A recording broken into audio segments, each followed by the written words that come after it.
นังคัจฉามิธัมมังสรณังคัจฉามิสังฆังสรณังคัจฉามิ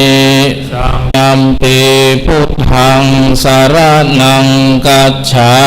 มิตาติยัมปิพุทธังสรณังคัจฉามิตาติยัมปิธัมมังสรณังคัจฉามิตาติยัมปิธัมมังสรณังคัจฉามิตาติยัมปิสังฆังสรณังคัจฉามิตาติยัมปิสังฆังสรณังคัจฉามิติสรณาคัมมะนังนิธิตังอามะพันเตปานาติปาตาเวระมณีสิกขาปะตังสมาติยามิปานาติปาตาเวระมณีสิกขาปะตังสมาธิยามิอาตินนาตานาเวระมณีสิกขาปะตังสมาติยามิอาตินนาตานาเวระมณีสิกขาปะตังสมาธิยามิกาเมสุมิจฉาจาราเวระมณีสิกขาปะตังสมาติยามิกาเมสุมิจฉาจาราเวระมณีสิกขาปะตังสมาธิยามิมุสาวาตาเวระมณีสิกขาปะตังสมาติยามิมุสาวาตาเวระมณีสิกขาปะตังสมาธิยามิสุราเมรยามัจจปมาทัฏฐานาเวระมณีสิกขาปะตังสมาติยามิสุราเมรยามัชฌัปมาทัฏฐานาเวระมณีสิกขาปะตังสมาธิยามิอิมานิปัญจสิกขาปันตานิสีเลนะสุขติงยันติสีเลนะโภคสัมปทาสีเลนะนิพุติงยันติตัสมาสีลังวิโสทะเยสาธุสาธุสาธุลำดับนี้ไปจะได้สดับรับฟังพระธรรมเทศนาในเวสสันดรชาดกปฐมบทธรรมมาลัยเก้าหรือว่ามาลัยต้นให้โอกาสบัดนี้ได้เมตตาธรรมจากพระครูวิจิตรสังฆการผู้ช่วยเจ้าอาวาสพระอารามหลวงวัดพระบรมธาตุเจ้าดอยสุเทพราชวรวิหารเมตตาเป็นองค์แสดงพระธรรมเทศนาศรัทธาทุกท่านพนมมือขึ้นตั้งจิตตั้งใจนบน้อมเพื่อเป็นมังคละมงคลณบัดนี้มหาภูมิเลยตนเป็นใหญ่ในฟ้าฟ้าด้านไว้หน้าสุรงกีมากาตามอัญชุลีขามไว้เดชพระมหาแก่นไทยยอดใหญ่ยานอันวาสันในโลกสงสารไตได้อมโลมกุศลไว้หากยังมีบัดนี้ขอนิมนต์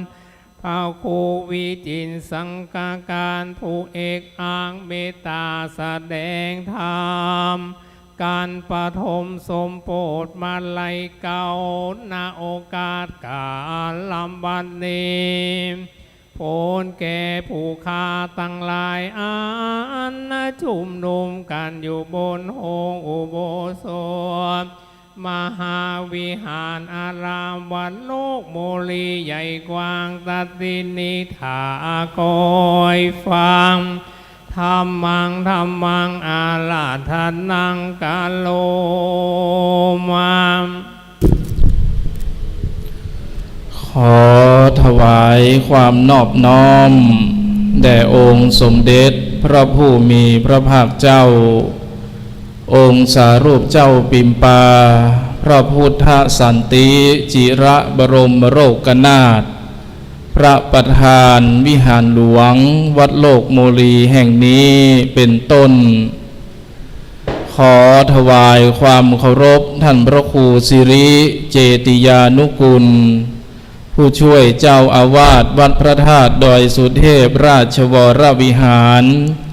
เลขานุการรองเจ้าคณะภาค7ขอถวายความนับถือพระสงฆ์องค์เนนจุตนจุองค์ด้วยความเคารพขอความผาสุกความเจริญในศีลในธรรม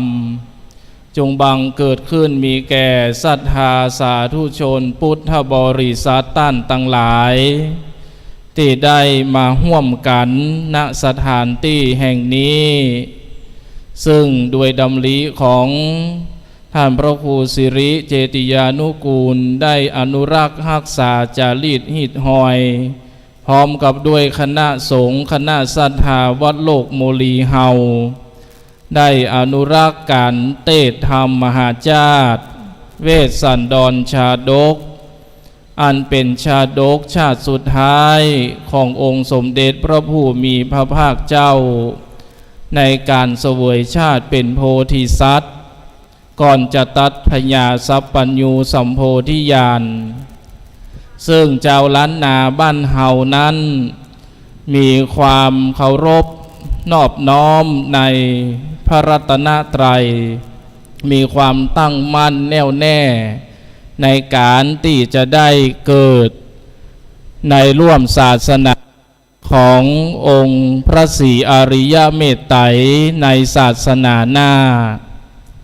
ดังนั้นแล้วคนล้านนาบ้านเฮาจึงได้ตั้งธรรมหลวงฟังธรรมเทศมหาชาติอันเป็นธรรมที่เกี่ยวเนื่องกับองค์สมเด็จพระผู้มีพระภาคเจ้าซึ่ง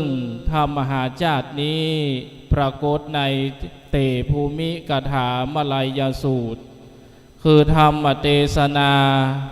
เจ้าล้านนาบ้านเฮาจะเทศธรรมบริวารก็คือธรรมที่มีความเกี่ยวเนื่องในธรรมมหาชาติก็คือธรรมปฐมมาลัยเก้าทุติยมาลัยปลายอานิสงส์เวสสันตละแล้วก็ธรรมกถาปันซึ่งจะเทศก่อนที่เฮาจะฟังธรรมมหาชาติ1 วันซึ่งธรรมมหาชาติเวสสันดรเฮานี้ปรากฏในเตภูมิกถามลัยสูตรพระมาลัยเถระเจ้าได้ขึ้นไปสวงสวรรค์ชั้นฟ้าไปไปพบไตเตวบุตรตนหนึ่งมีผิวพรรณวันณะพุทธพองพระมาลัยเถระก็เลยทราบด้วยญาณวิถีว่าเตวบุตรรูปนี้ตนนี้จะได้จุติลงมาเกิดเป็นพระศรีอริยเมตไตรเป็นแน่แท้พระมาลัยเถระก็เลยถามเตวบุตรรูปนั้นว่าจักทำจะใดดีปุกละยิงใจคนจมปูตีบลุ่มใต้จักได้มาเกิดในศาสนาของพระศรีอริยเมตไตรเทวบุตรรูปนั้นตนนั้นก็จึงบอกว่าการว่าไผใครอยากมาเกิดร่วมในศาสนาเฮาในกาละข้างหน้านั้นเฮอปุกละยิงใจผู้นั้นมันรักษาศีลกินทานเมตตาภาวนาทำจิตใจให้บริสุทธิ์หมดจดผ่องแผ้วเป็นประการทวน1ประการทวน2การว่าไผอยากจะมาเกิดในศาสนาเฮาเฮอปุกละยิงใจผู้นั้นได้ฟังธรรมมหาชาติเวสสันดรจาดกเฮอครบ13กันก็จักได้พบเฮาตถาคตในตถาคตหน้าอนาคตหน้าแน่นอนทั้งนั้นญาติโยมสาธุชนทั้งหลาย ความเชื่อความศรัทธาประสาทะในการฟังธรรมมหาจาตุจึงหล่อหลอมในดวงจิตดวงใจของเจ้าพุทธเจ้าล้านนาบ้านเฮาเพื่อเป็นการอนุรักษ์รักษาไว้บ่ให้สูญหายให้สืบสาวยาวไปเช่นลูกเช่นหลานซึ่งธรรมมหาเวสสันดรนี้พระพุทธองค์ได้ทรงเล่าและก็ปรากฏเหตุการณ์ว่าตอนที่ท่านนั้นอยู่ที่เมืองราชคฤห์จะไปโปรดพระประยุรญาติเรียกว่ายาติอัฏฐจริยาคือจะไปโปรดป่อคือพระเจ้าสุโธทนะและสักยะวงศ์ต่างหลายท่านเดินทางจากราชคฤห์จะไปเมืองกบิลพัสใจหนต่าง60 โยชน์เดินทางได้วันละ1 โยชน์พระพุทธองค์เพื่อจะไปโปรดพระเจ้าสุโธทนะกับพระญาติแต่ด้วยเหตุว่าพระญาตินั้นยังบ่มีความเลื่อมใสในพระพุทธเจ้าเตื้อพระพุทธเจ้าเฮาก็เลยกำหนดเจริญฌานกำหนดจิตเหาะขึ้นไปบนสวรรค์ชั้นฟ้าแล้วเสด็จเดินจงกรมพระประยุรญาติเห็นดังนั้นแล้วก็เลยอัศจรรย์ใจว่านี่แหละคือพระพุทธเจ้าเมื่อพระองค์เสด็จลงมาที่เมืองกบิลพัสลงจากฟ้าทันใดนั้นฝนโบกกลปัดก็ตกลงมาคนที่อยากให้ฝนตกใส่ปรารถนาอยากให้เปียกก็เปียกภัยบ่อยากให้ฝนตกใส่ก็ปรารถนาบ่ให้ตกใส่ได้พระอริยสวกะพระสารีบุตรจึงถามพระพุทธเจ้าว่าเหตุใดฝนโบกกลปัดจึงตกลงมามีสีเหมือนเลือดนกพิราบพระพุทธเจ้าว่าบ่ใช่ว่าตกแต่ในสมัยบัดเดี๋ยวนี้ตกมาตั้งแต่สมัยที่พระองค์เสวยชาติเป็นมหาเวสสันดรท่านก็เลยเล่าเรื่องเวสสันดรชาติสุดท้ายเพื่อแก่พระสารีบุตรพร้อมกับสาวกต่างหลายได้ฟังอันนี้จึงเป็นเหตุของมหาเวสสันดรจาดกที่เราจะได้ฟังกันอันนี้เป็นธรรมกันแรกกันเก้าปฐมมาลัยเก้าได้กล่าวไว้อย่างนี้ซึ่งการเทศน์การธรรมในวันนี้ก็หมายมีคุณแม่ทัชราจตุรพิธอมรพร้อมด้วยคณะวันนี้คณะศรัทธาจากวัดดอยม่อนนครธรรมท่านอาจารย์จิรวัตรพร้อมกับคุณแม่ชีธัญวลัยได้มาร่วมอนุโมทนาสร้างบุญส่งปานตัวกันตันบัดนี้อาตมาภาพจะได้แสดงพระธรรมเทศนาปื้นเมืองเหนืออันเป็นระบำของเจ้าบ้านเฮาเมืองเฮาเพื่อให้เกิดพลานิสงบุญกินบุญตาลกับศรัทธาต่างตั้งหลาย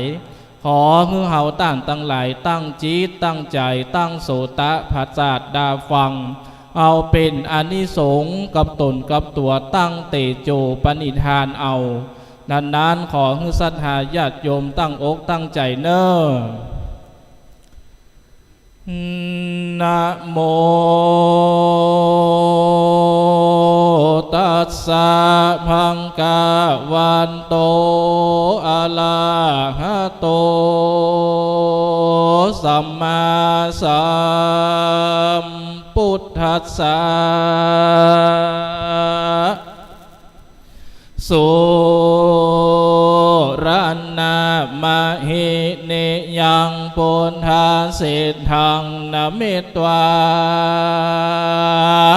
พุทธังคันตันสาพุทธันจาธัมมันจาสังคันจานะเมตตวาเตสาตะโวดุรันสัมปริสาตั้งหลายตั้งยิ่งใจหนุ่มเทาตั้งศรัทธาก้าวเป็นประธาน อันมีใจบานชื่นโสมานั่งอยู่นานน้ำจุงจักจำทวนทีดังจักเก่าจีจากคายอย่างห้องปะทะมาลัยกันก้าวดังอาจารย์เจ้าได้กิตนาว่ากิลาดังจากรู้มันเนใสปางเมื่อพระที่ไวสัพพัญโยตนเป็นครูแก่โลกเธอปนโศกภัยมารเข้าสู่นิพพานเวียงแก้วเหมือนล่วงแล้วไหลวาสายังมีมหาเทระเจ้าตนหนึ่งเจอเตปะมาลัยตนตะลงสินใสสะอาดรู้จลาดอภิญญาหูปะมาเพียบใดกับตนเจ้าไทยโมกัลนาตนเจ้าก็อยู่สำราญย่างจอบในอารามยอดเรืองลายชื่อกรรมโปชนากรรมในเตต้องคงเขตห้องลังกาทวีปก็มีและนาส่วนมหาเทระเจ้าตนนั้นยอมโหดคุณนายังสัตตาจุภูก็ไปสู่อบายโคนตั้งหลายทุกข์ยากด้วยกรรมวิบากนานา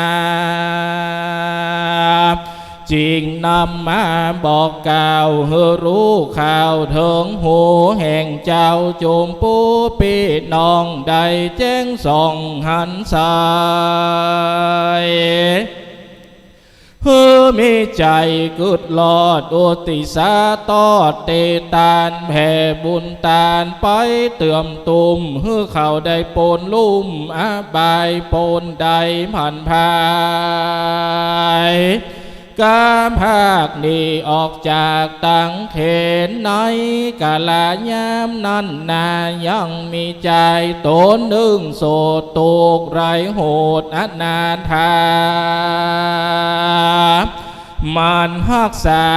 อยู่เฝ้าเลี้ยงแม่เท่ามาตายังมีในวันหนึ่งมันก็เตียวแอวสอดโพดไปลอดสะโบกะละเนหันดอกนิลุบนบานดี8 ดอกพงบานออกในวังใสยังมีใจผ่องแผ้วจริงเด็ดมาคืนสู่ยังที่อยู่เรือนตนจริงเตียวโหนไต่เต่ามาหันใส่ตนเจ้าเตปะมาลายมีศรัทธาใสจมจื่นจริงโยกมือยืนเหนือหัวเอาดอกบัว8 ดอกไว้แก่ตนเตปะมาลาย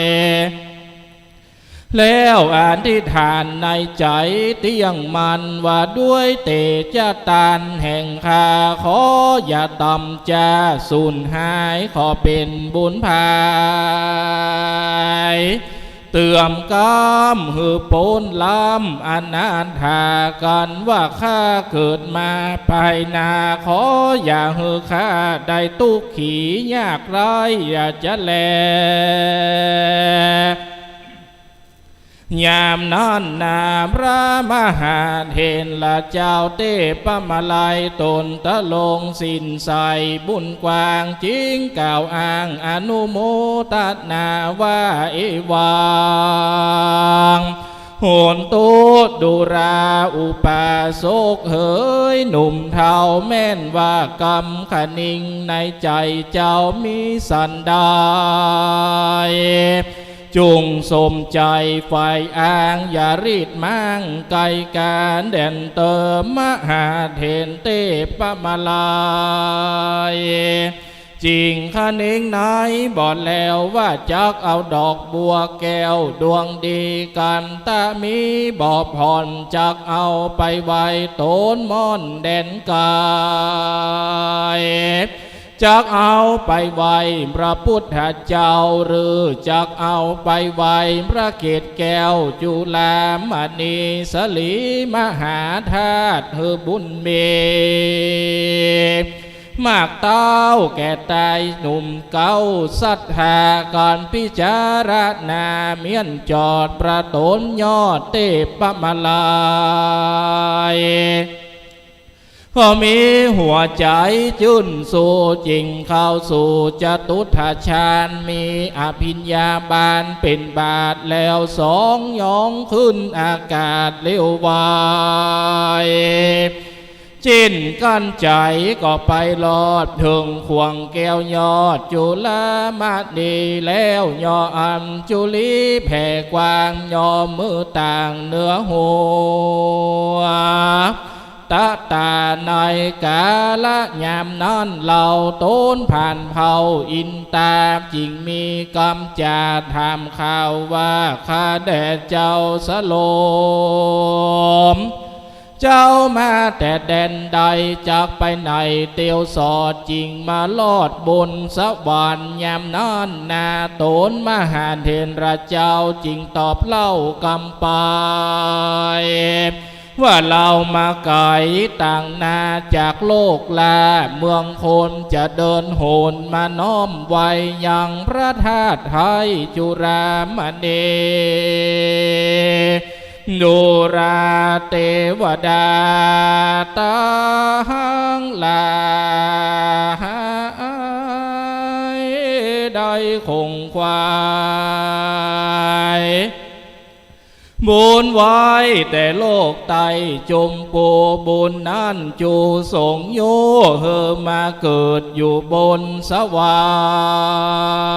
รค์เข้าจวนกันเป็นหมู่เข้ามาสู่สนามแห่งเจดีย์งามบ่อเสานบน้อมเก่าปูจาเป็นนิรันดร์มาใจใจบ่เว้นใดนิกายเป็นสันใดบ้องกายบ่รู้ในตั้งบุญนั้นจายามนาอาหารนาว่าคุณอินตาติราตนองค์อาจจริงเจียนจาว่ากามอุปมาเพียบไว้ว่าโคนโลกไตโลกีเข้าเปลือกมีแต่น้อยตัวซ้ำปล่อยตุ้มวางมีใจจางขี้คานใจเหยาะยานกะตำการบ่เหิงนานแต่เราบ่มีเขาจักกินคนเตียวดินโลกไตมีเข้าใส่ทุเยียเฮาเลี้ยงเมียและลูกเต่าบ่มากเต่าถมนาการอดสาไปใจหาเข้าใหม่มารอมการขุนนลินกล่าวแล้วเจ้าตนแก้วเทพมาลัยจริงมีกำไปแถมเล่าว่าตนประนอดเนาอริยเมตตาตนอยู่ในพันศาจันฟ้าอาตุสิตายังจักลงมาขับไว้พระธาตุใหญ่จุฬามณีเจริญยามนอนนาคุณบุญลือเจ้าฟ้าจริงตอบว่าใครกำว่านอคุณทำบุญกว้างต้นอยู่สร้างตุสิตาเตียนย่อมมาอันว่าทิฏฐิวันนี้ไซก็หาควาย15 ค่ำตึงตันนอจอมทำบุญใหญ่เตียงมาไว้ปูจาเป็นปกติมาล่วงแล้วบอกกาดแก้วเสียไหนว่าอันในเมื่อมหาเทลเทพมาลัยจะเอา องค์ตาลเล่าเจียนจากับตนอินตาติลาดยังไปขวาดว่าเจยามนั้นนายังมีเทวบุตรตนหนึ่งเหล่าอันมีนางเนาเทวกัญญานับสั่งขยาบ่อน้อยได้100เป็นปริวารหน้าเจยบานจูผู้ก็เข้ามาสู่สนามแห่งเจดีย์งามรานธาตุเพื่ออาภิวาทปูจายามนั้นนามหาเถระเจ้าหานิงเล่าในใจแล้วจะใครทำข่าวกำตนตาวราชอินตาว่าเทวบุตรตนมาก่อนนาแห่งนางฟ้าสาวสวรรค์หรือว่าแม่นอจอมทำบนกวางมีชื่ออ่างว่าสีอริยเมตไตรยามนั้นนาอันว่าโคมยินตาได้ลาจริงตอบถอยว่าบ่แม่นยอดสร้อยจอมทาม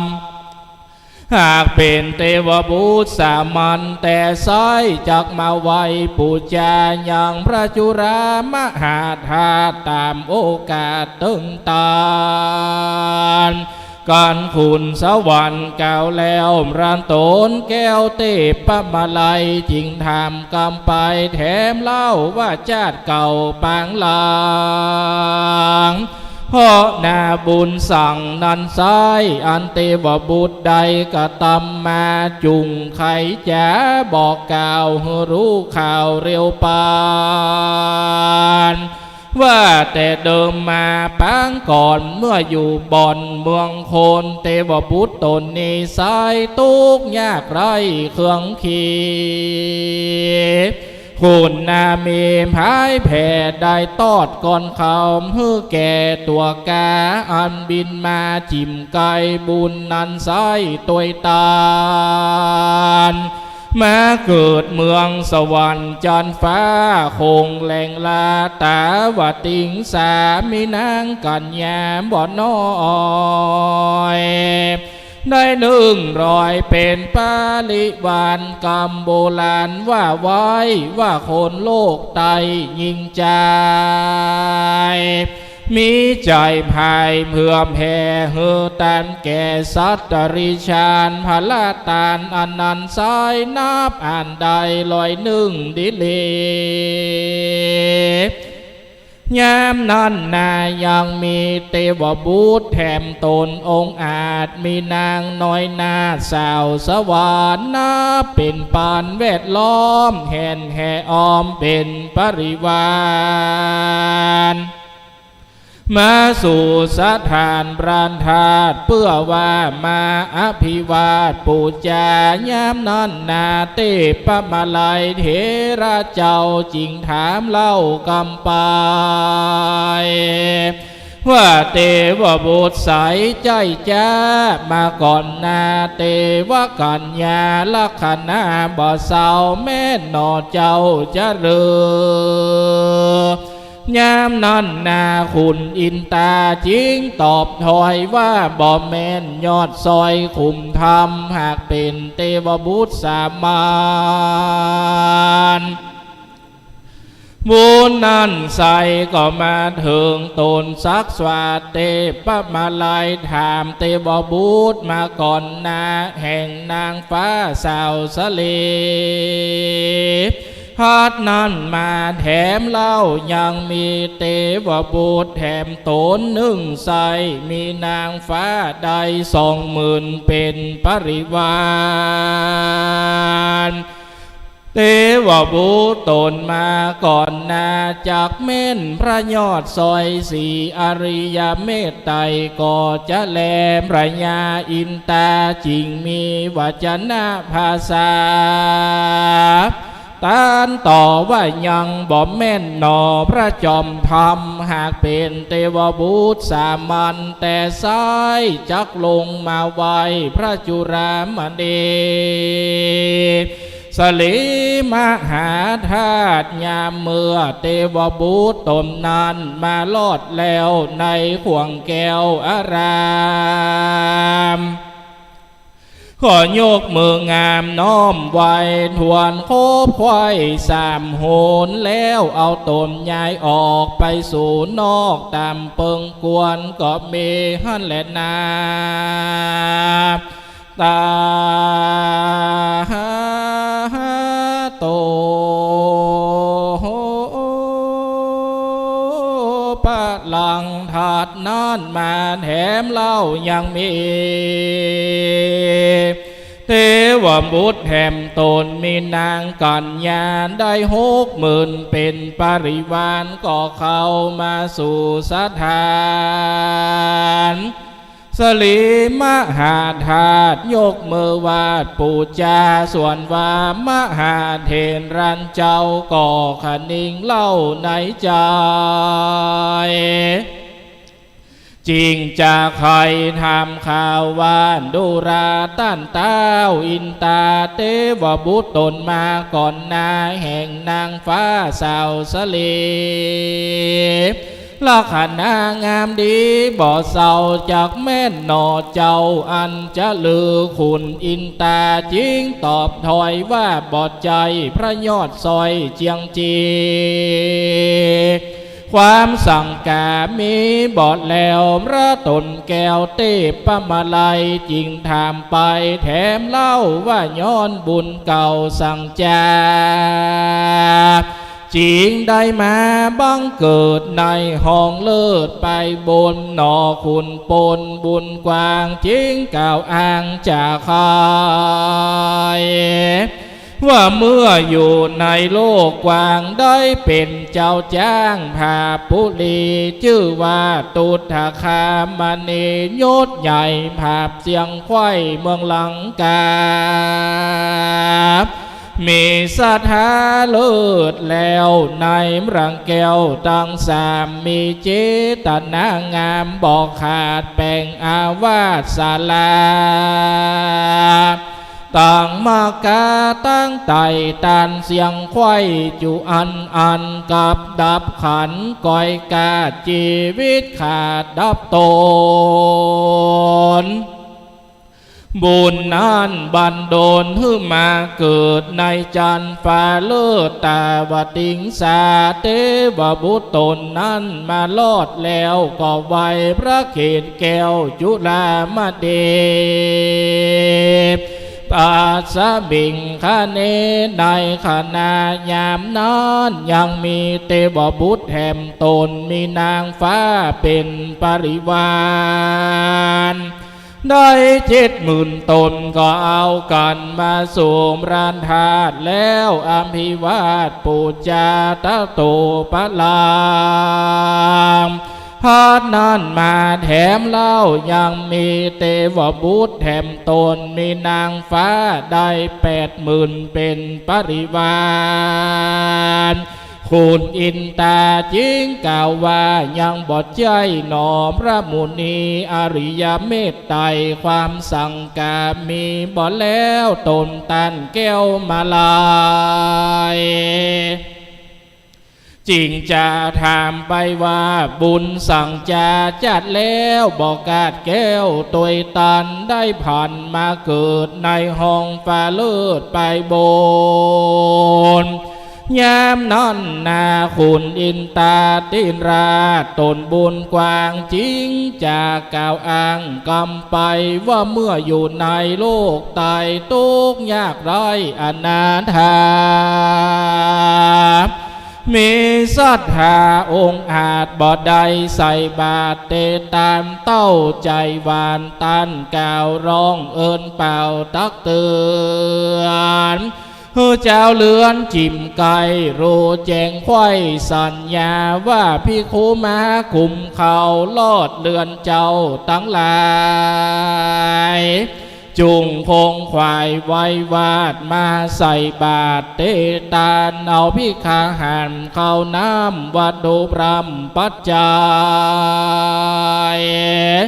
ด้วยกำไข่กาวจีเหือแจ้งที่สัญญาบุญนั้นนะบอกกามรากตายจากเมืองโคนขอได้เอาตนไปเกิดจันฟ้าเลิศไปบนนี่แหละตานเหยถัดนั้นไปยังมีเทวบุตรแถมตนอันมีนางฟ้ากัญญาได้หมื่นเป็นปริวารเข้ามาปูจาประทาตเกศแก้วจุรามณีสลีมหาธาตุมหาเทพมาลัยจริงจาคอยทำแถมเล่าว่าเทวบุตรตนมาก่อนหน้าจากแม่นนอลาอริยเมตไตรจะลือขุนอินตาจิงตันต่อว่าหากบอดใจหนอพระมุนีพระมาลัยสั่งกามีบอดแล้วตนแก้วจิงจะถามด้วยคำงามแถมเล่าว่าย้อนบุญเก่าสั่งจาจิงป่าหือมาเกิดในฟ้าเลิศไปบนย้ำนั้นนาคุณอินตาติลาจิงตอบตากำไปว่าอยู่ในเตตต้องคงเขตห้องลังกามีสถาผ่องแผ้วในกุลแก้วตั้งสามมีเจตนางามไปสู่รานห้าเจียงจีเอาดอกกันนิกาดีน้อมไว้อาทิษฐานไข่ดวงนายเอาหัวใจตั้งไว้ตั้งเตียนไตปูจาเอาเกศาเกศเก่าเต้นดอกเหลาเอาบุญตั้งต่างเต้นกลมไฟด้วยใจใสสะอาดปูจามรานธาตุเจียงจีนกับดับอินทรีมวยม้างจากโลกกว้างเมืองโคนจิงเอาตนมาเกิดในจันฟ้าเลิศไปบนนี้แหละนาทัดนั้นมาแถมเล่ายังมีเทวบุตรตนหนึ่งมีนางฟ้าเป็นปริวารได้แสนหนึ่งมาสู่สถานรันธาตุยามนั้นอินตาเจ้าฟ้าจริงไว้พระมาลัยเป็นเจ้าว่าตนนี้ก็ยังบ่แม่นนอนเนาโปธาในอดีตาล่วงแล้วแต่เมินนานเมื่อก่อนมันอยู่บ่อนเมืองโคนตุกตาลนกันอยากบ่เว้นจากศีลธรรมใจบ่ดำฮึกหยาบเว้นบากบาปจุอันยังมีในกาลวันหนึ่งก็ไปสู่ตาอาบน้ำเป็นตีลาบดอนทรายก็หันทรายไหลข่าวผ่องแสงต้องส่องเอาใจวิวันหน้าไว้ว่าวาดเป็นดังจาดเงินขามันจริงเอาทรายมากองก่อแปลงเป็นพระเจดีย์ทรายสถาดีผ่องแผ้วนบน้อมไว้ปูจาการดับขาก้อยกาดชีวิตขาดเสียตนบุญอันนั้นบันดลหื้อมาเกิดบนห้องเลิศตาวติงสาก็มีฮั่นแหละนายามนั้นเทวบุตรตนตั้งหลายมาลอดแล้วในขวงแก้วจุรามณีสลีมหาธาตุก็อัญจุลีน้อมไว้ทวนคบควายสามโหนจริงถอยตนโคดออกไปนั่งตามเปิงแห่งตนก็มีด้วยพระกา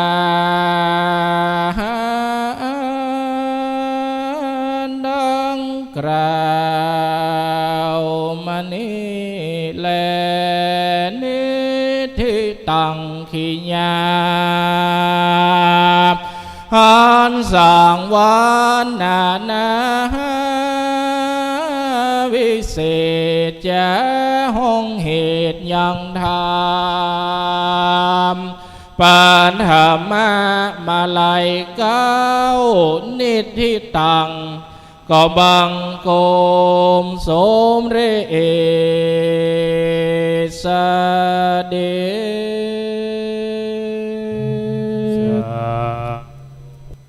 สาธุสาธุพ่อแม่ศรัทธาแขกผู้มีเกียรติทุกท่านที่สดับรับฟังจบไป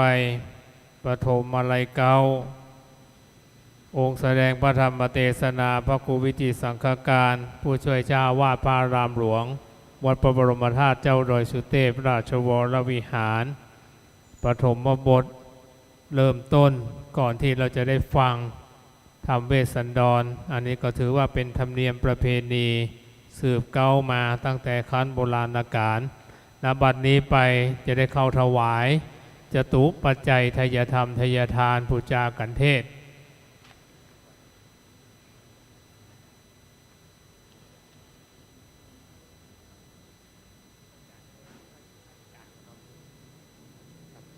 ลำดับนี้ไปนะครับขอกราบนิมนต์พระอธิการจิรวัตร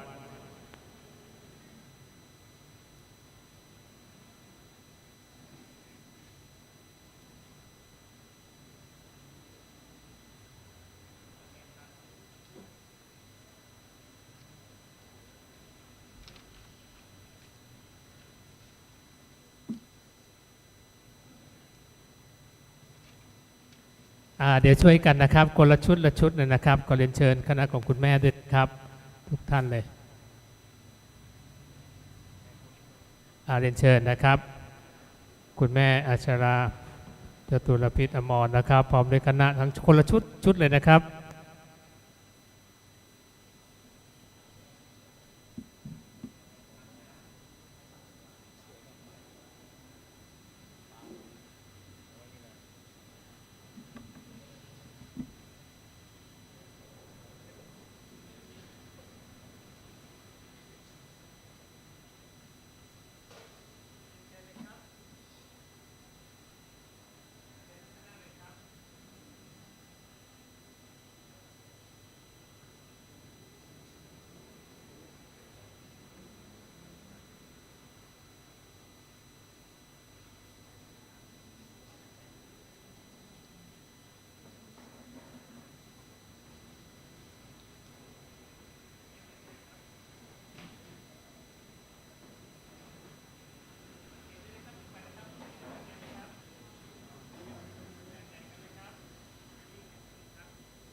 ขอคณะศรัทธาวัดโลกมุลีท่านพระครูสิริเจตินะ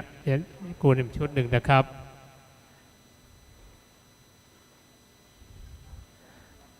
รับพรนะครับก่อนนิมนต์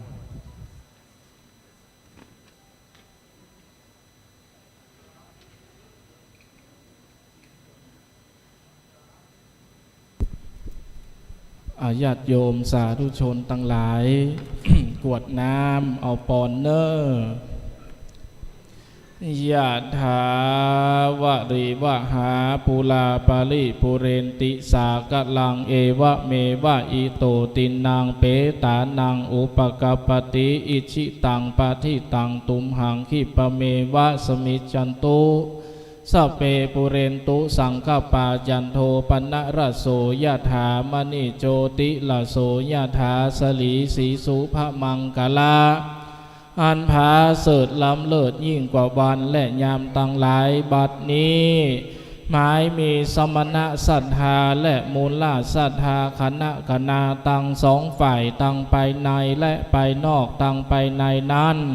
ท่านอาจารย์พระครูสิริเจติยานุกูลผู้ช่วยเจ้าวาดวัดพระธาตุดอยสุเทพราชวรวิหารพร้อมด้วยพระภิกษุสงฆ์องค์เนน วัดโลกโมลี ครับ เอาทุกผู้ จะ ทุ ไป ก ซื้ ค อน ทาน ไปนอกแห่งห้องนั้นเล่าใครมีศรัทธาผู้โลอุปถาสันนิบางตันเข้าหนุ่มเท่าหญิงใจตั้นตั้งหลายได้ประวารณาหาเป็นเจ้าภาพการเทศน์การทำบริวารมหาญาติเวสสันตราชาดกไม่มีศรัทธาคุณแม่พัชราจตุรพิธาอมรเป็นเก้าพร้อมด้วยคณะคุณนัทวสุจตุรพิธาอมรพร้อมด้วยคุณแม่ชีธัญวรัยคำมูลนะคณะศรัทธาวัดดอยม่อนนครธรรมพร้อมด้วยคณะศรัทธาวัดโลกโมลีเฮาจุผู้จุพลได้ร่วมกันเป็นเจ้าภาพเจ้าศรัทธาเพื่อว่าจะได้มาปูจาการเทศน์การธรรมเพื่อว่าจะถวายตันเติมปูจายังคุณของพระแก้วเจ้าตังสามพระการบัดนี้พระแก้วเจ้าตังสามพระการก็ได้มีธรรมะเมตตาปฏิกหะไหวหน้าก็ฮับเอาไว้แล้วเพื่อฮื้อแล้วเสียยังกรรมกรรมหาตนาของเจ้ามุราศรัทธาตั้งตั้งหลายได้สร้างตานแล้วขอเป็นสะพวงแก้วเราคำอันประเสริฐเพื่อได้นำเอาตนตัวไปเกิดเมืองสวรรค์จันฟ้าเพียบเตรียมตนพระเจ้าฟ้าตนกินแรงล่า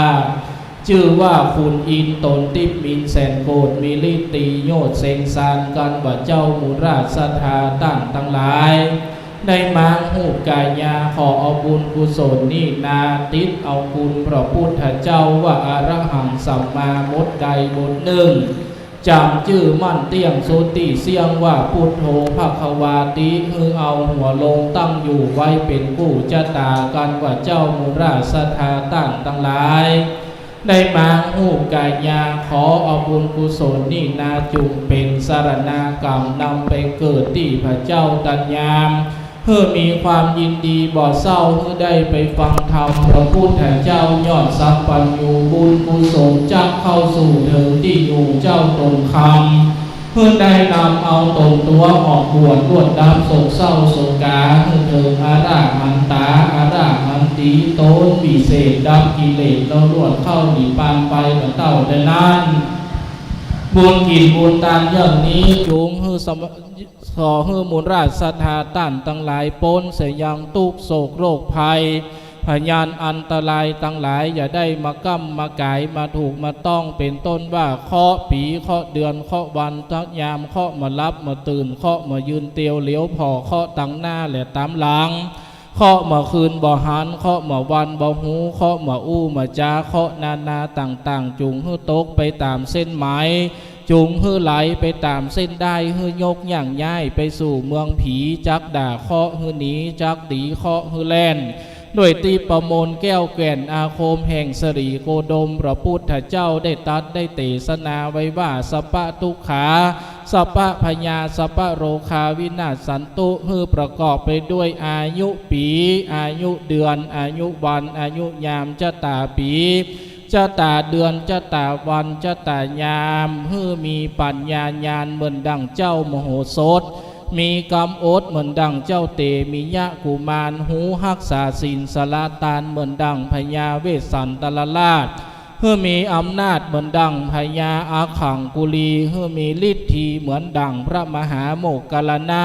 เทระเจ้าอันจักมีในอนาคตการไปหน้านานจุงจักมีเตี้ยงแต่ดิลีวิลุลละหาพุทธศาสเนอโลคาสุขิตาโหทะสหสเปหิยาติภิใจยะตุภวังใจยะมังกลังใจยะมหาลาพังใจยะสดหิงพระวันตุโบสัพปีติโยวิวัจจันตุสัพพะโลโกวินาสันตุมาเตภวะตวนตรโยสุขีตีคายุโกภวะอาภิวาตานะสีริสานิจังบุทธาปจายโนจัตตารโอธรรมาวทันติอายุวันโนสุขังปะลังสาธุสาธุสาธุในนามคณะกรรมการจัดตั้งธรรมหลวงณอารามวัดโลกโมลีก็ขอขอบพระคุณพระครูวิจิตรสังฆการเมตตาแสดงธรรมปฐมบทมาลัยเก้าได้บทละมวลเรียบร้อยณโอบาทบัดนี้ไปศรัทธาทุกท่าน จะได้ขอขมาโดยกายวาจาใจเพื่อเป็นบาปเป็นกรรมณบัดนี้วันตามิพันเตสัมปังอาปะละทังขมันทะเมพันเตมยากะตังปุญญังสามินานุโมติตัมปังสามินากะตังปุญญังไมหังตาตัปปังสาธุสาธุอนุโมตามิจัตตารโอธรรมาวัฏันติอายุวันโนสุขังปะลาสาธุสาธุสาธุขอขอบคุณนะครับท่านเจ้าภาพทุกท่านนะครับ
ศรัทธาทำลำดับต่อไปมาลัยปายพ่อแม่ศรัทธาเรียนเชิญนะครับท่านไทยจะบูชากันเทศกันธรรมหาปัจจัยใส่ที่ขันด้านหน้าได้เลยลุกขึ้นมาพ่อแม่ศรัทธาที่ฟังคลื่น 104.50 เมกะเฮิรตซ์วัดฝ่ายหินนะครับคลื่นอินเทอร์เน็ตวัดฝ่ายหินพ่อแม่ศรัทธานะครับที่อยู่ต่างบ้านวันนี้ก็เริ่มปฐมบทวันนี้การที่สองจะได้เกิดขึ้นมาลัยปายมาลัยเก้าไปแล้วมาลัยปายปู่ทวนสองพ่อแม่ศรัทธามาใส่บูชากันเทศกันธรรมได้นะครับนิหน้าธรรมาสแก้วแห่งนี้นะครับบูชาพระเกศแก้วจุฬามณีบูชาปารมีแห่งองค์พระพุทธปิมปาสารูปเจ้านะครับบูชาอย่างองค์พระบรมธาตุเจ้าเจดีย์บูชากันเทศทวนสองนะครับลำดับที่ไปนะครับองค์พระธรรมเทศนานะครับตอนนี้ก็รอความพร้อมแล้วพ่อแม่ศรัทธาเรียนเชิญขึ้นก่อนแล้วก่อนในเบื้องต้นก็ขอขอบคุณคณะศรัทธานะครับจากคุณแม่ทัชราจตุรพิษอมรพร้อมด้วยคณะนะครับร่วมกันเป็นเจ้าภาพตะวาก็ขึ้นไปบูชาเป็นเจ้าภาพกันเทศกันเก้าบนพระธาตุดอยสุเทพนะครับสี่กันแล้วก็ร่วมกันเป็นเจ้าภาพนะครับกฐินวัดโลกมลีในนามของคณะศรัทธาวัดโลกมลีก็ขอขอบคุณคุณแม่พร้อมคณะทุกท่านนะครับขอให้มีแต่ความสุขมีแต่ความเจริญรุ่งเรืองในหน้าที่การงานสุขภาพพลามัยแข็งแรงบาดเจ็บบาไข้บาหนาวบาเมื่อยกึศสิ่งใดก็ขอให้ได้สมดังความมุ่งมา่ปรารถนาทุกสิ่งทุกประการนะครับจะไปนะครับคุณแม่จะเดินทางไปอีกนะครับเพราะฉะนั้นก็ขอขอบคุณนะครับโอกาสต่อไปวัดโลกโมลีมีงานก็ขอกราบเรียนเชิญนะครับมาร่วมกิจกรรมกันนะครับเป็นช่วงไปนะครับขอขอบคุณนะครับศรัทธาท่านใดจะบูชากันเทศก็ลุกมาได้เลยเนอะเอาวันนี้เรารวมกันเราเป็นเจ้าภาพเหมือนกันเอาขยับขึ้นมานั่งด้านนี้ขึ้นมาเลยครับด้านหลังเขาขึ้นมาโคดขึ้นมาคุณแม่คณะศรัทธาบ้านเฮาตัวโคดขึ้นมานั่งด้านหน้าครับผมเอาโคดขึ้นมาเลยเพราะว่าเดี๋ยวเป็นวันภาพตัวเรียนเชิญครับเราช่วยกันเราร่วมด้วยเราช่วยกันนะครับเราร่วมด้วยเราช่วยกันมันว่าวัดจะสวยเพราะศรัทธาช่วยปัดกวาดวัดสะอาดสวยสดหมดเศร้าหมองวัดจะเด่นเพราะประชามาประคองหากทั้งสองช่วยกันวัดมั่นคงดอยสุเทพเป็นสีประเพณีเป็นสง่าบุพชาติล้วนงามตานามรำคาญนครพิงค์ขอกราบอาราธนานิมนต์พระปราสุรศักดิ์โสพนจิตโตสำนักวัดโลกโมลีขอเรียนนิมนต์ครับพร้อมแล้วศรัทธาขึ้นมาเลยขึ้นมาก่อนคนงามมานั่งตั้งหน้าเพะขึ้นมาเลยครับนั่งเก้าอี้ตั้งหน้านี้คนขึ้นมานั่งเต็มก่อนคุณแม่ คุณพี่ห้าห้องคุณแม่บรรลุบอกคุณพี่เชิญครับกับคุณพี่ด้านหน้านี้แล้วก็ศรัทธาที่ฟังคลื่นวิทยุ 104.50 เมกะเฮิรตซ์นะครับอยู่นะครับก็ขอเรียนเชิญวันพรุ่งนี้วันโลกโมเลก็จะเริ่มถ่ายทอดออนไลน์ด้วยวันพรุ่งนี้เริ่มตั้งแต่7 โมงเช้านะครับตั้งแต่7 โมงเช้าเป็นต้นไปเพราะฉะนั้นเรียนเชิญทุกท่าน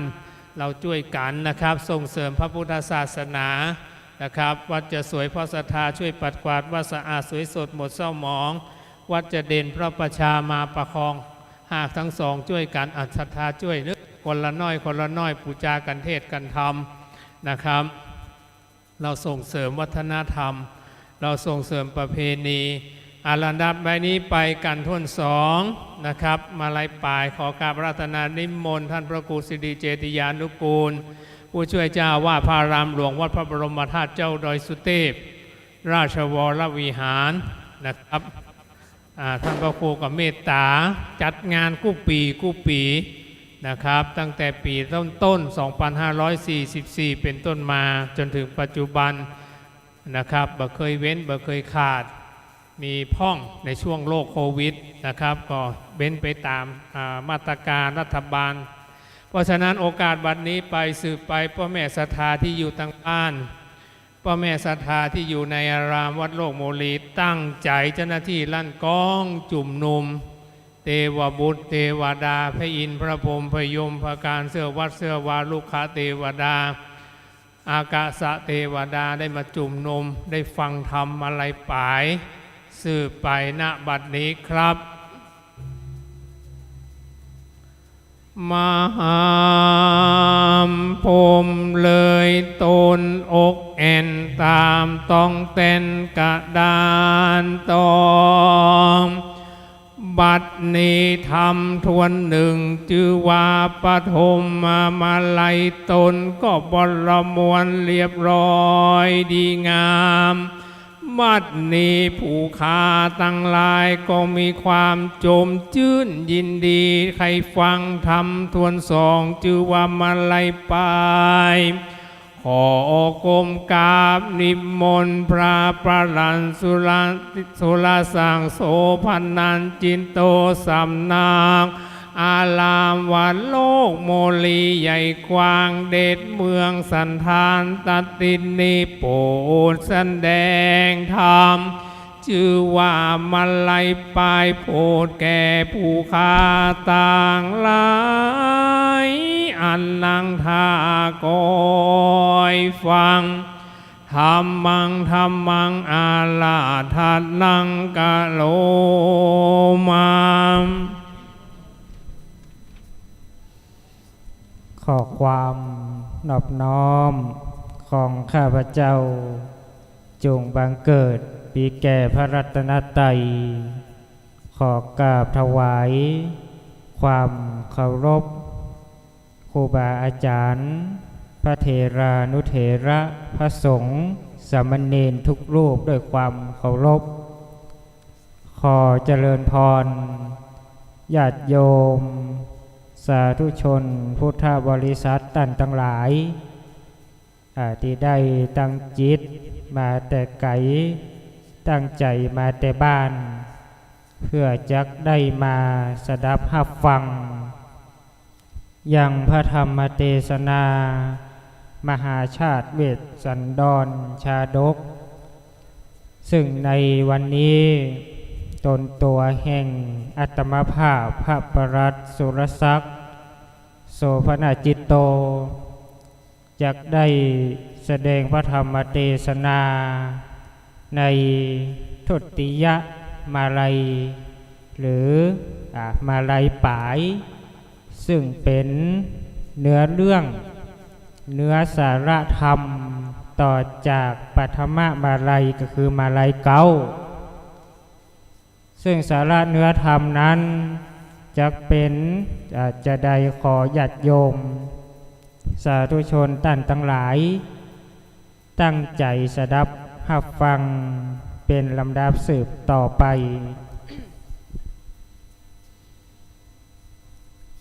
นะโม สสะภะคะวะโตอะระหะโตสัมมาสัมพุทธัสสะ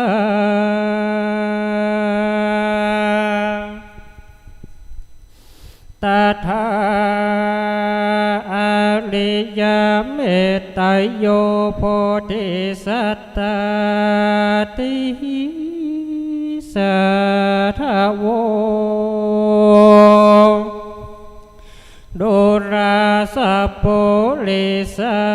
ตตังอาลาในเมื่อเทวบุตรตนมีบริวารใดแสนหนึ่งนั่งอยู่แล้วดังอันยามนั้นอันว่าพระอริยเมตไตรโพธิสัตว์เจ้าก็เสด็จเข้ามาโดยรัศมีอันรุ่งเรืองไรงามมากนักยิ่งกว่าพระอาทิตย์ได้ปานดวงมีหมู่นางฟ้าและเทวบุตรหนุ่มตั้งหลายได้แสนโกฏเป็นบริวารก็เธอเอายังเครื่องบูชา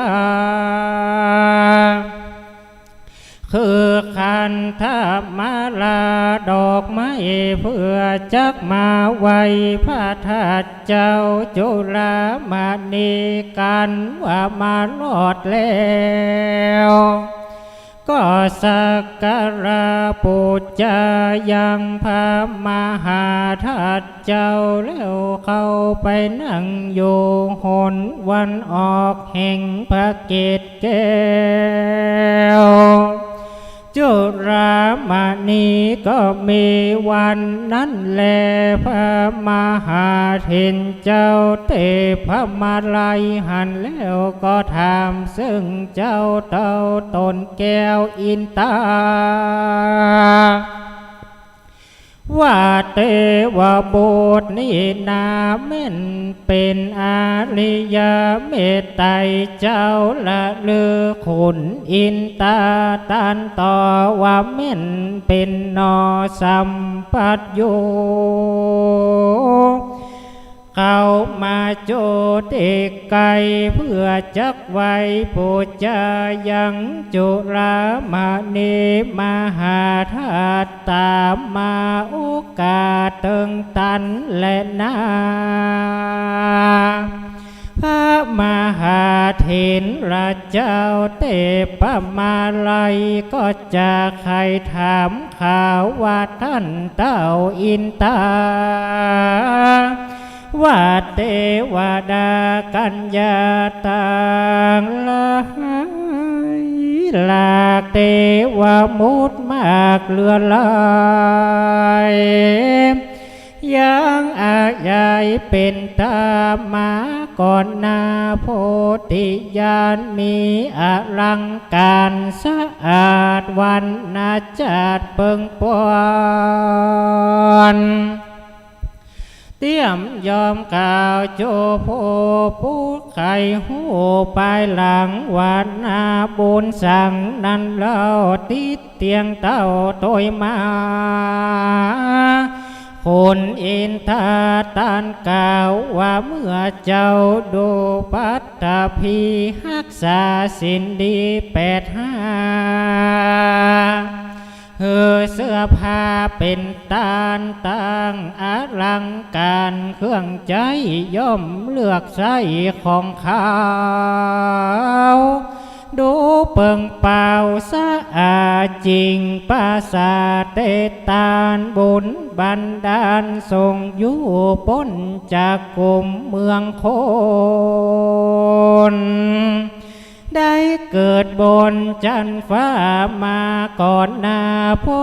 ธิญาณมีอลังการสะอาดวันนาจัดขาวงามดังนี้แหละนา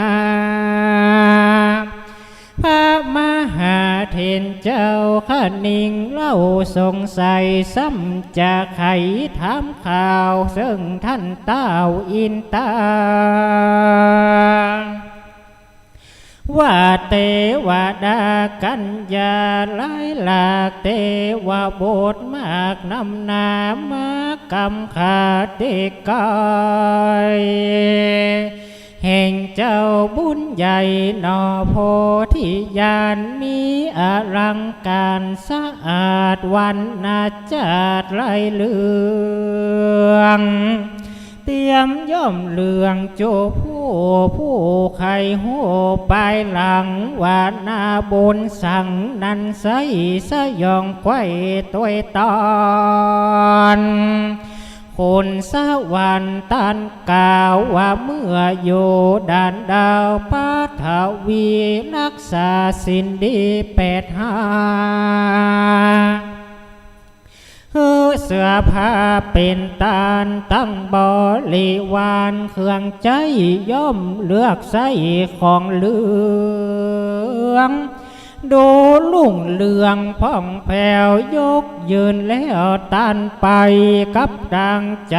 กวนกวาดพ้นจากจัดเป็นคนได้เอาตนมาเกิดในจันฟ้าเลิศตุติสามากำเก่าติกายแห่งเจ้าบุญใหญ่นอโพธิญาณบัดนี้เรศนาพระมหาเถรเจ้า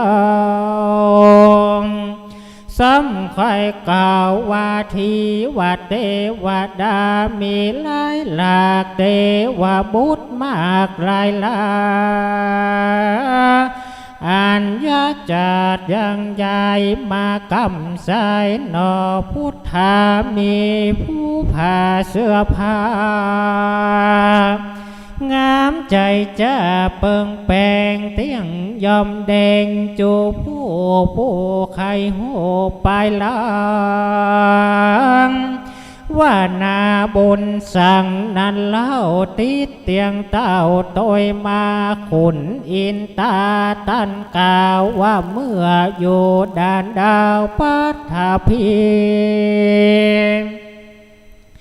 รักษาสินดี85หือเสื้อผ้าเป็นตาลตั้งบริวารเครื่องใจย่อมเลือกใส่ของแดงอันเปื้องแปงลักขอดยกยื่นตอดเตตานบุญบันดาลมาเกิดใน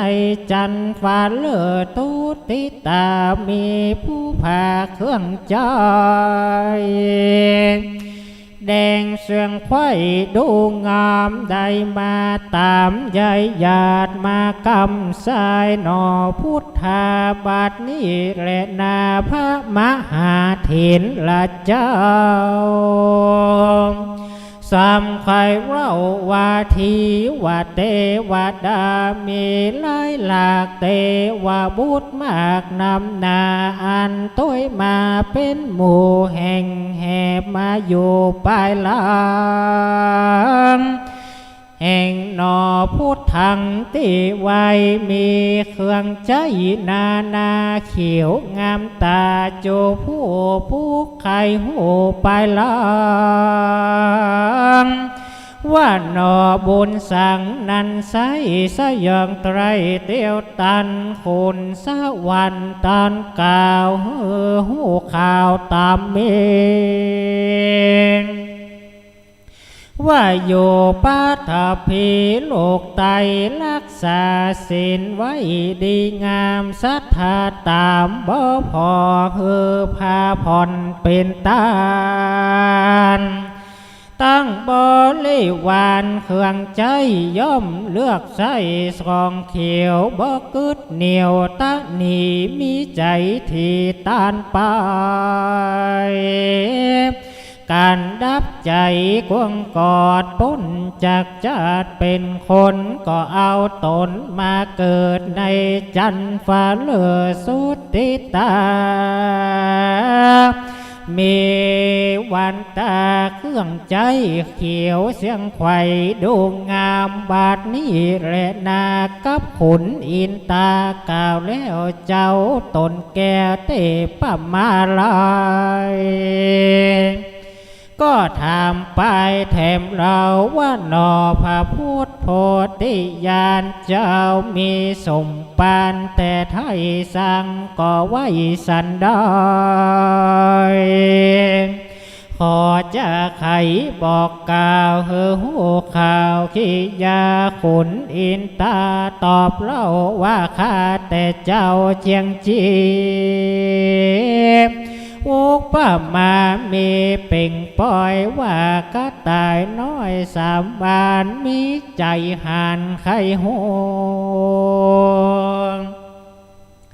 เล่งไปสู่กงกาเอายังขาอันสันยงยังดันวังใส่จักยังไปลอดห้องถึงปีกต้องนาทีบ่รอดจักมีอย่างใดแถมประการนั้นใส่อุปมาดังจ้างตัวหากตอตะหากบอดออกล่าสอดดงตันบ่อาจพันพอลอดขึ้นจิจอดลอดดอยพาอุปมาแต่ไทยจะเพื่อสันใดอุปมาดังคาอันเป็นเจ้าฟ้าคงสวรรค์จะใครปั่นกล่าวอ้างยังนาบนกว้างนำนาแห่งหนอพุทธาติไว้เฮยเสียงควายหรือมีข้าแต่เจ้าเจียงจีบุญมากอันว่านอภาที่ไวอาริยเมตไตรเต้นจักไปบังเกิดเป็นฟามเป็นพระตนประเสริฐไปลุนได้ก็ตามบนหลายหลากปาละมีมากนำนาปั๊มเป่งมาเมินแก่นับอ่านแต่16อสงไขยยังไปเส้นโกดเมินแต่โสดดีลีบาละมีน้อยใหญ่ขอบัวละมวลไข่จุปกา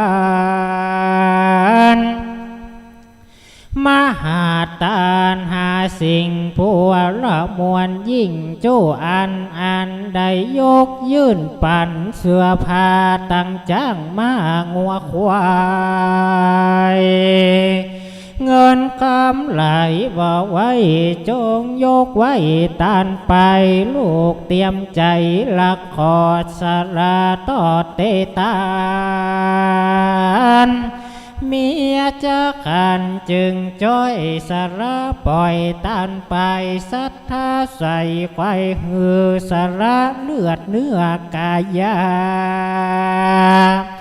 ตั้งหูตาตับปอดสาราต่อเตตานมีใจบานผ่องแผ้วสาระชีวิตแล้วตานไปบ่อาจไข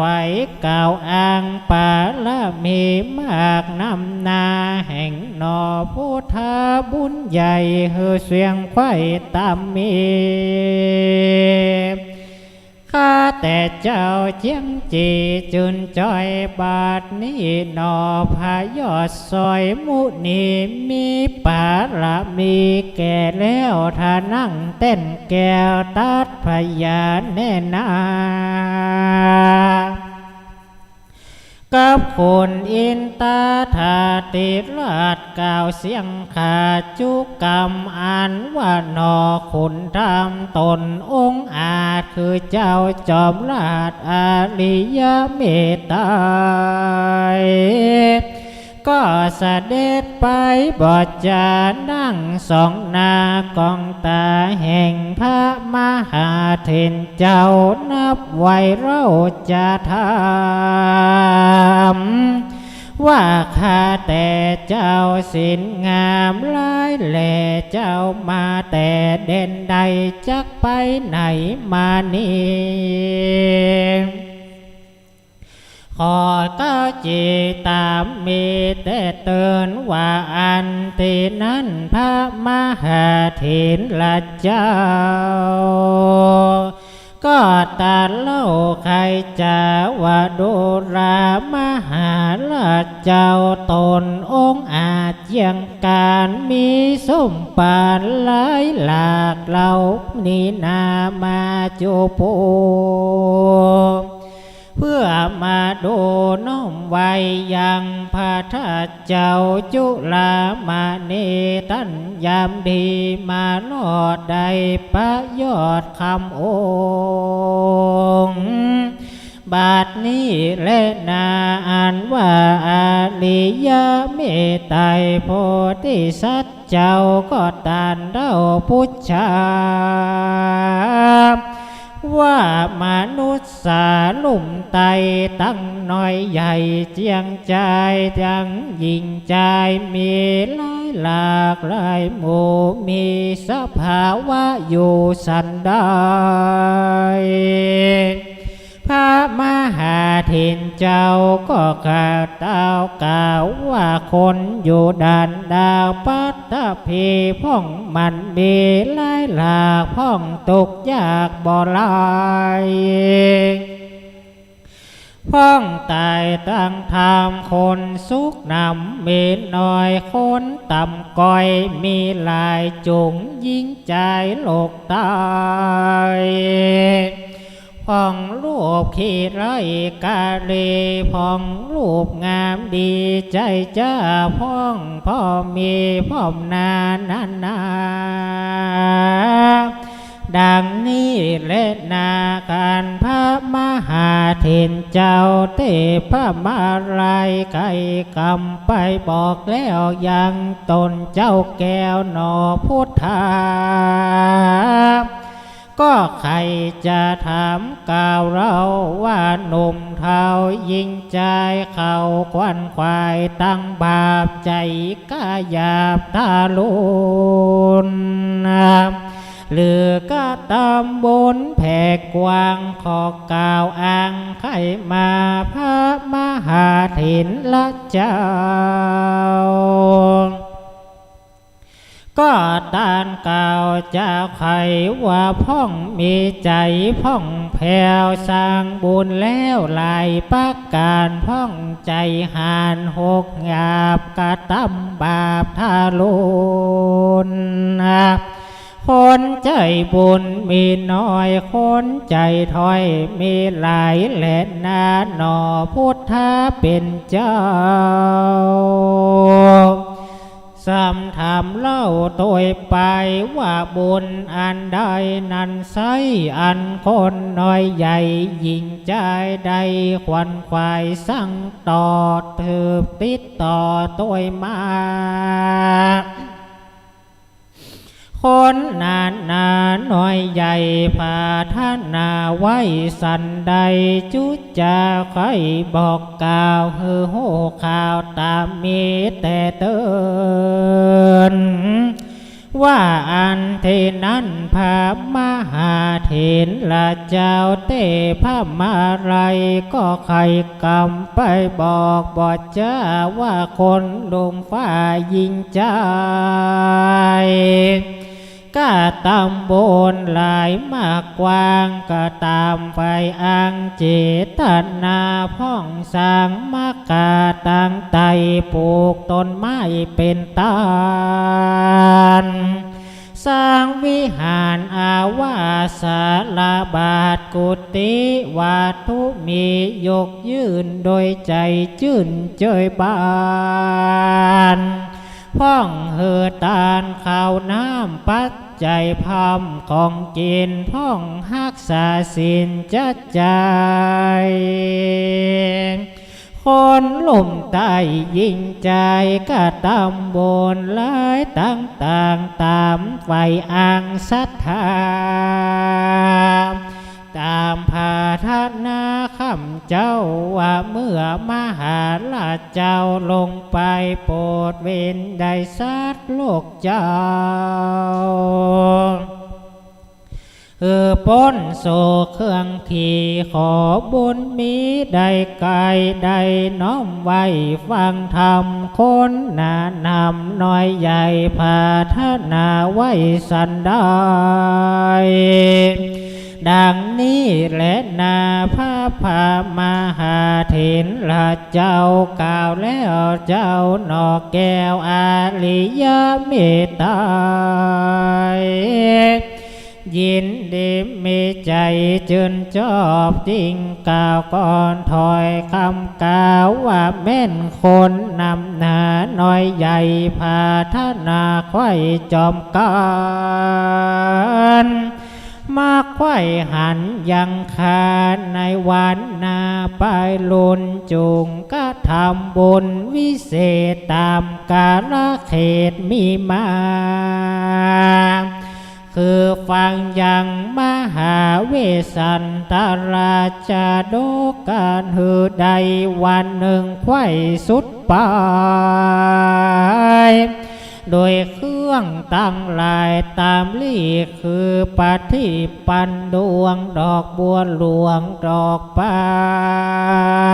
นวางเป็นทาจังกองพักตบซ้นอย่างพอวางเป็นบ่อเป็นกอกาสะร้องหอมยิ่งแต่ละสิ่งพอปันใส่เนื้อขันตั้งไว้เตียนน้อยได้จมต้วยจอมจอ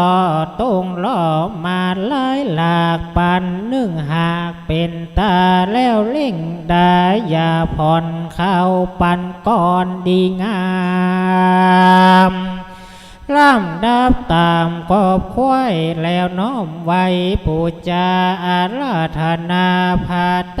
ศแล้วยังมหาวิสันดรอันปะวรหลายหลากกระถามมากถึงปาน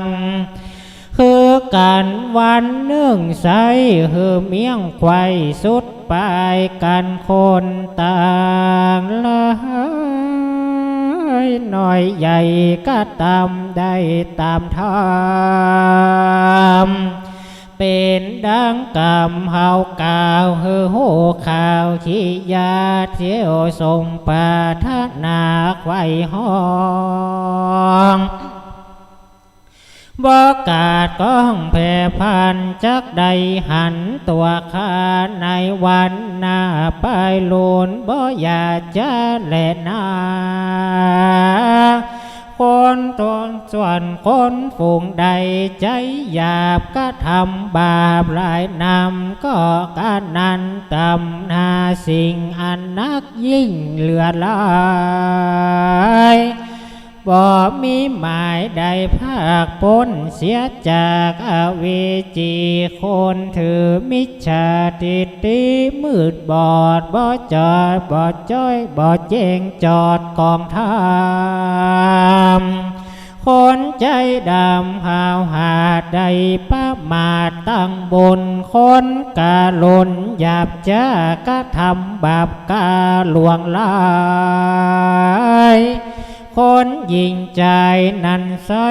บ่หอนใดตึงตันบ่อาจหันยังคาในเมื่อวันอาปายลุนจะเล่นนาพระมหาเถ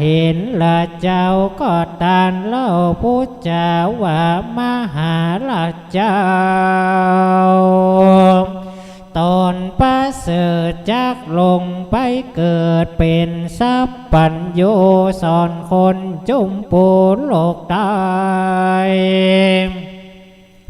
พร้อมเสียงไข่อินตาพงเมื่อนั้นแลจานอพุทธตอบถอย ว่าพายอดซอยโคตมามุนีตังศาสนาดีเมียงไว้5,000 ปีไว้เป็นตานเมื่อศาสนาสุดซ้อยคนจักถอยนำนาใจมัวดำมืดบอดบ่เกิดหลอดตั้งบุญปากันนุนตั้งบาปใจเกิดยากปาราบทีขาเตียงมันอายุสันปันตายคนยิงใจลายแหล่บ่หูพ่อแม่วงศาบ่หูญาติกาพี่น้องจักอยู่ร่วมห้องจอมกันสนุกนั้นสมสู่เป็นดังหมู่มายามนั้นนามาควายคนลุ่มใต้ยิงใจอายุบ่หลายเตี้ยงมันจักมิ่งสันถอยลงไป100 ปีปงเป็นขนาดถอยก้อยราดลงมา90 วาสาแถมเล่าบ่ตังตี9 สันดี80 ปีเป็นขัน70 ปีลันลงมาถึง10 วาสาเป็นเหตุจักเกิดอาเพศลวงลายคนยิงใจโลกไตอายุได้5 ปีก็จักมีลูกน้อยเด็กน้อยถอยบุตรตาบ่อย่างจะและนายามนั้นมาควายคนน้อยใหญ่หันกันตามดงตันเถืองกองตามเขตห้องเคหาดตามมักคาต่างไตตามน้ำใหญ่วังซอยก็จักใส่ใจสงรู้สอดรู้ว่าเป็นหมูกาทารายเป็นงัวควายเป็ดไก่ก็จักไล่ตีกันมือแก้พันเอาค้อนตั้งกุมหมู่ก้อนหินผาของนานันใสก็จักเกิดใดปันตายเป็นมีดฟันหอกดาบเขาโลภพาดกันมาทุกคนวันบ่ย่างร้อนไม่เหลือมองไฟโคนหาที่สำลานบ่ได้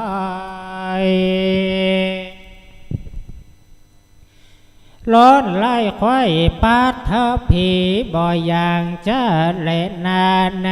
ขนาดนั้นคนยิงใจลายพ้องอ่านกึดป่อนสัญญามีพระยาหูรอดก็จักจะรอดเลื่อนตนเล่งเล่ลนฝ่าฟาดเข้าสู่ด่านดาวดงไผ่นีเสียไก่จักหมูลี่ซ่อนอยู่ดงนาตามคู่หาเทื่องถอยค่อยจากห้องเมืองคนกันโกลาหนเดือดไม้หาแห่งเหือดก้อยก็ลาคือผู้คนพาลาหยาบจะได้ค้ำคากันตายได้ชิบหายวายวอดบ่เหลือลอดคนใดคนฝูงไปอยู่ป่าก็จักกว่าคืนมาสู่เคหาที่เก่าขันเองเล่าเล็งหันก็จักปากันมวลโมตั้งต้นอยู่ตามธรรมบ่มัวดำกาอย่าเว้นจักบาปจันไรทัดนั้นไปหน้า คนหลุมจะยิ่งใจจักอายุหลายยิ่งขึ้นตั้งแต่ปืน10 ปีจำเลินดีหลายแลอายุพ่อแม่10 วาสาลูกเกิดมาปลายนาอายุลูกกว่าถึง20สืบแน่นหนาวต่อตันถึง100 ขวบเขาวาสาเขาบอดรับภาคว่าเว้นเสียจากดังบุญจักหนุนเตียงเต้าคืออายุลูกเต้ายืนหลา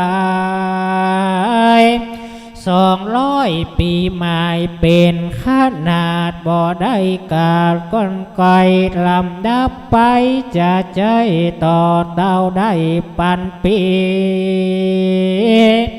เกิดลูกมีแถมเล่าอายุยืนกว่าเก่า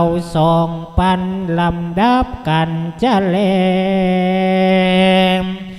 ต่อตันได้10,000 วาสาเขาลาภาคเว้นเสียจากกองทำบุญจักนำส่งอยู่เฮือตั้งอยู่เหมือนนานมีลูกหลานปลายนาอายุยืนกว่า2-3 ลำดับตามบ่ขาดถึงขนาดแสนปียังจำเลินดียิ่งโยดถึงตั้งโกรธอาสงไขบ่อย่างจะแลนาอ่านว่าคนยิ่งใจโลกไตอายุใด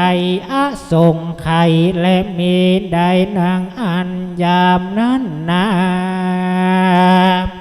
มาควายคนลุมไตยิ่งใจบ่หันคนตายคนเท่าเหตุอายุมากเท่าน้ำนาก็จักสาราปะบาทบ่เกิดกว่าตั้งธรรมอายุนาวแต่ก่อนจักสันผ่อนลงมาก้อนกาลานเตียน้อยก็โยกวาดก้อยหดไหลจากอาสงไขยืนโยดลงเป็นตึกโกดวาสาห้อยลงมาจะใจลองลงลอดก้อยแสนปีคนโกลีมวนหูยังอยู่ลูกขันนิ่งน้อยยังมีใจประมาทอายุก็โทษไหลลงมา90,000 วาสาแถมเล่าบ่เหมือนเก่าสันดีลง80,000 ปีเป็นควายตั้งอยู่หันเป็นท่าก็มีหันและนาอันคนจูผู้โลกตายมีอายุได้80,000 ปีทาราและเม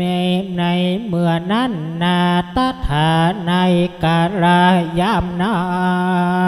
นคนจูโผมวนหมู่ก็จักอยู่เจยบานหาโจรมานบ่ได้ฝนตกไข่เตืองตาน15 วันแล้วเตื้อบ้านเมืองเลืองไหลติดกันไปเป็นตาแม่ไก่ล่าเตืองตานการจุมัวปัน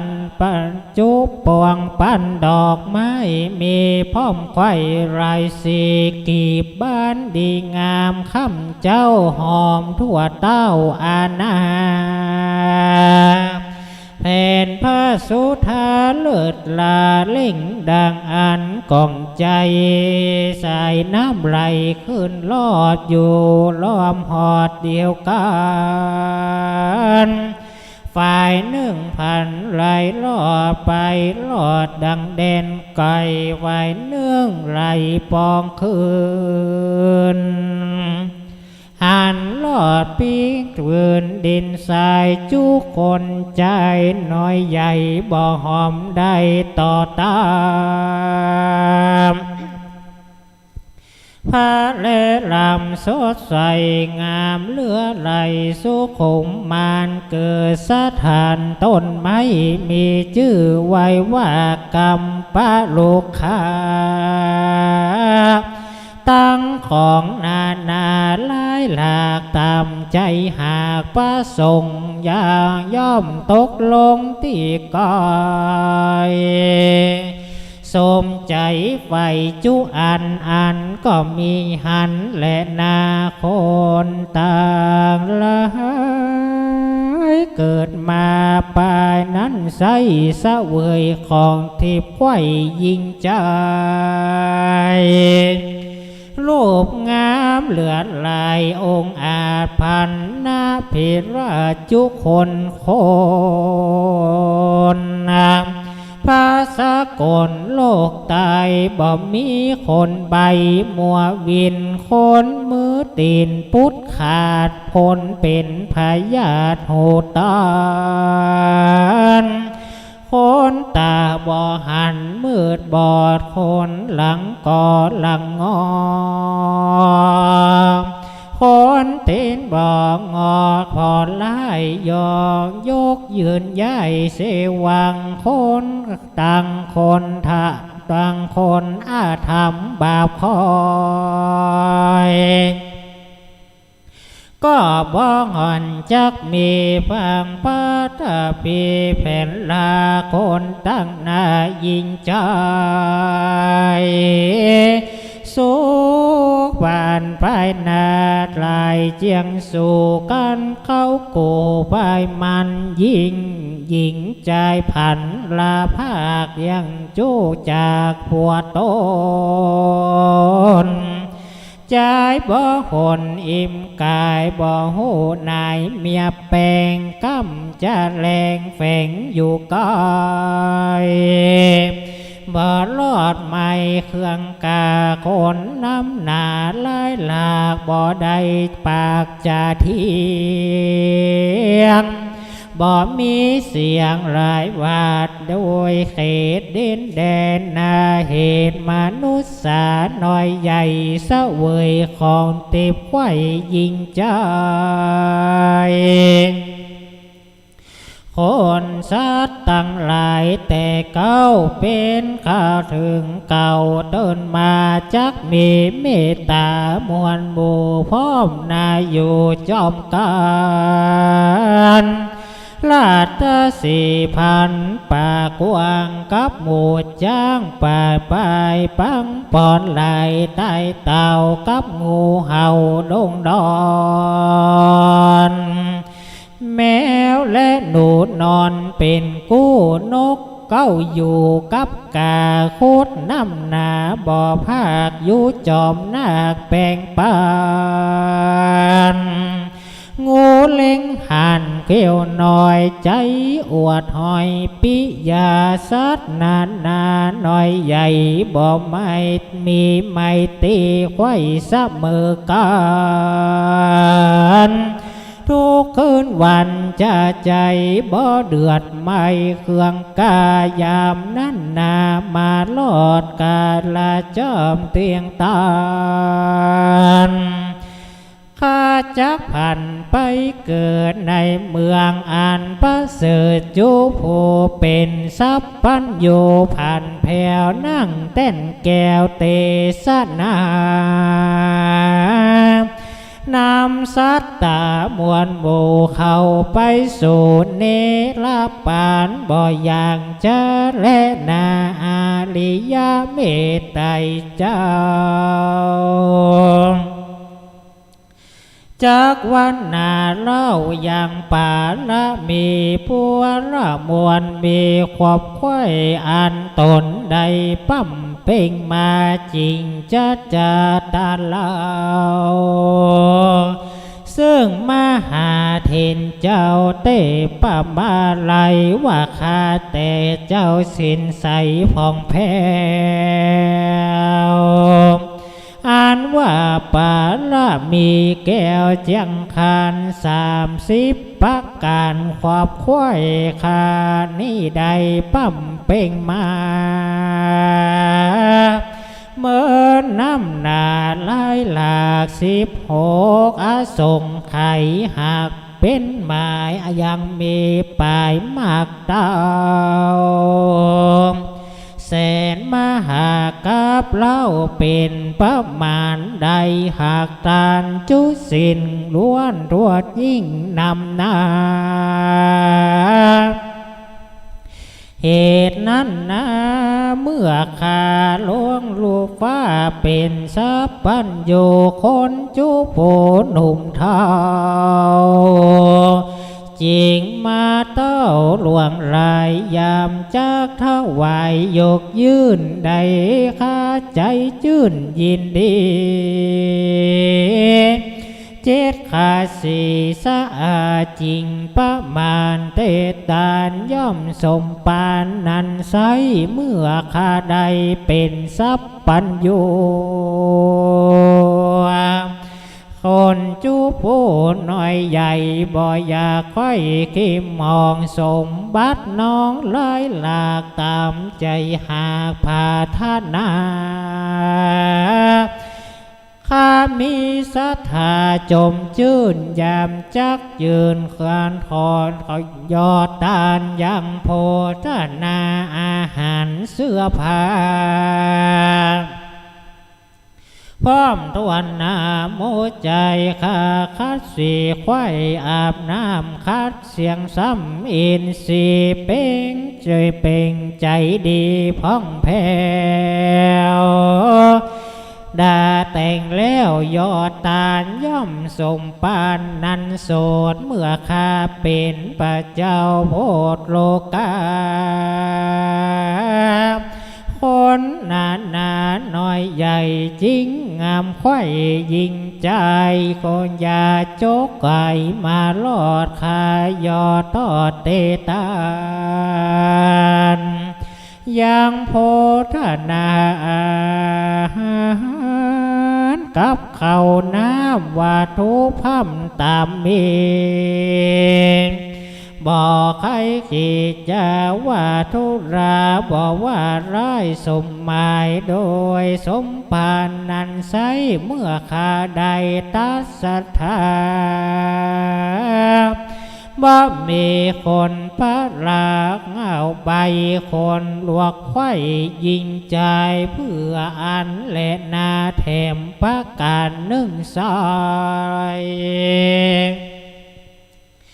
ขานี้ได้ฟังธรรมด้วยคบกรรมบ่ผ่อนตั้งแต่ก่อนเมินนานอันหนึ่งอ่านคนพระมาสู่ออกปากอูกาใจข้าของใดน้อยใหญ่ข้าบ่ไว้ตานไปแปลงใจใส่จื่นจ้อยตานตามถอยคนผ่านโดยสมปานนันไซเมื่อได้เป็นสัพพัญโยคนจูปูใครจอดบ่มีคนตาบอดหูตันข้าไว้ปั่นบอกกล่าวฮือหูข่าวดังอ่านขอเจ้าสินใส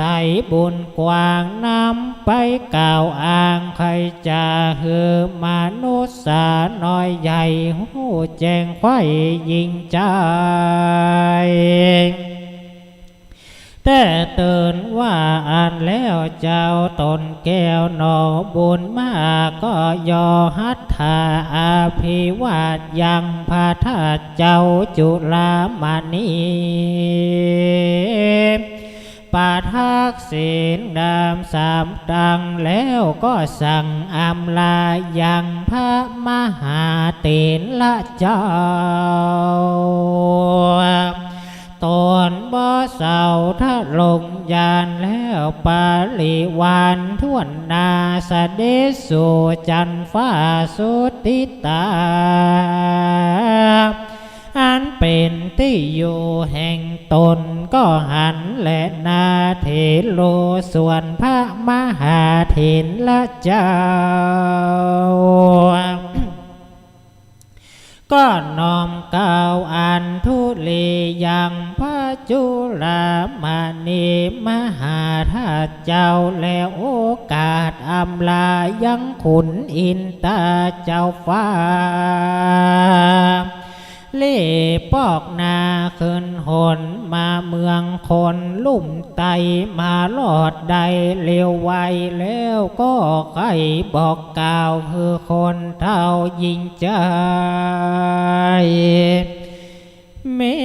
ลายหลากบ่อน้อยรู้ที่ถอยตำกรรมว่าอันนอคุณทำบุญกวา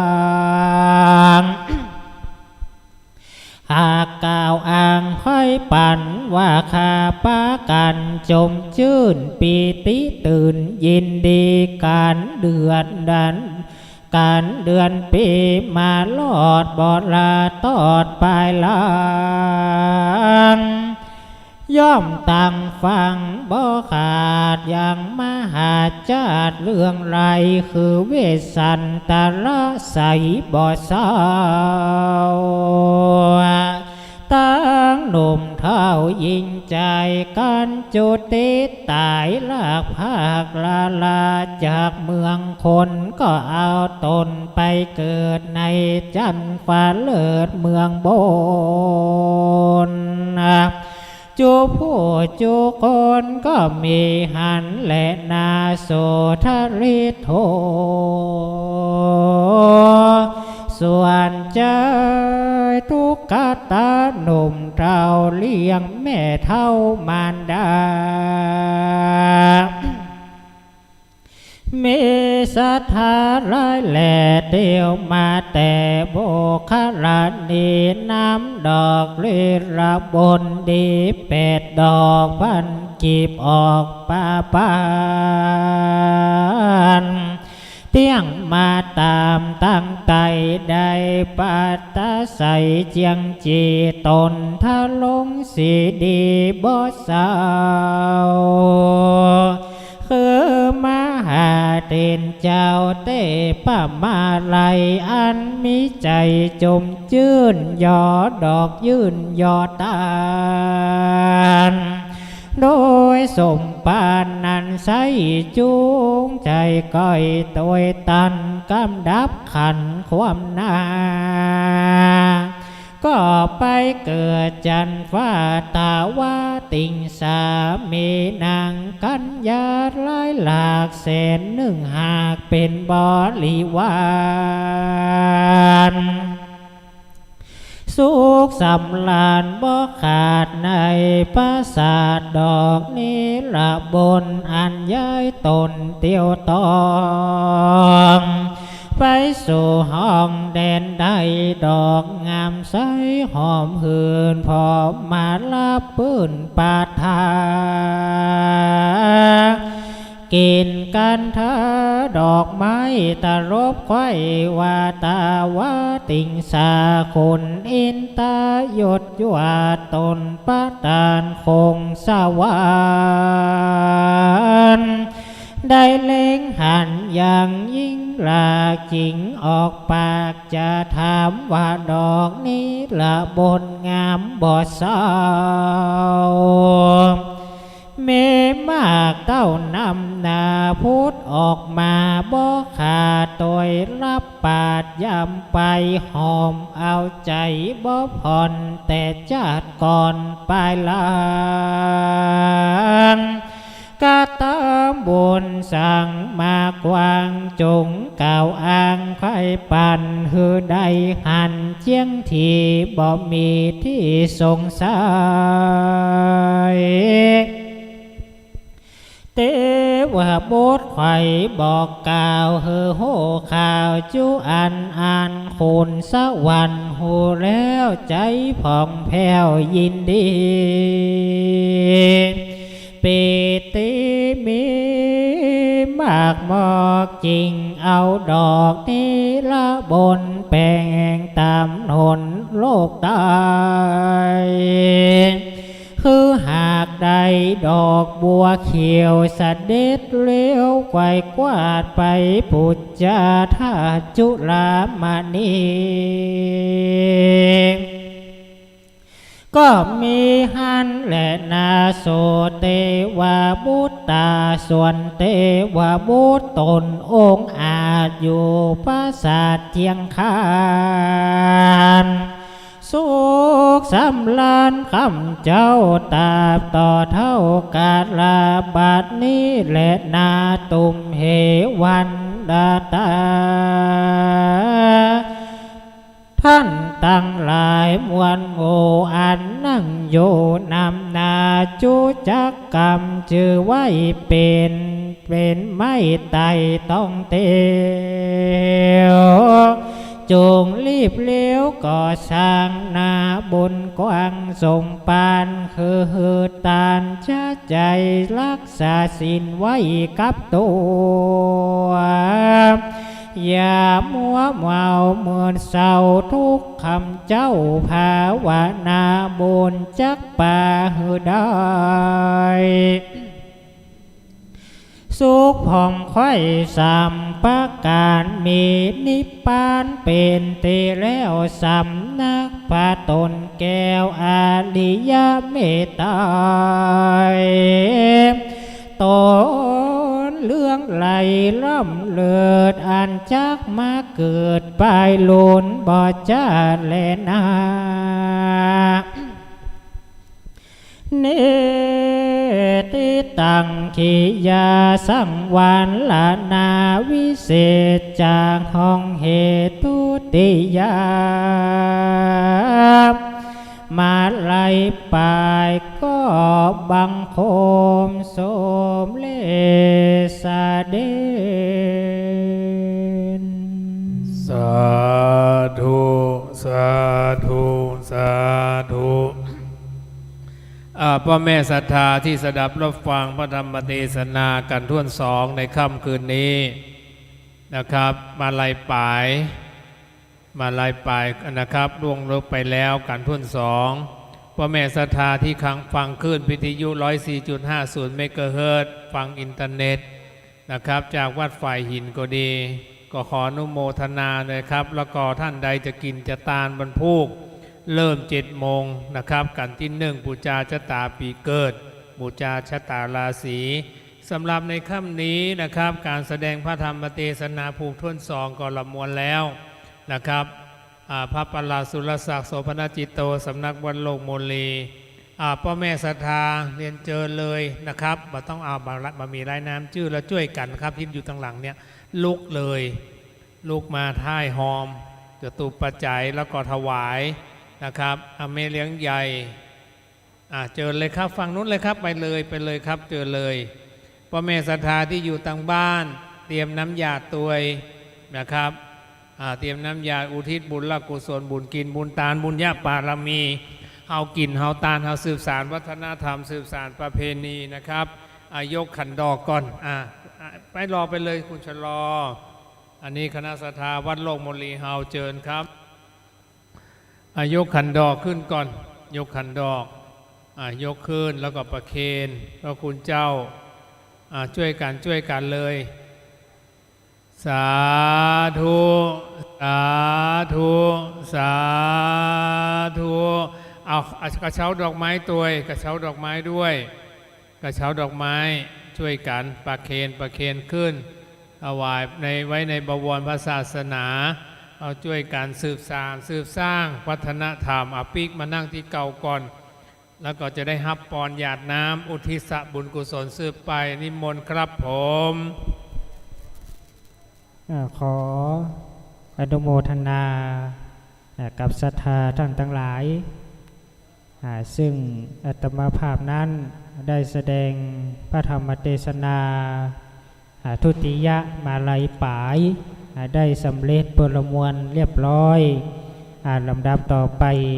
ขอศรัทธาท่านทั้งหลายได้ตั้งจิตตั้งใจกวดน้ำรับพรเป็นลำดับสืบต่อไป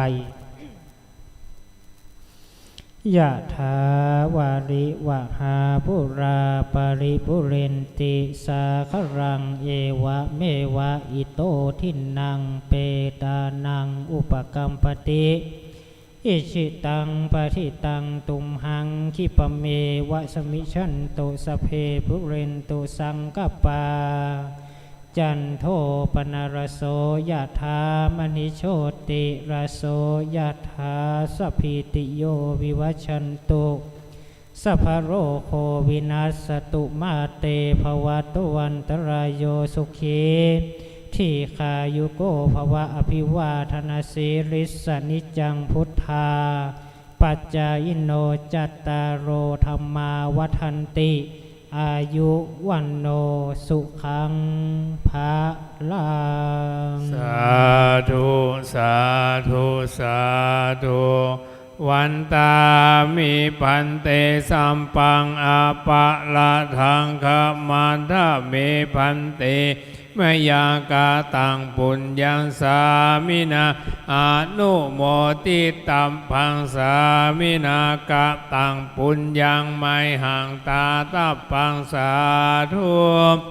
สาธุอนุโมตามิสุขีทีขายุโกอายุวันโนสุขังภะลังสาธุสาธุสาธุ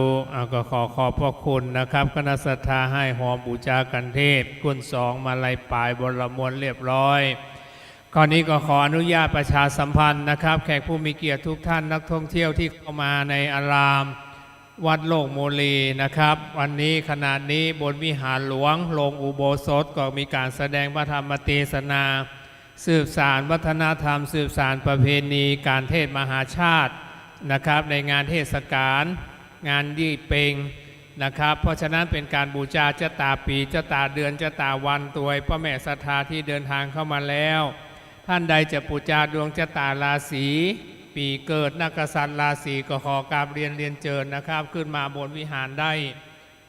เชิญเลยนะครับบูชาชะตาราศีอันนี้ออกก่อนนี่เป็นกันเรียนเชิญนะครับพ่อแม่ศรัทธามาบูชาตุงเงินตุงทองจุงชะตาราศีปีเกิดนะครับชวนฉลูคานทอมาลงมาเสงมาเมียมาแม่บอกลากาจอกุลเรียนเชิญนะครับวันนี้เดี๋ยวคำส่วน3กถาพันในพระเวสสันดรชาดกมีคาถาตึงมดรวมกันแล้ว 1,000 พระคาถานะครับเพราะฉะนั้นเป็นพระคาถาล้วนๆพ่อแม่ศรัทธาเดี๋ยวก็จะได้สดับรับฟังพันคาถาพจน์ท่านใดได้มีโอกาสฟังคาถาพันมีความเชื่อว่า1จะไม่จน2จะไม่เจ็บจะไม่จนจะไม่เจ็บนะครับแล้วก็จะแคล้วคลาดปลอดภัยเดินทางไปทิศไหนก็จะแคล้วคลาดปลอดภัยคาถาพันวันนี้จะมีทั้งหมด4กันนะครับ1มาลัยต้น2มาลัยปลาย3คาถาปัน4อานิสงส์นะครับพระเวสสันดรนะครับเพราะฉะนั้นศรัทธาที่อยู่ด้านล่างหรือว่าอยู่ตังลุ่มคนเมืองว่าอยู่ตังลุ่มคนไทยว่าอยู่ข้างล่างขึ้นมาบนวิหารได้นะครับเจอเลยนะครับพ่อแม่ศรัทธาทุกท่านคนใดจะบูชาตุงเงินตุงทองตุงชะตาราศีก็ขึ้นมาบูชาได้บนวิหารเลยแล้วก็เขียนชื่อนามสกุลวันเดือนปีเกิดของพ่อแม่ศรัทธานะครับพ่อแม่ศรัทธาแล้วก็ในข่วงแก้วอารามพระธาตุมีโคมแขวนช่วงนี้นะครับจังหวัดเทศบาลก็กำลังอนุรักษ์ไม่ใช่อนุรักษ์ก็บอกว่าปล่อยโคมไฟมันอันตรายไปตกใส่บ้านคนอื่นก็ไฟไหม้ก็นักปีที่ผ่านมานะครับก่อนหน้าก็อันตรายไฟไหม้บ้านใบจองเพราะปล่อยโคมไฟเปิ้นเลยห้ามก็ว่าใครปล่อยโคมไฟปีนี้ระวังนะครับตำรวจเปิ้นหารใส่เปิ้นจับโคมละ 1,000 บาทเพราะฉะนั้นเพื่อความปลอดภัยโคมแขวนในอารามวัดโลกโมลีมีพ่อแม่ศรัทธาก็มาบูชาโคมแขวนได้นะครับเขียนชื่อนามสกุลวันเดือนปีเกิดบูชาพระเกศแก้วจุฬามณีบูชาพระธาตุเจ้าเจดีย์อารามวัดโลกโมลีนะครับตอนนี้ท่านพระครูสิริเจติยานุกูลผู้ช่วยเจ้าวาดพระอารามหลวงวัดพระบรมธาตุเจ้าดอยสุเทพก็มาแล้ว จะได้กราบอาราธนานิมนต์ขึ้นสู่ธรรมาสคำธรรมาสแก้วนะครับคาถาปันมีปันพระคาถาเดี๋ยวจะได้บอกว่ามีอะไรบ้างกันไหนคาถาเต้าใดอย่างไรนะครับเพราะฉะนั้นศรัทธานะครับเราช่วยกันอาศรัทธาเกาวัดอาศรัทธาเจ้าเกาเจ้าศรัทธาวัดโลกโมลีนะครับแม่สุพินละมุดก็ดีทั้งสองท่านเลยนะครับเดี๋ยวขอเชิญมาตั้งหน้านี่จุดเทียนซองธรรมอันเนี้ยปูชนียบุคคลของวัดโลกโมลีใช้คำว่าปูชนียบุคคลสองท่านเลยนะครับเนี่ยปูชนียวัดของวัดโลกโมลีวัดโลกโมลีฟื้นมา 2544 นะครับท่านก็มาอุปถากอุปถัมภ์อายุก็น้อยลงกับวัดละนะครับสืบสารรักษาดูแลส่งเสริมวัดโลกโมลีนะครับบัดนี้ไปทุกท่านพนมมือขึ้นตั้งใจอาธิกัลยานางามในเบื้องต้นก็คือศีลมัชเชกัลยานางามในท่ามกลางก็คือสมาธิปาริโยสานกัลยานางามในที่สุดคือปัญญาโอกาสบัดนี้ขออาราธนาเสื้อเมืองเจียงใหม่รักษาเสาหลักเมืองอินทคินนวัดอินทคินเสริมรือเมืองรักษาเสาอินทคินนวัดเจดีย์หลวงวรวิหารเสื้อวัดเสื้อวาขออาราธนามาจุ่มนมในสันฐานอารามวัดโลกโมลีเดชเมืองเจียงใหม่อะไรอังการอาราธนาพระคุณเจ้าแสดงธรรมปันพระคาถาคือเป็นมังกละมงคลกับอารามและเป็นมังกละมงคลกับพ่อแม่ศรัทธาทุกท่านสงบนิ่งตั้งใจเหมือนภาชนะทองคำนบน้อมลองธรรมแห่งพระพุทธเจ้าณบัดนี้พระมานจโรการอิมปันติอาภัมปติกัดอัญชลีอัญจทิวรังอายัญจันทาสันติทาสันตามปัลลัญชังติกาเทเสตุธรรมังอนุกรรมปิมังปะชังนะโมตัสสะภะคะวะโตอะระหะโตสัมมาสัมพุทธัสสะ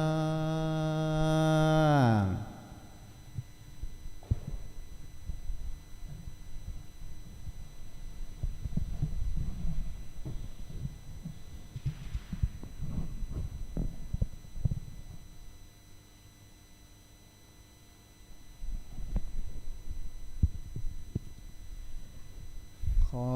ความนอบน้อมของข้าพเจ้าจงมีต่อพระรัตนตรัยขอความสุขความเจริญสวัสดีจงเกิดมีแก่ท่านสาธุชนพุทธบริษัทผู้มีกุศลศรัทธาเจตนามาร่วมกันฟังพระธรรมเทศนาเวสสันดรชาดกหรือเทศมหาชาติในค่ำคืนนี้และเจริญพรไปยังท่านสาธุชนท่านผู้ฟังที่รับฟังอยู่ทางบ้านทางสถานีวิทยุหรือรับฟังรับชมทางสดทางอินเทอร์เน็ตก็ดี Facebook ก็ดีขอความเจริญบังเกิดมีแก่ท่านทั้งหลายลำดับต่อจากนี้ไปจะเป็นพระธรรมเทศนาคาถาพันหรือพันพระคาถาอันว่าด้วยพระคาถาจำนวน 1,000 คาถาที่ประกอบที่เป็นคาถาในเวสสันดรชาดกตั้งแต่กันทศพรจนถึงนครกันเป็นที่สุดรวมทั้งหมดทั้งสิ้น 1,000 พระคาถาท้วนพันพระคาถานี้เป็นภาษาบาลีล้วนดังนั้น1 ชั่วโมงเป็นอย่างน้อยจากนี้ไปญาติโยมท่านสาธุชนท่านผู้ฟังทั้งหลายญาติโยมทั้งหลายที่อยู่ในมณฑลพิธีนี้ก็ดีท ที่รับฟังอยู่ทางบ้านก็ดีในระหว่างที่ฟังพระธรรมเทศนาที่พระอาตมาภาพแสดงไปนี้ก็ส่งจิตส่งใจส่งจิตเราไปตามกระแสแห่งพระธรรมเทศนาเจริญภาวนาไปด้วยกับการได้ฟังพระธรรมเทศนาอันเป็นพระคาถาภาษาบาลีล้วนๆในการแสดงในลำดับต่อจากนี้ไปดังนั้นท่านสาธุชนขอได้ตั้งจิตตั้งใจและเจริญภาวนาเป็นภาวนาไมกุศลไปกับกระแสแห่งพระธรรมเทศนาก็จะบังเกิดเป็นบุญเป็นกุศลแก่ศรัทธาญาติโยมทั้งหลายให้ได้สมดังพระพุทธองค์ทรงตรัสไว้เป็นอานิสงส์ดังที่เราท่านทั้งหลายได้มาร่วมกันฟังพระธรรมเทศนาในวันนี้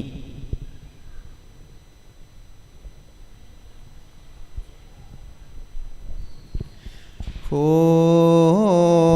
สันติวาวันลานันดาเปติอิตังสัทธากามปิลาวาตุงอุมปานิสายานิโกนดาราเมวิหารันโตโว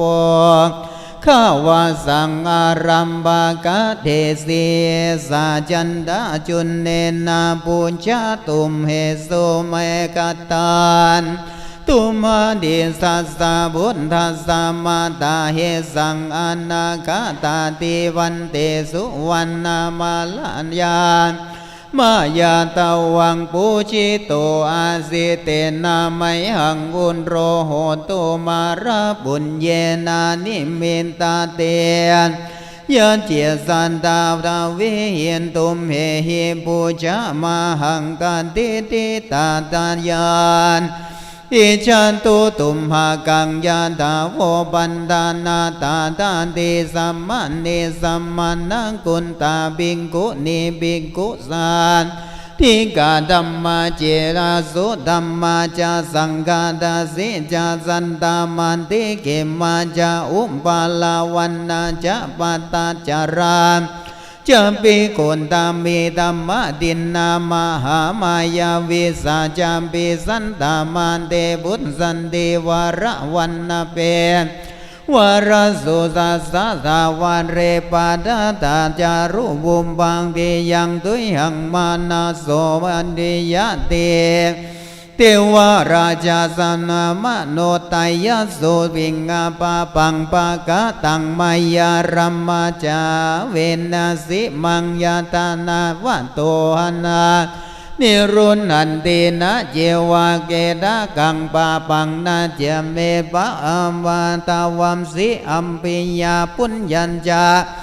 เตบาริกินตานังเยนาตะวังวาตามิหังสันนาเตมารานังตุยหังวินนาภะโวภาวิสันเตปันติหันตานิเมเตวะเรนตะสาวาเจวาโตนติวารันเจเมอะโตสังกาสัมบาปุตานิมิสาราดิติราชาสะพันดันเตตันตาอสังนิเวสเนสิเลนิราเนตานิราบุโมนิรากามายาธามิเกนบุตรตินามะนาเมนาตัตตาอสังปุริตันตาปุณตังดาเบนา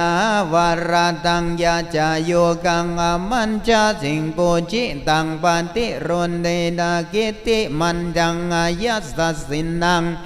ขัมปังเมรารายันติยามาจิมังกังอนุนาตังกุญจิอนุนาโตอันสาจะปังวาลิกิตังขมังอาทานะเมอนัปปายันตายุงปาริตานัสสตุวัสวากายเยระโจนาริมเปตาวาจันจามปีโพโมนาปะโมใจเยนมาดุลากุญจาดิรุนเดวาริวาราคานายุเตกุญชาเจลาวากากินเดนะสุนตามากาตาวันนินเตจินราราเกรุมกุสุสินาเตสุรามังสัพพะโบเดนาวิสินราชสะวันเตตันตาอัสสา มเหสิยาติเยนันตเตทัสสะวาราตินนามายาสัพพสังกาเนนาสิราราชันสะวินจินเตสัมบันเตสันดาลัญชะวิเวรตินาตามะตังอากากาเซนโตสัทธาอาหาอิตังวัตตวนาคารามาคารวาเวเทวราชาสุจัมปันติบุญสติยาวารังตัวอนุโมนเดนตัวสาวาสาวนาติดัสวารากาตานินดิตากิญญาสังวันนากานาทัสสะปัลละอานาทัสสะปันนาตัง10 กตากอแล้วเป็นน้องและนานาหิมะปาวานะกาตาตะโตจุนตาโสนาสาวุสติคัตติเยอุมปันทาเจเสนตุธัมมเนนะคาเรนะสัญชยานาสัมมาคามิตาสัมมาเสตารายินตัวนาคาตนติปุราตะกินนันนังเวสานังวิธิยามัชชิมาชเนสิบุสันติมะมังนาไม่ห่างมาติกังนามังนาปีเป็นตากังสัมภาวังอาชาโตมาหิเวสาวินติยาตัสมาเวสันตโรอาหุยาธาดังธารโกโหมิชาติยาอัฏฐวันสิโกตันดานิตันสาปัสสะเดสานังอาธาตุงวิจินนาจาติงอาธายังอาธาไทยังจักขุมังสังเปรูจิรังปิจาทาไทยังกายังวาสาเวตาตวายะดิงโกยาจะเยมามันตินาสาวะฟังจินตายันตัสสะอากัมปิตะมานาสันดิตังอากัมปิตตาปันทวิสินสินเนรุวานาตาปตังกาติปารุราหันจานาลากาโลมาปังอากาตันตาลจาสิราปัทยาตากินนังพาหุกิงมังอายันติอาพรหมนาติรัตนังเดวายานาจามาสิวินาสิวินังลัทธาวันตานังอาวัฏฐาธาธิปาวารังนาคังอิสะทันตังอุรุณหวันติวันดามินากาวิกัมปานินามังยังยาตันติพรหมนาปาวิตังกุญชารังทันติงอุปะกุณนางโกกะชุนติตะมันติหัตถิกะกันทาโตโอรรุยหาราชาจาคาทิมามโนมานะโสพรหมนังอัฏฐาทานังสิวินังรัตถาวันตะนันติตะมัทธังปากาเสนโตสัทธาอาหะตาทาสิยังวิงาสะนังโลมาหังนาสะสะนังอัตถินาเคปะทินนันดิเมธานิสัมมาสกามปะปะทาตาทาสิยังภาวิสิงกานะกังตาทาสิโรมาหังสนังหันดินานาเกปะดินนำหิกุปิดานาการังตถาสามากุลังปุรังอาสิโมโคสนจาปิปุโรมาหาสัตดินนาเกปะดินนำปิสิวินนังรัตวัตตาเนติอาเทนตาดาวตินาสัตโธตุมโมโรเประโวนามาหาหัดดินนาเคปะทินนำหิกุณฑิตานักรารังตาธาอาเดนตาวตาเตยสัตโตโตโมโรเวภะโรมาหาสันนาหัตถิอาเคปะทินนำหิสิวินนังลาตาวัตเนติอุกาจาราชาปุตตาจาเวสิยานาจาพรหมนาหัตถาโหหาอเนนดาดานาเกราปันดิวาสาวากาเกวาราจาเปนานิงังโมวิสิวิโยจาเปสมาคาตาดิสวานาตังมหันจันนังเตรัญโยปาดิตาวายุตังวินทะมันเดวะเตนตาตังปุตโตเวสันตะโรตวาตาทังโนหันติตันดาวัชานังรัตถปูชิตังคะทังโนกุญชะรังทัสสะสินัตทัตตัง อุนโรหะตังเกตังสัพพัญยุตันนังยะสัพพะเตกุชัลลังปันดุตันนาภารสัญญานังปาวาสันดาสตานามุตตะนังดินนังสวาสิวิตินังสิตังเกรัสสะสิตังเสสัตตะชะตังสุปัฏไทยังสาภพันนังสัทธตินังอัคขยานังราชาวาหิงพระมนานังอาทะทานังอะปันนัญจาโสทยาวาวัสสาสนานิจะเอกังโขทานาปฏิรูปังเอตังโขพระมนาระหังอายังเตวัสสาสราชาสิวินัทราตาโตกันตังเวสันตโรปุตโตวะหาชังภาเวสิสัญชัยยาสะเจตวังนกาลิสติสิวินังวาจานังอิทังมันเยตังสหปุตเตนาสิวิหัตเหกริสเรติกามังชนะปะโทมาสิรัตถาจาปิวินัสสันตุนะหังสิวินังวจนาราชาปุตเตสะทูตายังปัปปะชัยยังสากะทัตถาปุตโตหิมามะโอสระโอราโสกามังชนะปะโทมาสิรัตถาจาปิวินัสสันตุนาหังสิวินังวจนาราชาปุตตังสาธุราสานังพัพพาชัยยาสากะตังปุตโตหิมะมะอัสสาระโชวะจายานังตัสสะมิงทุพพยังอภิริยาสิระวะโตโหสิอานันติโลโกเกเมอัสสะปะปัญจปัสสเวพาหุงกาตังเวสันตารังปุตังสัทเทนามาคาตายามาเสติมานังทันเทนะสัทเทนานาหิโสพันธนาระโหปภาเชติจะนังรัตถาเวกังวาสตุภัพพาเตติเอโสเจเวสิวินังฉันโทสัทธังนปุณธนะมาเหสินังอิมังโสวัจจะเสตุราติงกัมเมจะปาริพุญชาตุตาโตรติยาวิวาสเนสุริยสุขเตขะมานังปฏิสัมมัคคาสิวิโยหุตตวารัตถาปปะชันตุสันติตะมัทังปกาสินโตสัทธาอาหาอุทเทหิกัตเตตระมโนขันตวาเวสันตรังวะทาสิวิโยเวทะเตกุณฑราเนขมาจะมาสัมมาคาตาอุคขราชาราชาปุตตาจะเวสิยานาจะพรหมนาหัตถาโลนานาอานิกัตถาการิธาปัตนาตาติการะเกตเกวะโรจาปินานิฆะโมสิวิโยจาปิสัมมาคตาสัสสัมมารัตติยาวิวาสเนสุริยสุขามานังปฏิสักขาตังสิวิโยหุตตวารัตถาปปะชาสยันติตังโสกัตตวาตระมโนวาสิวิราเชนาเปสิโตอามุนตาสัพพะรามวันโนสุวัตโหจันทะมโนโหสิโตสีสันตันนาโหอัตตา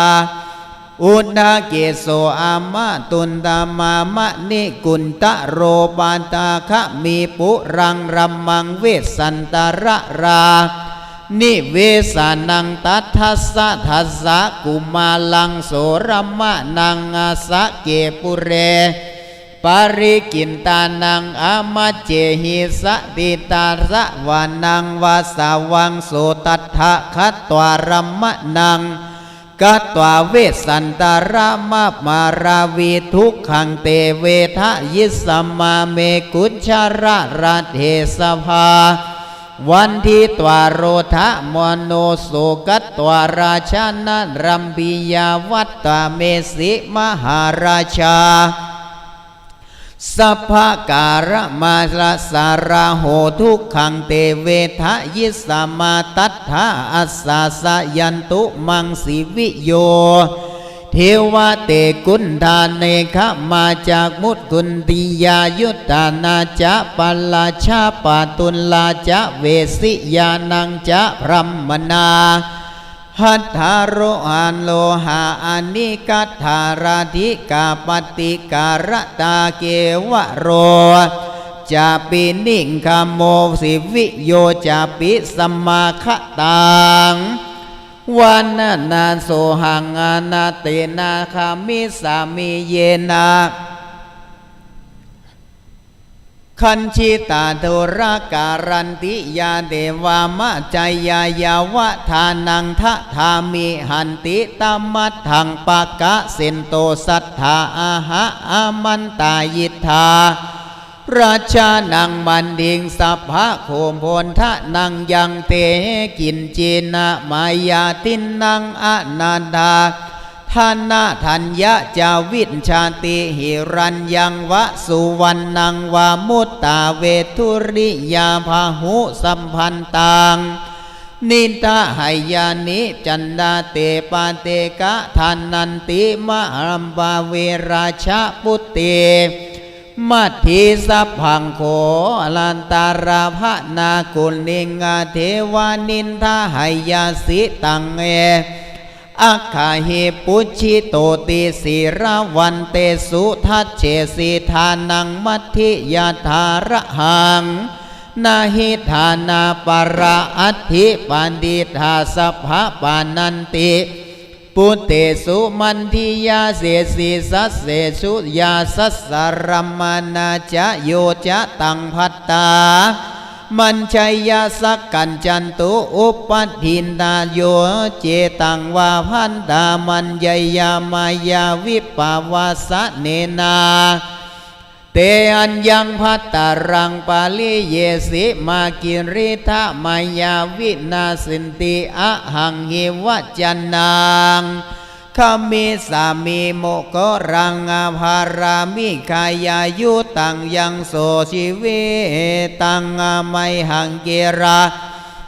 เอกกัสสะพระมนาเวนาติมหัมภาราวิราชาปุตเตมันทีสัพพังคาโสภานามาภูมิเบมากะทังนุปันนาติปาปังกังวันนาภาสติเนนะสัทธัมโมมหาราชายังตาวังคัจฉัยยาเอกะอาหังเปนาคัจฉามิเยนะคัจฉันติคัตติยาอิเมกุมาเรปัสสันโตมาจุเกปันดิพานินังอัสสะเมปรณานาละมานิยัมหินารัชสะราสริสติเอเกมอิเมกุมาเลปัสสันโตมัจจุลเลปฏิภานิเนกิรันเตอัสสเม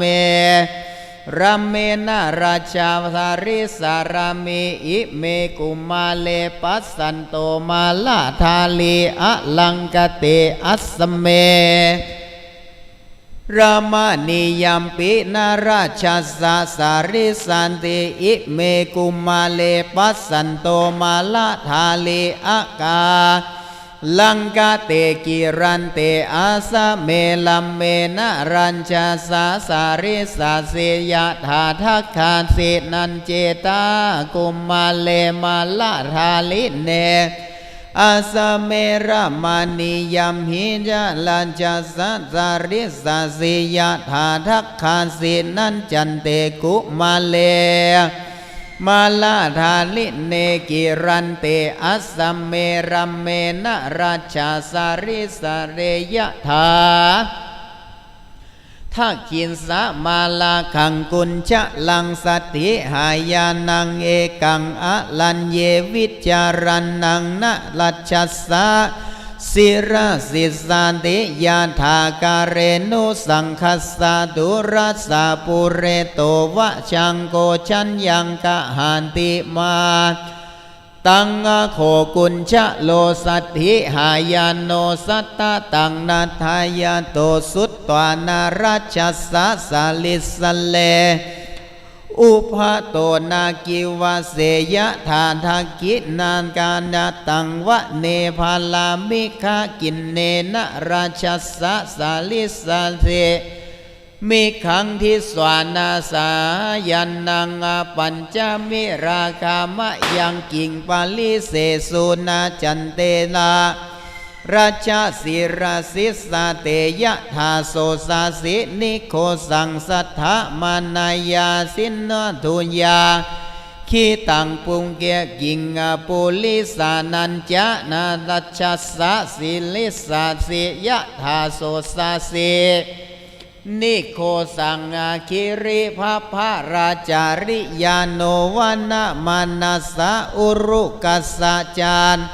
นาราชสิริสาสิยะธาสิสัสสะ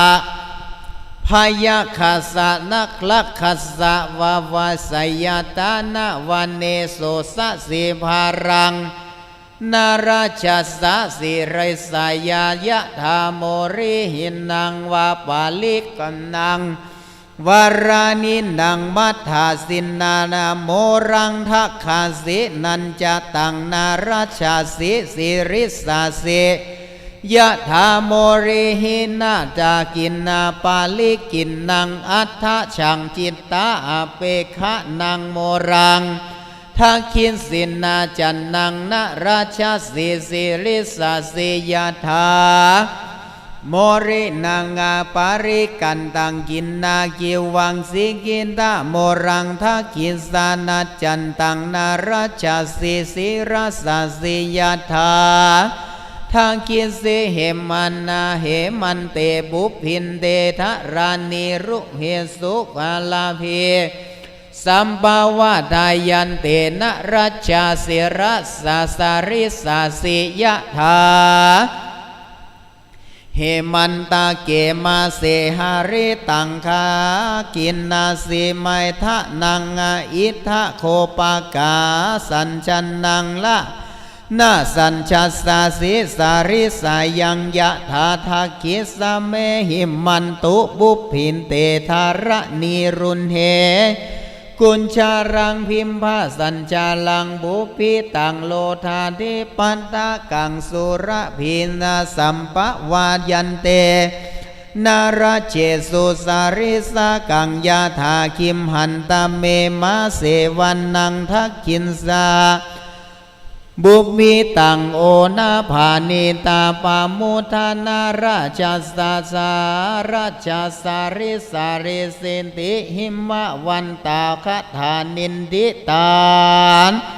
ขีญาสังวันนายังคาถาในหิมะวันนาหิมะปานาอันนามิวันนาปันดาไปด้วยคาถา134คาถาก็แล้วเท่านี้ก่อนแลตานะกันนาคาถาตามัดถังปากาเซนโตสัทธาอาหาเตสังสาลาสาปาตังสุตตวปุตตัสสะสุนินายานากุรานังปาริสาเทเวสาชาปุนเตยาสัสสะสินนิสยโยวิสังเมขายาตังปาปาตาปาปาตายานังอารัชชุยาพัญชะมินยาหังกัสสมาเวสันตะรังปุตตังปภาเชนติอาทุสัลกังอาชะทายังฐานะปาติงยาจะโยคังอามัจจาริงปูชิตังปฏิราชุเหกิตะมันตังกัสยาสินังกัสสมาเวสันตาลังปุตตังปภาเชนติอาทุสกังมาตาเปติอาภารังชันตุงกากกุเรนาเชธาปาทาสินังกัสสมาเวสันตลังปุตตังภาภาเชนติอะทุสะกังรัญโยหิตังเทวะหิตังยาตินังคะสะขินนังหิตังหิตัง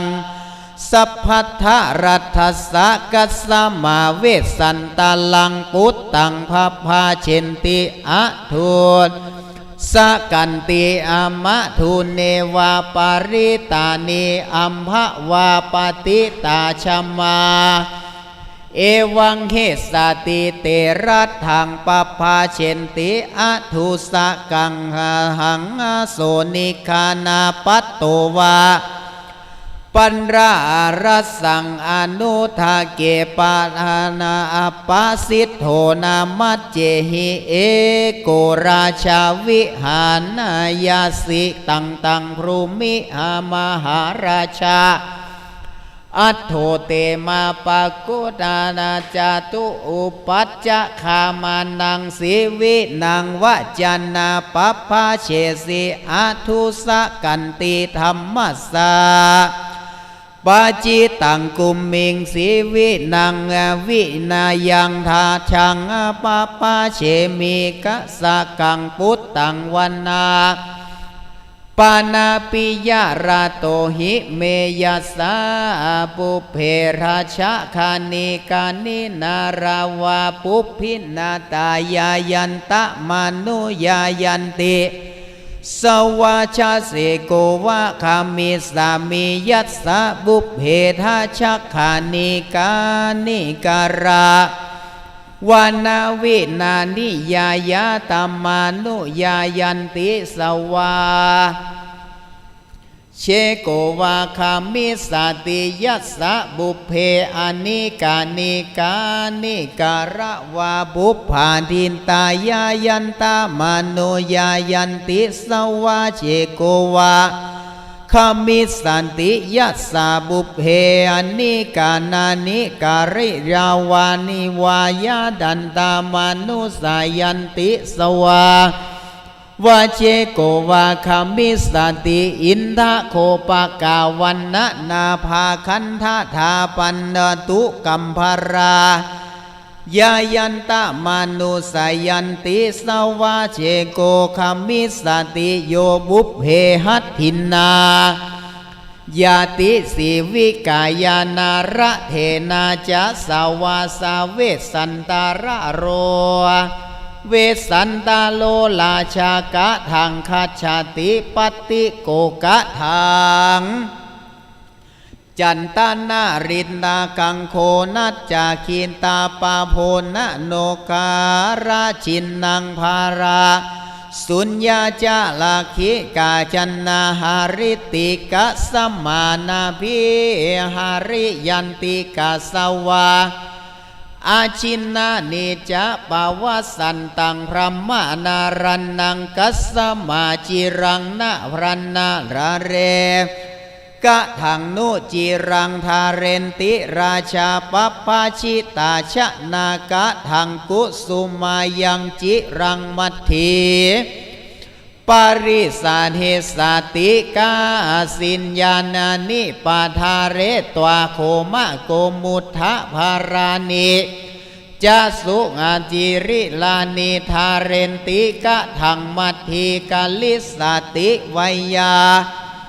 ไวหาญาปาริยายิตวาสิวิกายาระเทนาจะสากาชัญชะอนุจิรังจักกะถังคัจฉติปัญจิตังกายัสสะมามุทุตาลาหัตถาจันลานาวาสุเขทิตาสากัญชรานะจุลลาคาตังปะทังคัจฉติปฏิกายัสสา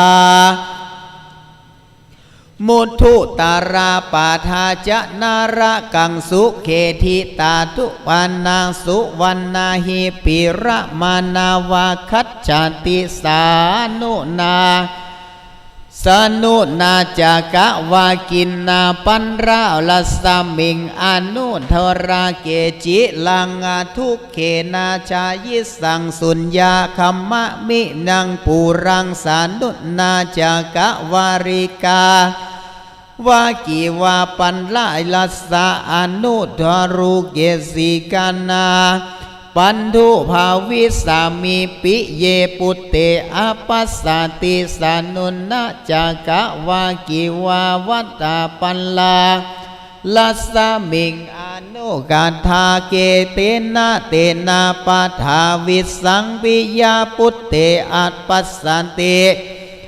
เอวันจะเมปาริวาวิเรนะปันตารัชะปุตตังอัทุรัสกังปะปะเชสิจะนังรัฐามันเยหิสาวาหิสานีชีวิตันติตะมัทธังปะกาเซนโตสัทธาอาหาตัสสาลาละอัมปิตังสุตวาสัพพาอันเตปุเรอาหุภาหาปักไขยาปักกันตุงสิวิกัญญามะสัมมาคตาสา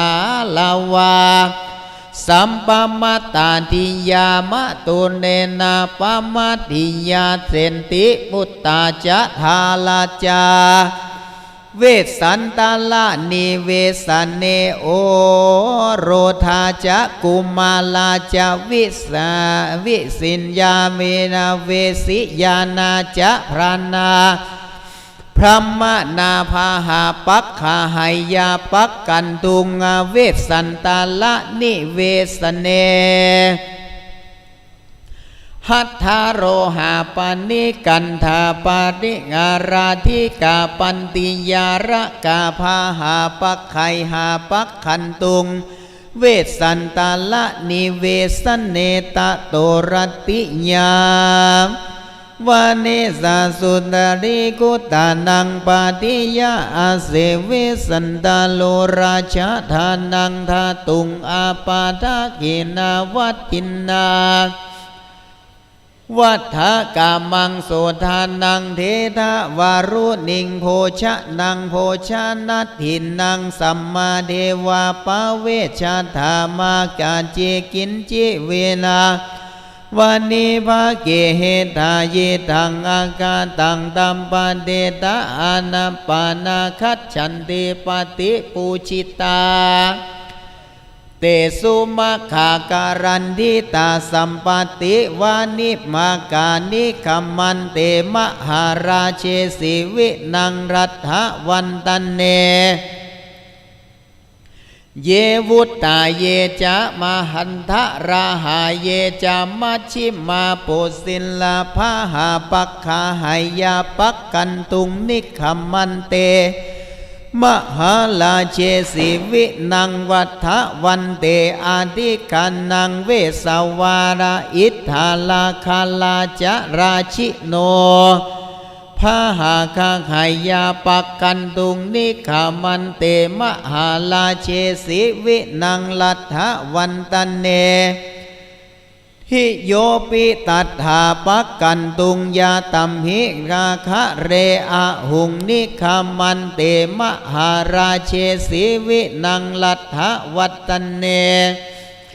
เยพระมานาเยจะสัมมานาอันเยวาปิวานิพาเนภาหาปักไขหาปักขันตุงอะลัมโมกิระโอภาสันติยาธาเวสันตาโลลาชายาชามาโนสาเกปุเรสิวินังวาจานาเทนะสัมมาลัทธาราเจโสสัทธายันตินเตทัตตวาสัพพะการังภูสิตาสุวรรณกัจเฉมาคังเกหิมะวันตะกัปปาวิสาเสนีอวอารุเหกามนิยาบิโตตะโมรังกุสาปุงกาปานิยินเนเอสาเวสันตาโรราชาสัพพทารัฐานิชาสิสัตตาอัสสะสันเตทัตตวาสัพพะกาลังกาเลสิอุสิตันทาชักเขทีเปอะโทปิยาสัพพะกาลาภูเตอารุเหนาคามะนิเยปิจาปิหัตถินเนวัมมะบินเตเอสเวสันตโลลาชาสัมปันตินารัฐาปนิชาโสสัตตะอิทธิสะเหติสัตราลาชาสัมบันดาสัทธาหารัฐานิรัญชาติสัตตาธาเนนุเตทัตตวาสัพพะกังกา สุปานิเดโรเอสาเวสันตาโรลาชาสัมปานาราดินาราชาสันดาทัสสิโนทัตตวสัตตาทัสสะสัตตาโนจายสาเวสันตาโลลาชาสัมปาสมาลธานิรัญชาติหัตถิอาเสระธาทัตตวานาริโยจาอลังกตาเอสาเวสันตาโลลาชะธรรมาเลสัมบารัชชาตินังสัทธาเยหิเกจิมหาลาเชนาภูตาเยจะภาวิสาเลอติตตาเยวากาเมหิคัจฉันติยามาทานะนังโสหังสเตอภิสาสิงยาชะมโนสะเกปุเรสิวินังวาจานัตเถนะสัทธาลัทธาสิลัญชาหังอคันตังปฏิสิวาสังวะเนภาลามิคานิกินเนคะคะทิปินิเวสิยาเวเตอะหังปุญญาเนกะโรมิตุมเหปังกัมมิสิทธาธาติอนุชานาหิมังอัมหาปัปปชามาลุนจติโสหังสะเกอภิสมาสิงยะชานามาโนสะเกปุเรสิวินังวจานัตเถนะสัมภทารัตถานิจัจจหังวาคันตังปฏิสาเวสิสังนะเววราระนิคานากินเนคัคคะทิปินิเสวิเตอะหังปุญญานิกะโรมิวากังคัจฉามิภัพพะตันติอนุชานามิตังพุทธาปัพพชาเตสมิจฉาตุอัญญัญจะมัทถิกันละนิสุกัญญาตานุมัชชิมาอัจฉตุสหปุตติเหปุณณตาปุตเตหิกิงอัญญากาลิสติตินาหังอากามาทัสสิปินาอาลัญญังนะเนนุสสาลาสะเจมังอิจฉาตินะเนอเนวาตุงสะเตเนจะจาคิจาคัจฉาตุติอาปุลิโสนานทิโทลุขะมาลาลุยหะมุนจติสังฆตายันตาสิงคานาสิงคานิติขันนากิปะหาลินโนมะให้สิญญาวิจารัตเถนานะทิงโสตุพัลลังปฏิทิสวามิขานังยาทูทานังขะวังสัญจาริดังอวะเนธาเทนุวาวัชชากินญาณกาทังมัตถิยากาลิสติทิสวา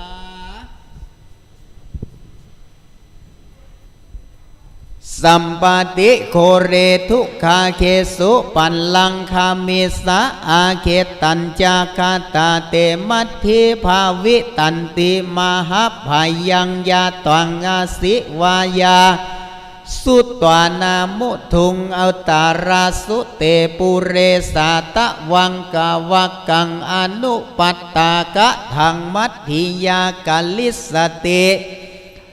หิเตมัชชิมากิเตนากาเลสันนิสินเนสุปักขิสุกุณาเตตวาทะพรหมหัญญานังตัทธะกิงคันธุขัตตุมิจฉายาสิตังมหาภาริวาราชปุตติมัทธิสัพพังโคสาโพนานายะทิเอเตนิอัคขามิวะเนปฏิขายานิเมสัพพานิอาภิสัมโพสังคัจฉันเดวาราเดสาภากายังกุสังโป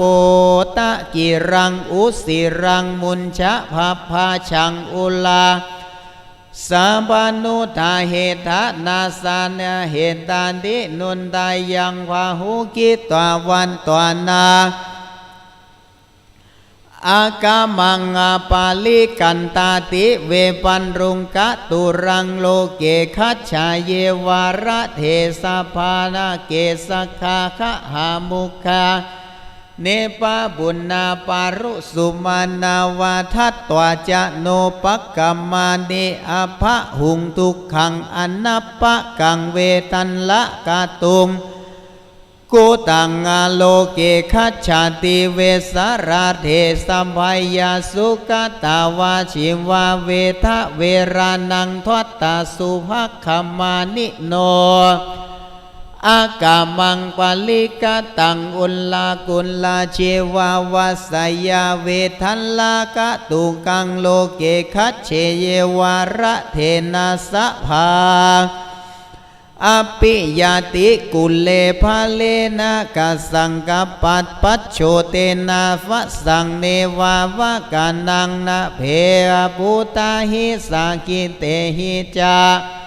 เวนทบายังกาตุตังโลเกคัจฉันเยวาระเทสะภานัคขนาทีอนุทกานักขังลัทธาอัจจาทิยังอิทธิปิวาระทาวานักขายสาสิทัสสะภาตาโลเวปัลลังปาตุตะกังเวตะขัจฉันเทวาระสาสปานาทะโชรัทะปัญญานังทุมโมปัญญานะมะคนาลาชาลัทธัสสะปัญญานังอาภัตตาปัญญานามิถิยาเวปาราปาตุกังโลเกขัจยัญเยวาราเทนตัสสะทายาธาริโตตินตาตินตัสสะอันทาสะกินติมาวะตังเวเทวาปาติสันติตุงกะรังหิตวาโสตินนาสากะตังนินนาสามิกังอนุพันธิงสะทากาสลาวสินนาปาภาตาบาวิชันทยาเวนตันราการตุตังยาอาปินตาสาคารังปาริยังพาหูวิตานาทะรังมหิงนาราสตานาปุริตังเนชันติเวสันตาลังวินากะทังนุตตาสังนาทายังหาทายังสุขาวาหาวาตาอินติโยวาสามิกังทุกขาตัมบุญติสุขามิชันติอัตตโนนิขามันเตมหาราเชสิวินังลัทธวันตาเนตมาทังอนุพันธิสังสัพพะกาเมทะโนหินตัวเมกามันติยามหาราชามัตถิงสัพพะคาโตวันติยังอิเมตถาหราปุตตาชาลีกันหานิสิลาจุนเนปิกานิตาลักขันเนคัจฉันเตมะยันเตปุตตามหาเสเนนาตามาตารินนาราชาปุตเตสัมมาธิมัตถิงสัพพังโคสัพพารานาปิยาปุตตาปกาเทวชาลีกันหาทินาชินนาตุโพตายัมปะหาตัทธะมาลิสันติอารัญเยชีวิโสกันันติตามะภาลิยามหาราชาสีวินังลัทธวันตินังสาวินานันทังพุทธานิสินานาสุปเวชันนังลูกขาภาลินนิพุชันตากะทังกันหานังธารกาพุนนาตวาสตาปัลลังกังเสโสวันนาตาธิระเกนาลุกขะปนาตุเสนาพุนชันตากะทางกันหันนาตันติละจาลาธาละกากาสินาปาทาเรตวโมคะโกโมทนามาราติจะกุสาจิลานาธาเรนาทาเลตากะทางกันหังนาติการาชาวัยาหิปาริสายิตวาสิวิกายาละเทนาจาปติยาปาริทาวันตากะทางกาทันจาทาละกากุตาคาเลสียาสิตวานามิวาเตพุสิต ตักขะเลยันตาลูกขามุนนาสัตสมิงกะทังกาหันจาทาละกาปันลังเกสุสียิตวานาโคนเนนะจิตตันสาสันละธานายันเตนะตันดาระธานากะทังกันหันติทาลากาอิทังวัตตวปักกามิมัตถิสัพพังโสภนานาสิวิมาเคนะอันเวสิปุตเตอาทายะลักขันนาติตะโตเวสสันตาโลลาชะทานังทัตตวคัตติโย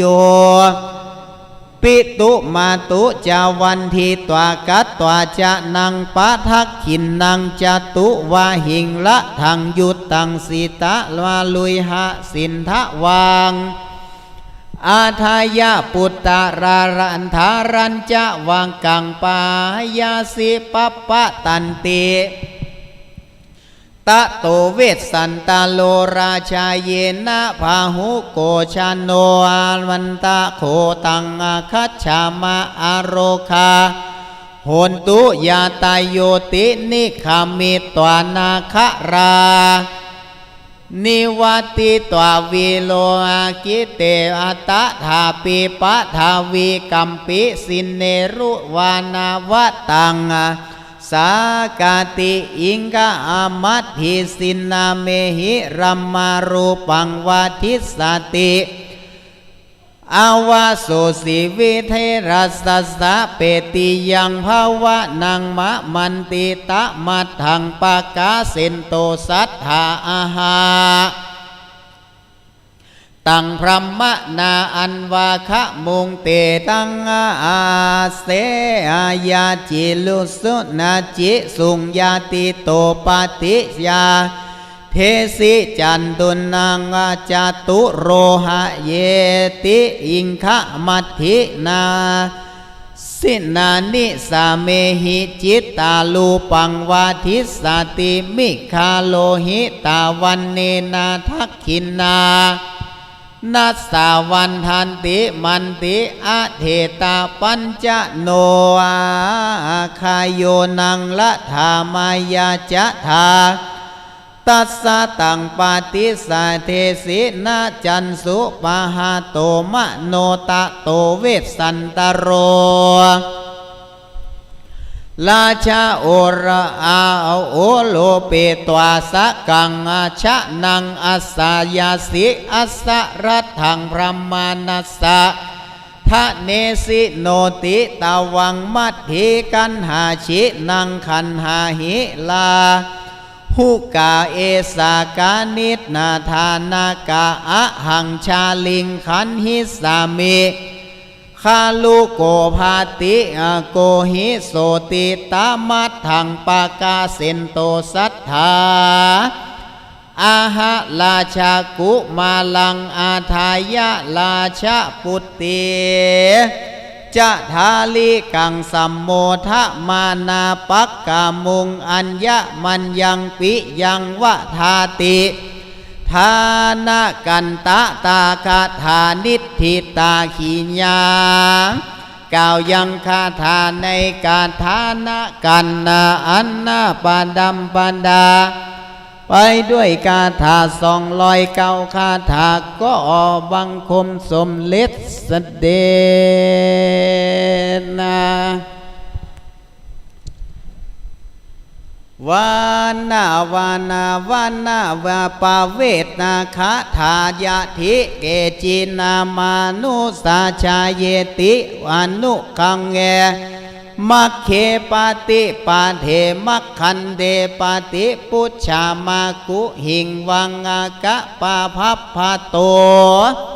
เตตัทธะอัมเหปัสสุสิตวาการุณังปริเวทะยุงทุกขันเตปติเวเทนติทุเรวังกะตาปัพพะโตติยะทิปัสสันติวันนะวะเนทาลกาภาลิเตทุเมเสสังภาลานังเหตุมหิปาอุปาโลทันตาทิธาราตกา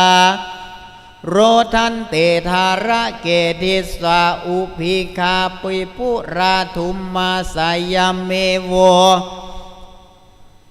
นามิตตวาอุปาทาคัจฉันติทาละเกอิทังอาเจนังอาทิสวะอัปปา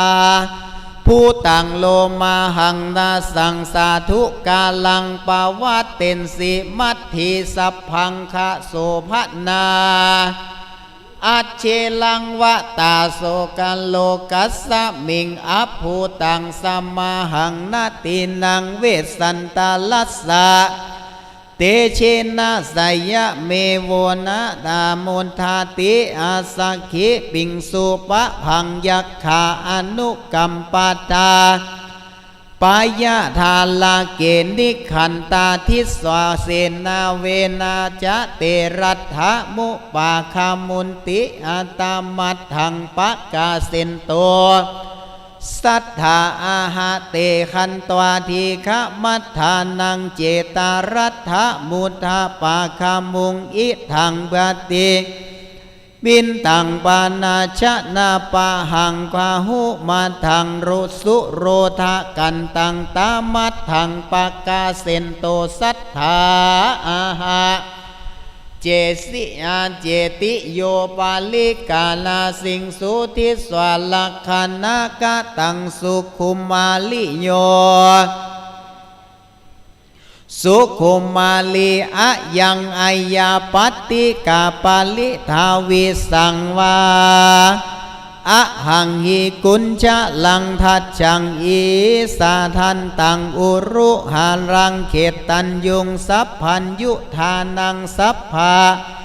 เสตังคาชุตากวังอาปันดุกัมพาลาสัญญานังชันตังปาชิตังสัตถุมันทานังทันติงสวา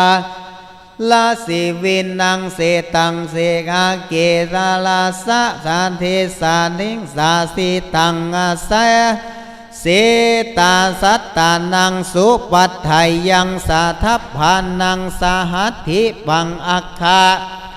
ยานังลาชาวาหิงปรมะนังอาทาทะนังตัสสมิงเมสิวิโยกุธาปิตาจุนนาปะหาโตอะมะโนวาอะบุญทิยานมังราชวัดชังคัจฉามีพัพพตังโอกาสังสัมมาชนาทาวานายัตถาวาเสมาหิเตนะสาวาคาชันเตมหาราชาโอเทเตสาโดนาอาดุราคันตังอิสาโรสิอนุปัตโตยังอิทธิตันตาวะเททยาสากังภาสิงนังมาทุมาสังสุทธานาสิรานะโมทานังปาริปุญชมหาราชาปาหุโนโนสิอาคะโตติปฏิคาหิตังยังเวทนาทินาสัพพะสะอาคิยังกัตตวานาอาวารุทิสามังลาชาวักกังคัจฉามิภัพพะตังโอกาสังสัมมาชานาทวะเนตัทธวะสัมเมหินเสติอิเทวะนังตาวาคัจฉันสุเจตารัตถราเทสภายาวะเจสา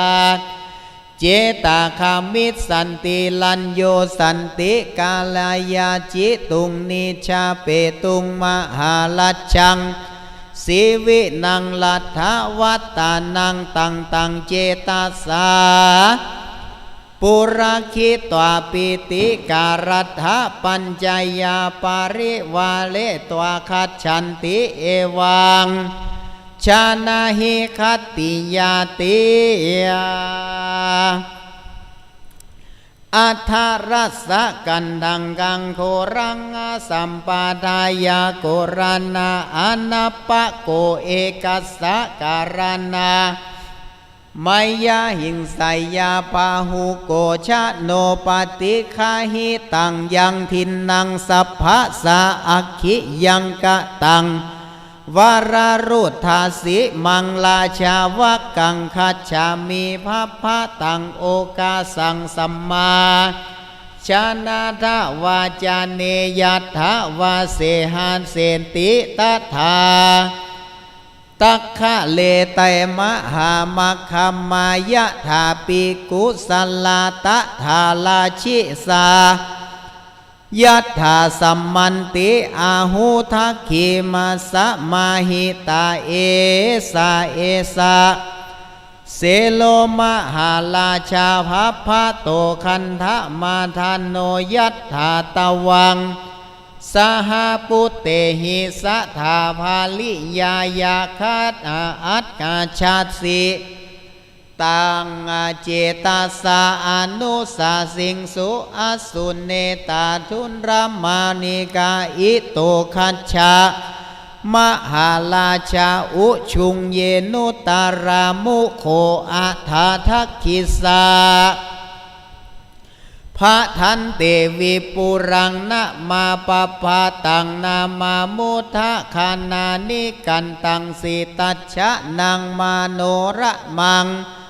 ตามาติกามานาพันทันเตอะทาทักขิสะปะปะกังนะทิงเกตุมาติงนะมาคัมภีรังคิริปะปะรังปุถุโรมาคัจฉานิกังสุปันติตังมหาโหทากังตัทธานาดานะหาตวาปิติตวาจะอัสสะเสตวาสัพพุตตะเกอัฏฐทักขินสะพัทธันเตนิโคทะรังมารุทิวาบังราภาเกสิคาเลละชะตังอาสิสัตตานังยังมโนรามังอัฏฐทักขิสะพัทธันเตนิเรกานะกันนามาปัปปะตังนาราธิชะคานากินนังเสสังกิงสุปัสสายุตังตัสสะอุตตระบุพเพนามุญจะลินโทนามะโสสาโลบุญดาลิเกหิสันทัสสันโตเสตะโสคันธิเยหิจะโสวะนังเคเมฆะสังเกราทุวังอริสตังสัทธานิงสิโหวาสิมาเปคินาวะวันนาสัตตังเวหาหายาปุพพะบุเคหิสัญชานังพาเลลุกเคหิจุลยังตัทธะพินทุสาลาชาวัคคูนาทาวันนาพะหูทิชากุญชันดาบากุสัตตันติอุตตะนาอุตุสัมปูทินาเมทุเมคันตวาคิรีวิทุขานิยังนาทีนังปะภาวานิจะโสทักขินสิบุคคลาบุคคลานิงกะทันชารากุธาทุวังปุถุโลมามัชชิกาจินนังสุปาติตังมโหทากังสามัญจาจตุรสัญจาอาสาทุงอปาติคัตถิยังตัสสะอุตตาภารุเพนะสันนานาสาลังอามาปายาปันนะสาลังอามาเปตวากุญญาจาลิยายาอาหิทายาติจาตุปะมังอัจฉะโสนังเหตวาปาวานังอัปปะสัทธังนิราหุรังจาตุโลชาวานังงานมะยังตัทธาวาสามาปัพพะตันเตเรอะหังวามิมัตถิเทวีจะชาลีกันหาชินนาอุโหอัญจามันยังโสกานาโสกานุทาวาสามังปัพพะตา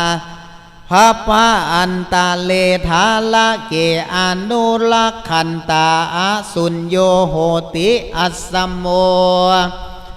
มัทธิพลังอาหาลาติปัวเสติจะต่อยัวชาเนหิตะโตอาเวสสันตาโลลาชาปัญจศีลานิลักขติอหังคัจฉามิมะหามพระราหาวันโนอโรคาเตมหาสุขาติวานะปะเวนาคะธานิทิตาขีญาเก่ายังอาคาถาในกันนาวันนาปะเวทอานาปันดาไปด้วยคาถา57คาถาก็แล้วว่าเป็นห้องเตานี้ก่อนแลชูชากาถาอาหูวาสีกาลิงเคสุชูชะโกนามะพรัมมาโนตัสสาปิหาลาลากาภาลิยานาเมนามิตตาตาปันนาตานังตัทธะคาตาโวจุงคนาทีอุทธกาหาริยาทิโยนาทังปาลิภาสิสุงาสมาคันตวกุตุหาราอามิตตาตานุนนาเตมาตาอามิตโตนุนนาเตปิตาเยตังชินนาสะปาทังสุเอวังทะถาหิรังริยังสติงอาหิตังวาตาเตยาติมันตายิงสุราโหขะตาเยชินนาสะปาทังสุเอทังเอวังทะทาริยังสติงทุกขะตังวาตาเตสัญญาสิยาตินามันตายิงสุโรระโหคาตาเยตังชินนานัสสะปาทังสุเอวังทะหาริยังสติงปาปะกังวาตาเตยาติมันตายิงสุอโรหะโตระโหคายาเตเยตังชินนาสาปากาทังเอวังหาริสายังสติงมะมาอะมานาปาปังวะตังเตยาติมันตายิงสุ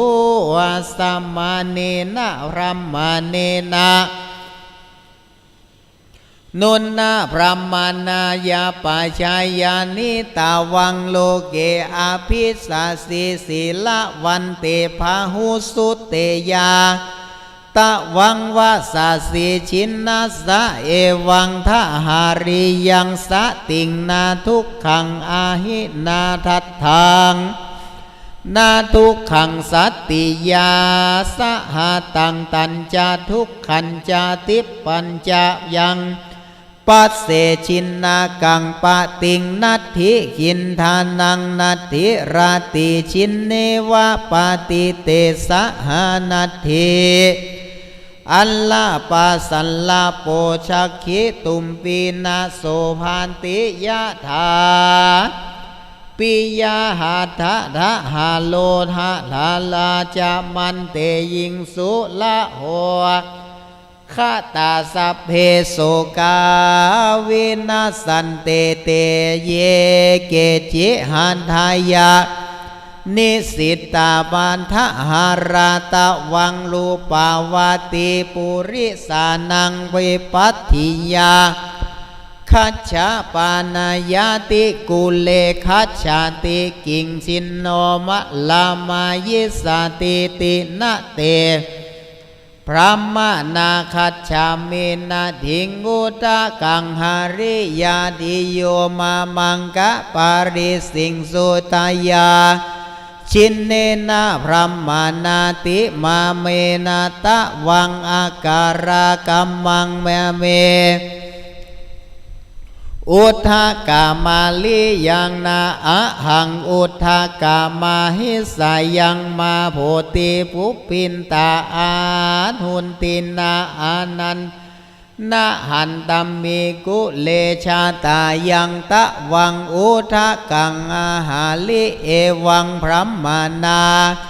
ช ชานาหินะเตวัชชามิยังคะเลสะเจมาทาสังทาสิง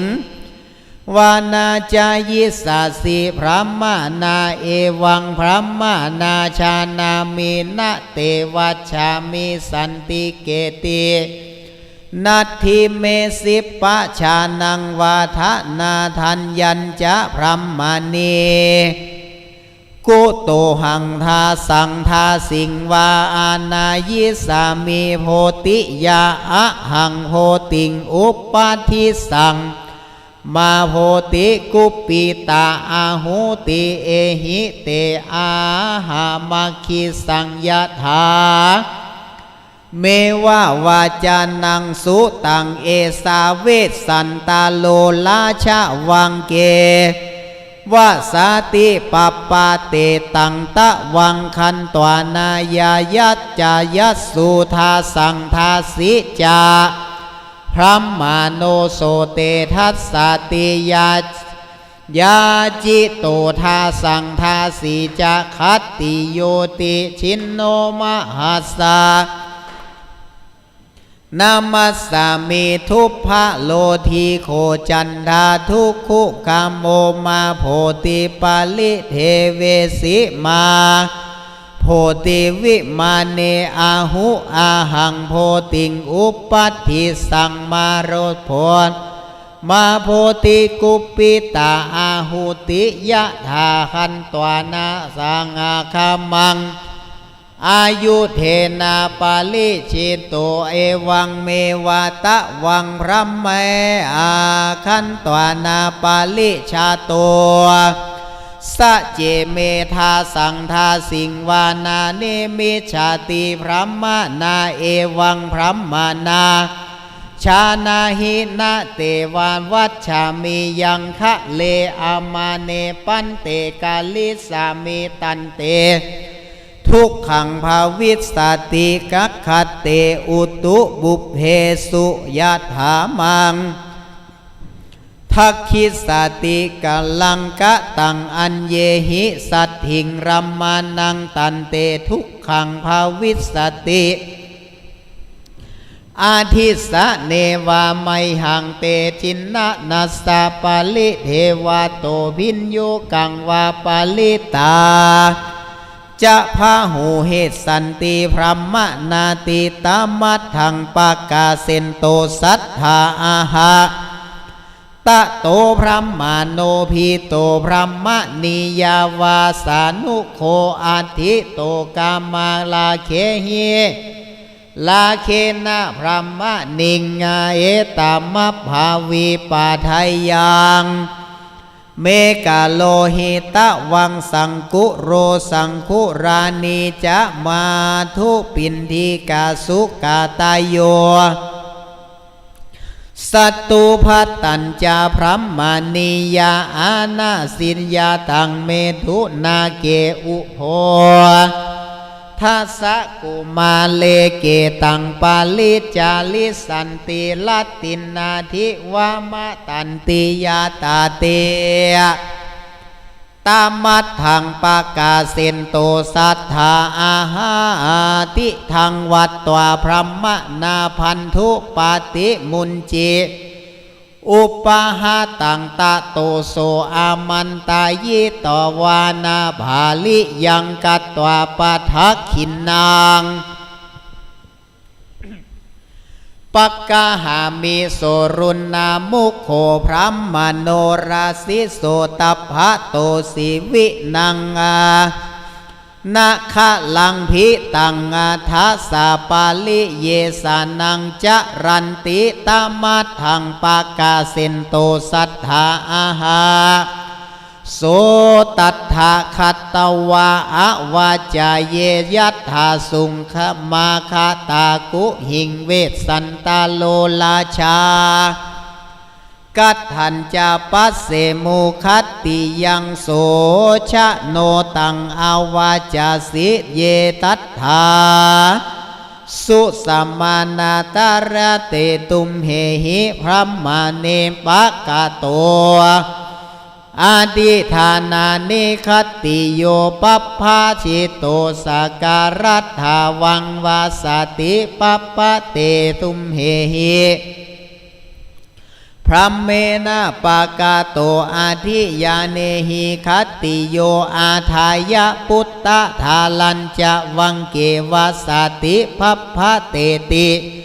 ตามัดถังปากาเซนโตสัทธาอาหะโสโจทิโนพรหมานิยาพรหมาโน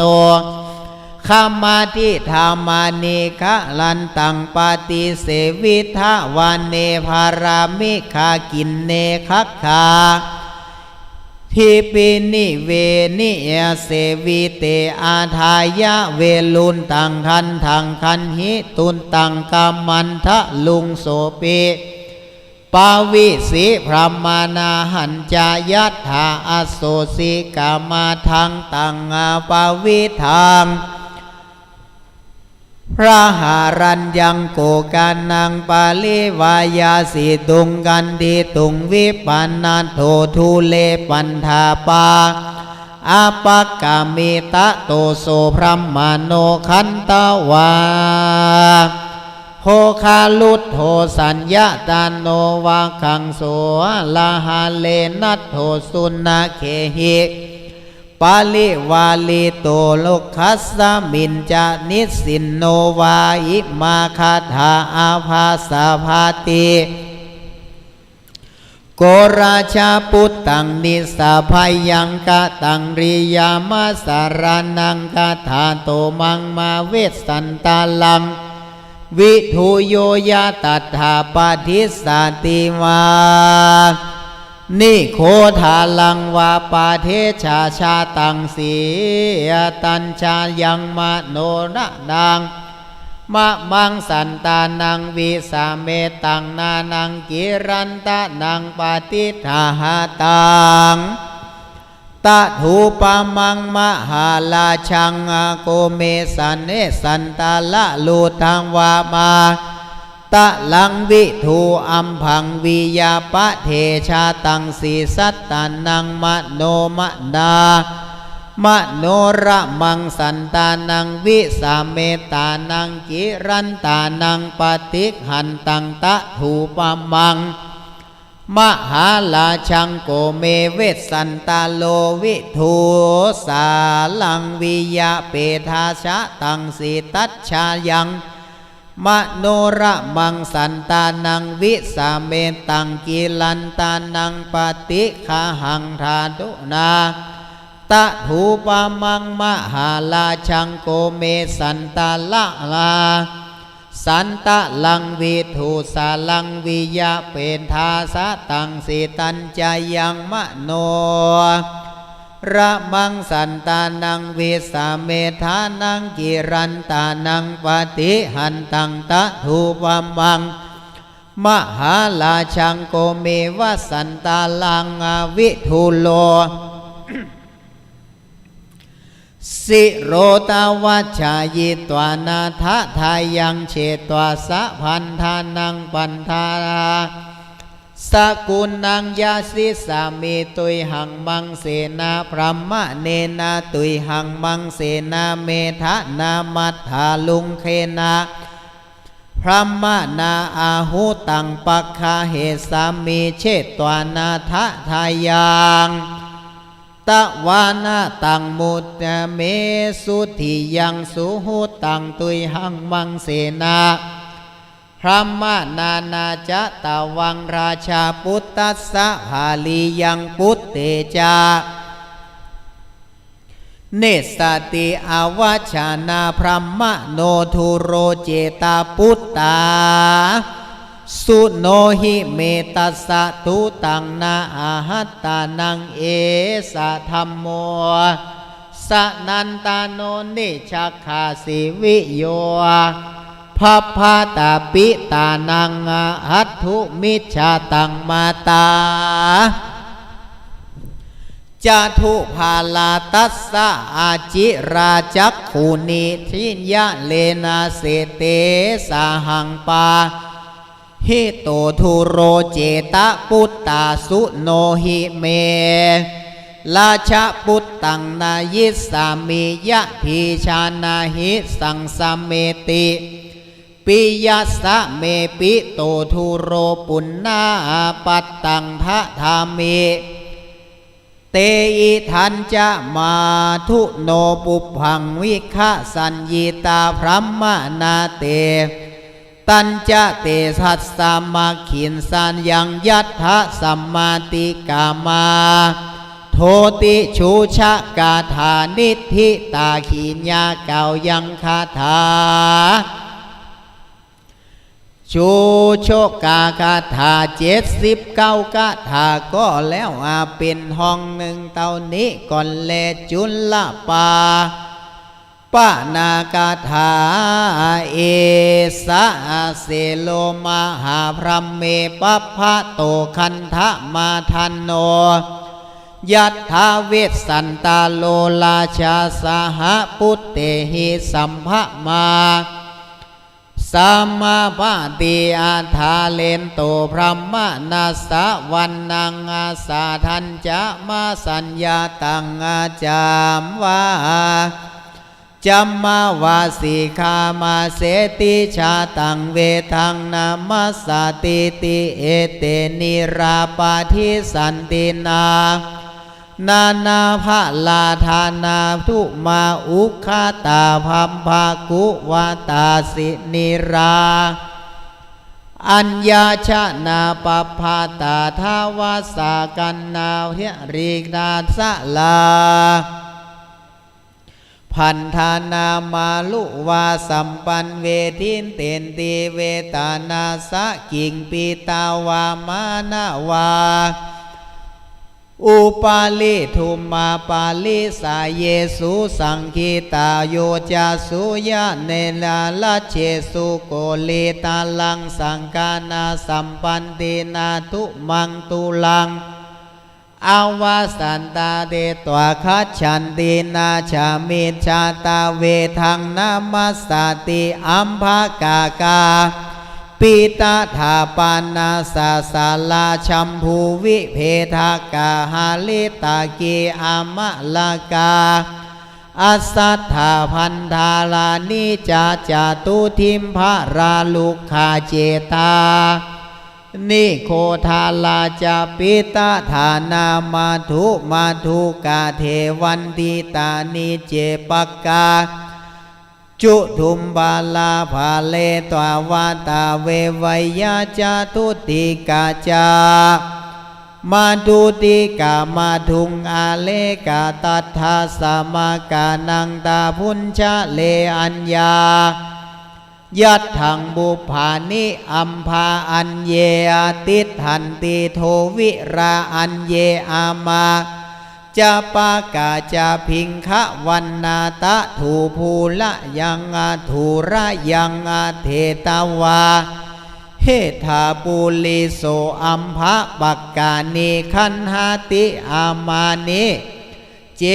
วะปากานิวันนะคันธาราสุตานาสุตามาอาเวทวาเมอัจฉนาหะอาลิงกาโลปาติวาตินามาเตนานามิวาอาวาโสโสภิโตนันทะนุปโมวิเพราตินาริเกราลจุนิยังพระมะเนวามาละวาคันธิตาจันตินาทัชคาเนวาทิสาเรมาวารุโคโสมานาอุทะโลกะโสมานาลุกขาอาคาตุทินยาพาหุปุตติยาปุตตาชีวะโตจักกุกุธาอาสานาเจตาเจตถาบุพานิตากุญชะลาสาละลาปินดาโลกัมภาลาพุชาทาลาสาลาจาบุพิตาตัทธาปาลานาคารณะสันนิภาตัสสาวิทุเลโบกขาละนิยังภูมิคาเมมโนราเมปทุมุตตปาระสัญชนา เวเทยามามีวานันเทติอาเทตถาบุพพะมาสมัตตาโกกิรามัชชุภานิกาปาติปาเวเทนติตังวานังอุสุขเลบุคละมัทุราเอสัทธาวาตาวะสันติทักขินนาอัฏฐาปัญชิมาปัทุมากินชักขาลานเลนุหินาโอกินโนโปหิโหติอัสมัจจกัญชาบุพภาวานิอาเทตวาสกุณนาสันตินานาวันนาวาพหุทิชาโมทันติสหะ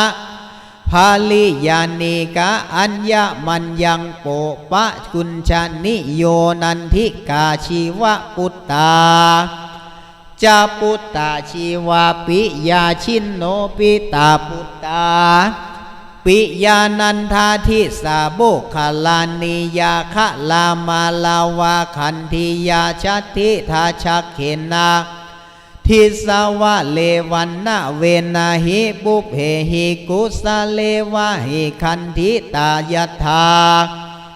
เวสันตาโลราชาสหาปุตเตหิสัมมาติทาเลนโตพรหมนาวันนางอาสาทันจาสานาบัญชาตังจัมมาวาสีชามาเสติชาตะเวทังนามัสสติติอิทันจาเมสตุภัตตังมาทุนาปฏิสังยุตตังมาทุปินดีกาสุกาตายโยสัตตุภัตตังทาธามิเตหิตุยหะสัพพะลังโหตุนาหังอิจฉามิสัมภาลังอิโตปิพรัมมาเมนาคันหาหิขัจฉะพรัมมาเมยะถาสุขังอายังเอกปาทิเอเตอุชุงคชาติอัสสมังอิสิปิอาชุโตตัตถาปังกาหันโตราชัสสิโยธาเลนโตพรหมานัสสะวันนังอาทาสัญจานามัจฉาตังจัมปาจัมมาวาสีชะมาเสติชาตาเวทังนะมัสสติตังตะวังคันตวานาปุจฉันสุโสเตมักขังปาวะขาเตติตามัทธังปากาเซนโตสัทธาอาหะอิทังสุตตวาพรหมนาพันธะพันทุงเจตังกัตตวานาทักขินนังอุทธกาจิตโตปกามิเยนาสิอัจจุโตอิสิติจุลละวนาคาถานิทิตาขีญาเก่าสังวันนากาถาในกันจุลละปนอันประดับประดาไปได้35คาถาก่อนแล้วเป็นห้องหนึ่งก่อนแลมหาปน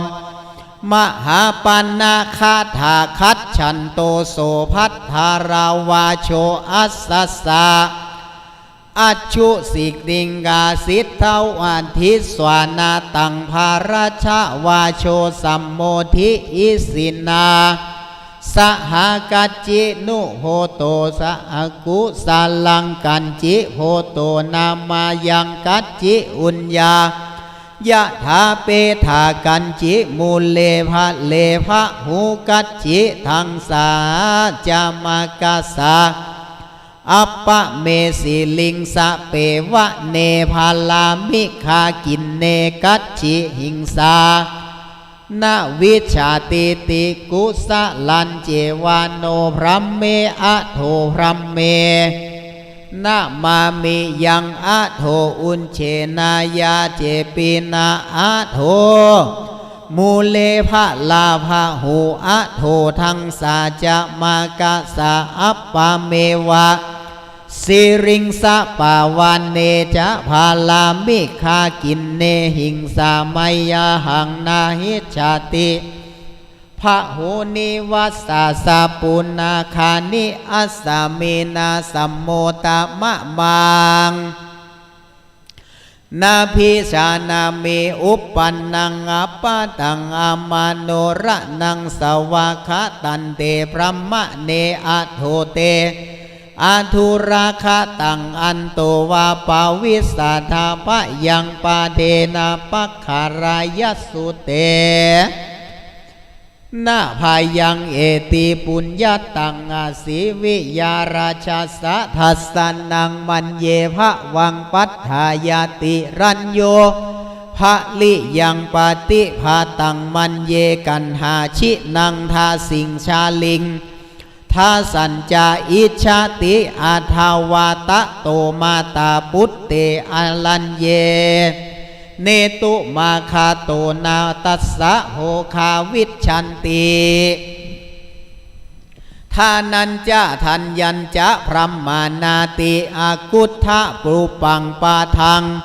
โพโตนาหังยาติตุตามาทาโตสาหุทัสสนามาลิสายังสันนิวาโสสัทธาสุโขอาทิตถาปุปโตสิวิลาชาวิสินิหิปาวิวาปาสิโตปรมาทังทัสสะนังมาคาโตยาธิชานาติสังสาเมติเอสะเสโลมหาพรหมเมภัพพะโตคันทะมาทานโนยัตถาเวสสันตโลราชาสหปุตเตหิสัมมาติทาเลนโตพรหมณวันนังอาสะทันจามาสัญชานังจัมภวาสีจามาเสติชาตาเวทังนะมัสสติติเอเตนิราปาทิสันตินานาภราธาลามุธาทุมาอุคาตานาอัพภกุตาวานิราอัญชนาภพาตาวาทาวาสากันนาธาริตานิสานิพันธนะมาลุวาสัมบาเวเทนติวานเตนะสากิงปิตวานามาเลนะอุมบินตวาตุปามาปารายาเสสุสังยินโตยานโดสุเยดานันเจสุโกลิกาสังฆาสัมปาทันติทุมาทุมังวาอาหันจเตนวาสา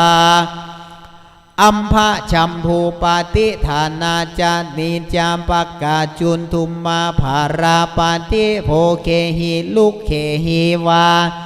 นันตานังราตติยาวันนังเวรุราวันนะสันดินังมัจจติมัจฉาคุมภาวิเศเสตุสุจิขันธาตุมาสาริตังอาโปตัฏฐาวิสันธาติสันธาวิทูเลโบคาลานิยาหุมิยาภูมิเขมาโนละเมปุทุมุภาลาสัญชานาเทวนามินดาวะนันทาติตินีอุปลาชาตินิตัสสมิงสมานิวาพระมานาวาวิจิตรานิลาเนกาติเสสติโลหิตากาตานิจาปิโคมาวาตัทธะปาทุมมาเสตะควาโสคันธิยาหิจะกัมพาลาเกหิสัญญโนวามุจจาลินโทนะโมโสสาโลเอเทตะปาทุมมาพุลลาปาละอาปาลิยันตาวานาทิสาเลคิมหาเหมันตาพุลลาวาชันตุคาถาอุปปาราธานาสุราภีสัมภาวันติวิจิตราบุพาสันทิตาภามาลาภามาลาบุพะคันเทหิสัมมันตามาทิยามาทิคัจฉันติเอธาสัทธาอุทธตันติกัสสะเมงลูกขติฐานาพรหมนากัมภลาปาตาลีพุทธาลูปาลาโกวิลาลาปาจาบุพาติอังโกลากันจินากะลาจาปาลิชายานังบุพานิตานาวันนาวาวุยหันนาลุกขามุนจาลินนาธามุทโธภาโตสัลลัง ศิราสาเสตะปาลิสายังสาธุวายันติปทุมกานิขันธีนาสารานิขันติอาสนาเจตสาบุพิตาปังกุรณาภาลุกาลาเสสาทันดานาชนาตาจะบุพิตาเกตกากานิรากาจะการิวิรานาจะบุพิตาจะอัจฉุนาอัญชาทุกันนาวามหานามาจะบุพิตาสุปินาตาคาตาติทันจะปะปะชารันตาเตวกิงาสุกาเสตะปันนีนาสัตตาปันนากันทาลิโยนากุสุมาละภาลาสันทานะนักตะกาลานามุเพหิศิราวะปาภานะราเนหิจาอปินชานาสิมภะลีลูกขะสันลาโกจินาปาจาบุพิตาสักเคคาเรตัทักขิรากามาสิโตโกธากุราวารานาทหาราลุกขะวุนตาตาจะอาติกาเจตธาบุพิตาอัสสะมังอุโภสันนาทิตาขยะการังสมันโตติอาเทธาอุทากันตัสสมิงพาหุชาตาพานิชกามุขติโยการะติโยเสวาลังสิงอาสกังพาหุอุทาลาปวัตตังอุนตุรีกังมัคคิลาหิงคุลาชาลากาทาสามากันจโกเจตาธาพาหูเจลากัมพาลากาเอลัมมาภาลุกขะสัญญานาลุกขาตันทนาพรหมนาสัตตาหังทิรายามานังขันโทเตสังนาชิตชาติอุภาโตสารัญจามุจจาลินทังวัปปาติทันติภาคะโสอินทะเวระหิสัญชนังวะนันตานังอุปาโสติตังอัตตมาสังทาลิยามานังขันโทเสตังนาชิชาตินิโรอานิลาบุพินาเสตวารีบุพิตาคิริกันนิกากาลาลุเคหิสัญชานังวะนันตังตุราสินเนเหจะสัมมาโมทิตวคันเทนะบุพะสาขาทินีนังวะนังพามาราบุภาคันเทหิสมันตาพินนาตานิรินิกังกาลาลุชานาตานิตัสสมิงสลาสีพรหมนากุมภามันตานิเจกานิมูลมันตานิวาอุโพยติอาเทธาพระโปปิพาหุโกนิโทโยนละหิตายุโตอาสิตาลาวาติทันติเจตสานอินทวานาภะหูลาอัพโหตาสุริยาวันลีจากาลิกามาทุขันธิยาโออาโศกานังอุตมุตทาลิยันติจาวันลีโกคุทธะบุมพิโยโกรันทะกาณโนชาจาบุพิตานาคามันติลาลุกขะมาลุยหะติทันติภูลาวากิงสุกาวันลิโยกาเตลูหะปาวาเสนติโยธิกามาทุขันธิยานิริยาสุมานาพันธิโสภาติปาทุมุตตาโลปาตาลิสามุทธากัมปาสีการนิลากานิจะบุพิตาเหมันชาลาวาทิสันตุรุจิราอคิสิคุปมายานิตานิจะบุพานิทาละจานุทะกานิจะสัพพาสัทธาสัตถิตาเอวังลัมโมนะมาโททะรานติอัสสนาโปคะลานิยาพาหุกาเววิราโคจาราโรหิตานาราเปสิงคุกุมมาพิลากามาลาสุโส มาทุจะมาทุลันทีนาจะติลาจะปิงคังกาถายังคูกากุฏาเกพัทธาละมาชินนานาสุราพีมารุคาตานังพระหูกาสุงกาตาราบันดิกามาทุวานากานาราธาโกทินฐานามาการตุจาลาเนนุกาธาธิรากาคันธาเสสาหาวิเวสาจาขันติยาวาพินเดนาเกโปตะกากาพุทธันนาการินสุทิพะโสสาเทหิสัมมิชันติเอวังรัมโมตะโปวะเนจติอัทาเสนตานากะสะกุณนาสันติสาลิกามัญชุสาภานิกาโมทันติสหภาลิยาหิอัญญามัญญังปะกุชินโนตะเทวตะทังสะกุณนาสันติทาชามัญชุสาลาเสตขินากุธาพัทธากาอันทะจาจิตตาเปกขุทันโนคุณาอาเทธาอาสะกุณาสันติทิชามัญชุสาลาลาสิตาสิขิธานินตาศิลาวาคินตาสะหิอัญญังวะมันนังวาจากุลชินโนกะกุตุทากากุณทิราโกทิราปาโกคาระดัตถาการะเวนยาภาหิยักขากัมภาธรรมภาสุภาวาสาลิกาหริธานาโรหิตาเสตาอาเทเทศนารากาภาหุวนานาขิงคาสะราชาจักกัมมา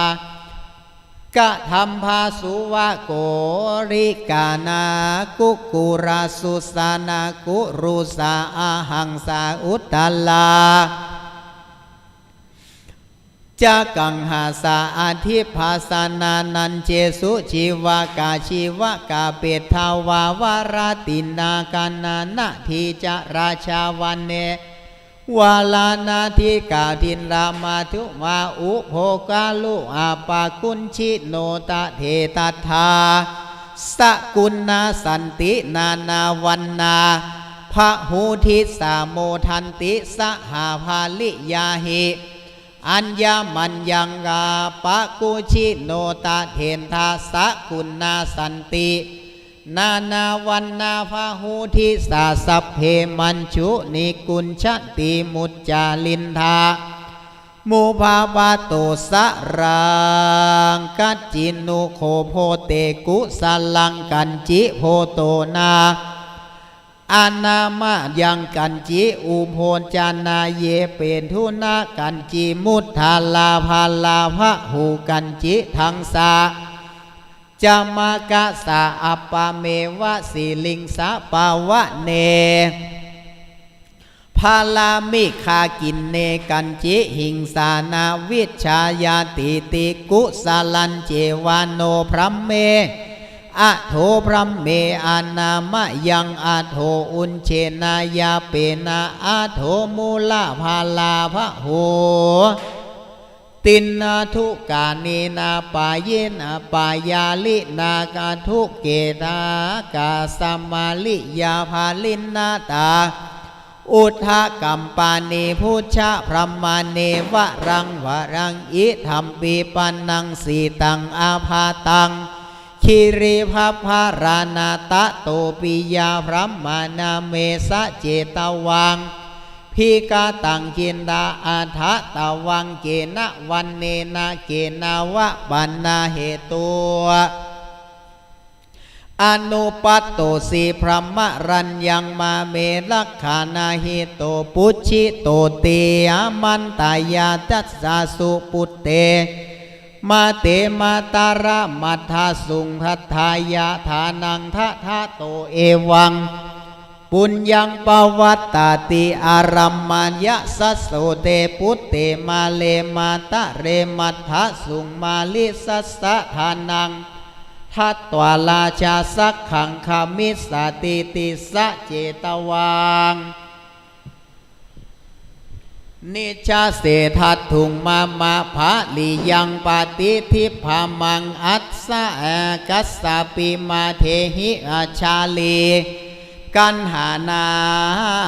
จุนาอุโพนาอิเมกุมาเลทิสวานามันเชสุปิยาภานินาเนปิติโตอาสุมาโนจิตโตภาหุงทัสสติเตหันนันติอัญเจทะนัสสนังพายามิลาชาปุตตาสุโนหิเมราชาทันทานังทัชชานาวิญาณีนายาหะนายาวาชินโนทานันจะสาเสจะคาลายาเหสะพรหมนาพันธุติยาอิเมกุมาเลทิสวามาชุเกปายาปิยาภานิเนธรรมเมทิโตมหาราชาสีวินังทัตถาวันนาโตสัลลาสัทธาปิโตมานัสสนังพาหุงาทัสสนังตินาเตนาทันสะนาทันตินากาลิสามียังตะวังอนุสาลิธาทาลาเกวะอะหังเนสันดังพระมานิยาปาลิจากิอาปาลิเกตาติมาตามัทธังปะกาเซนโตสัทธาอาหะตะโตอากุมาลาภายติกาสุตวาลุทัสสะภาสิตังเตนะเตนะปาทาวิสุงชาลีกันหาทินาอุโภจินาเอหิตาตาปิยาปุตเตปุเร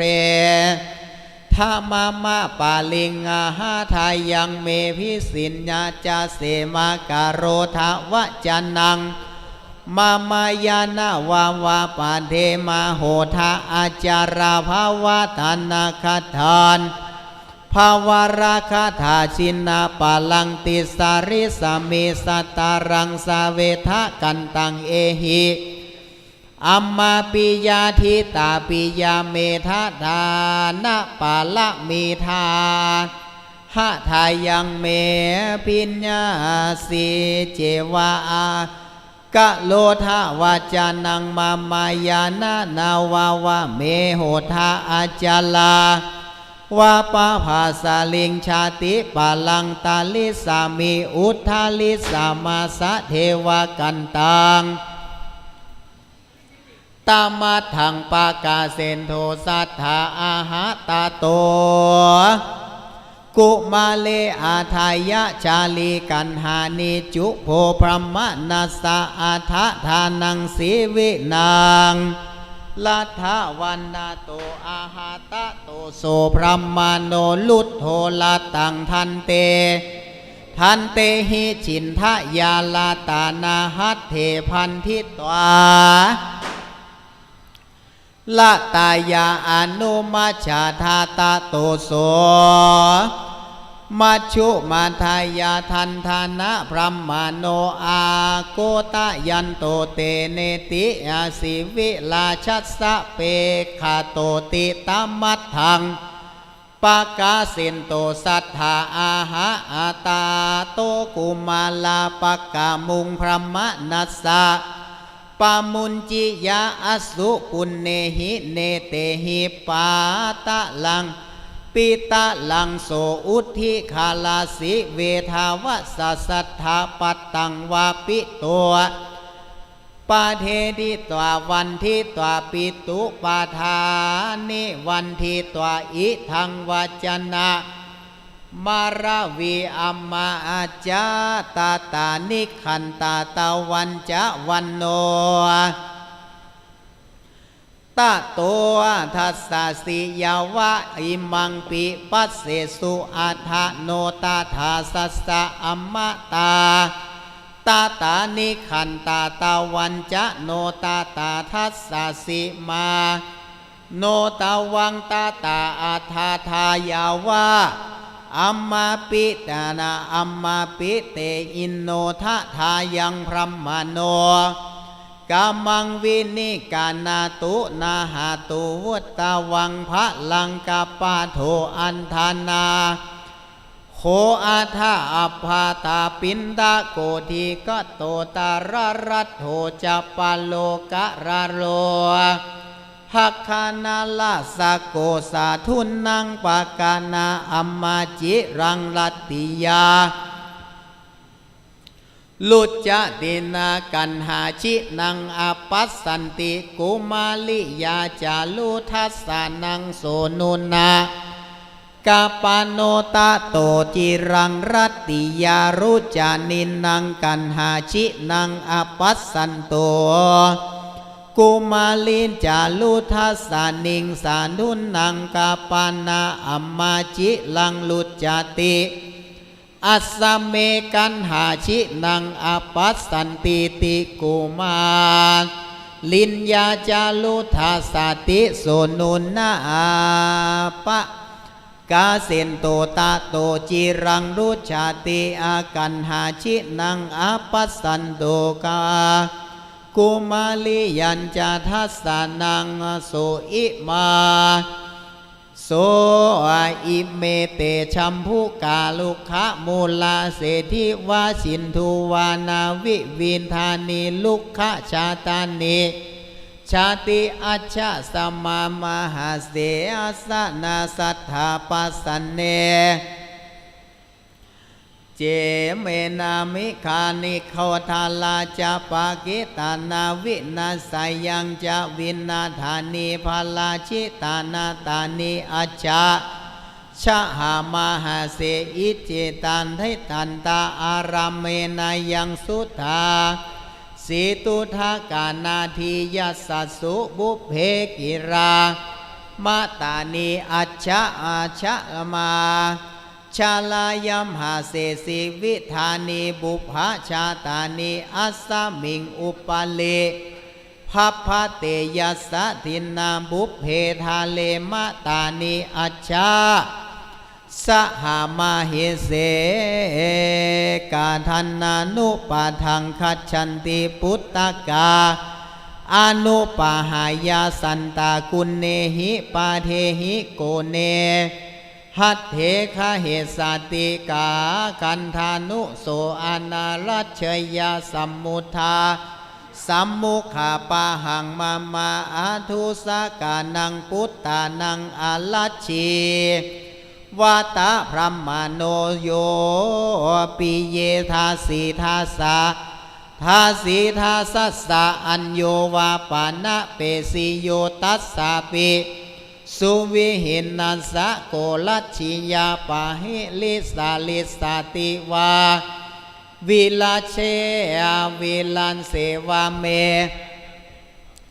สะโตพันทัสสะกุมินโนมุเขอะโคสติปะหาลิตาติปิเยปุตเต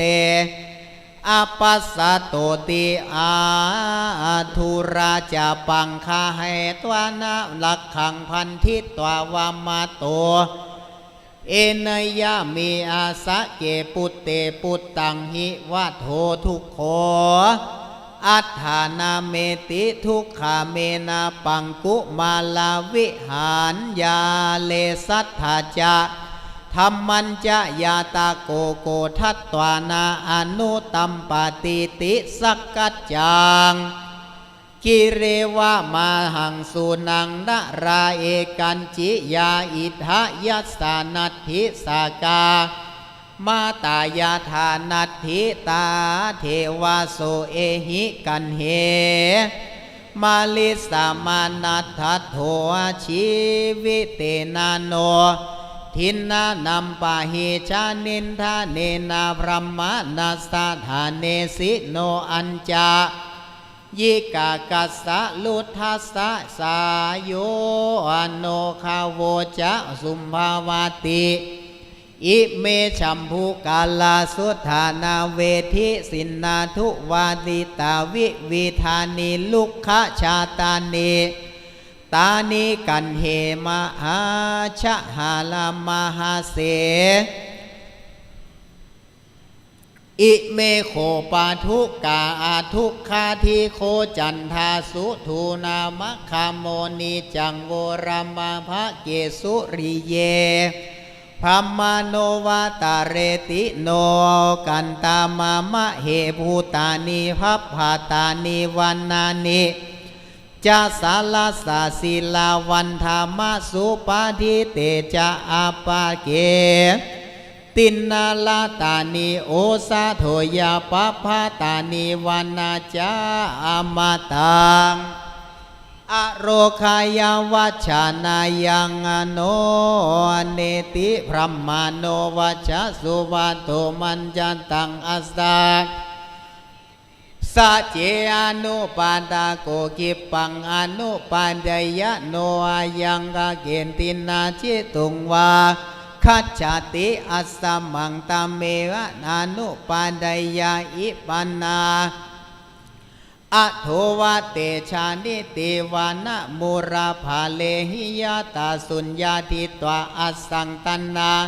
ทุกขังภวิสสตินาอัจฉาตินาลุเทนาโยนิราคาโลอาคาโวจะสุมภาภาอปัชชะอัมหาปัสเสมุสายังอุญญาตัวอาคาตังทัชชะอัมภาพรหมนัสสะภรังคุเทนามิสกังตะทายังอาสิโตชาโตนะภาละหังตาราตยานโนสุนาวาวะโนโนปาทาภาระหังตารติพรหมโนอิเตตัทธาวิระปิงสุกุมาลามาตุขินทิโนติกุมาลาคัฏฐานิทิตาขีญาเก่าสังวันนาคาถาในกันกุมารอาณาบันดำกันดาด้วยคาถา101คาถา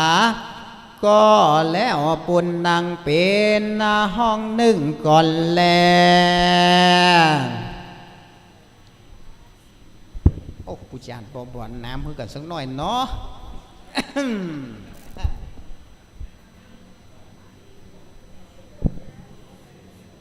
อย่าคบปันคาถานะมัทธิยามัทธิกาถาตามัทังอปากาสินโตสัทธาหาเตสังสาลนาปิตังสุตวาตะโตภาลาวะเนมิคาสีโหพยัคโคจาทิปิจาอิทังวะนานาบัลละเลนุวังมาเหวานโนละชะปุตติสายังอุญชาโตอาคัมมาเหวันนากังนิโพเคเฮทายตานาวะเนมิคาสีโหเจนังวิเหเตยาตาพยัคโคทีปิจลักขานังเนวะชาลีกุมาลัสสะกุโตกันหาชินา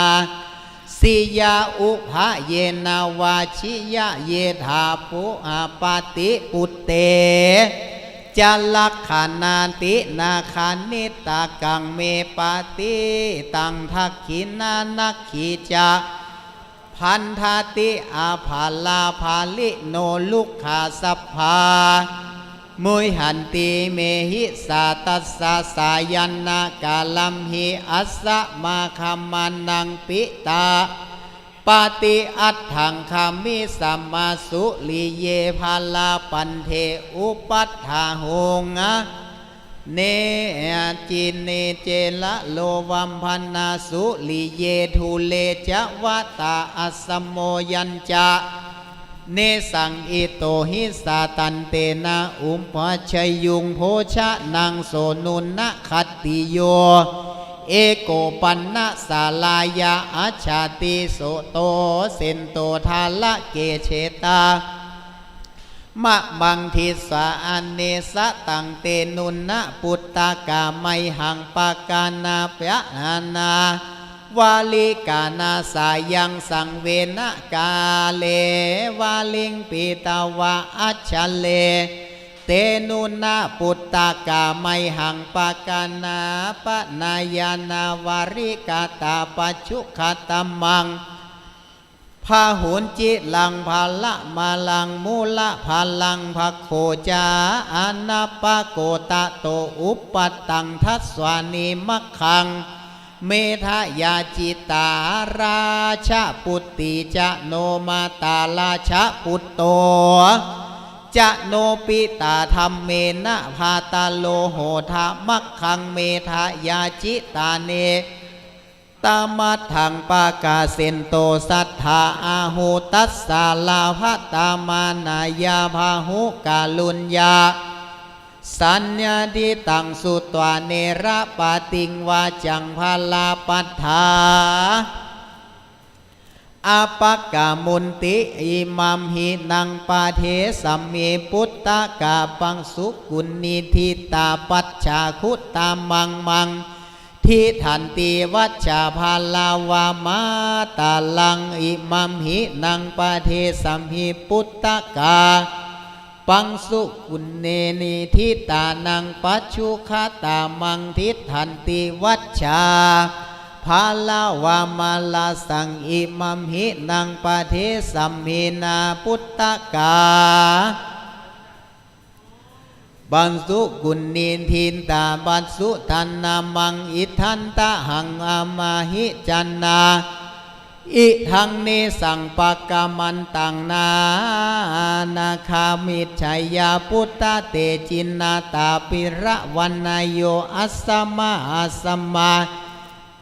วิทุระโตทายาปุตเตหิปัญจมีชาลิงกันหาชิโนคันจะอุโภ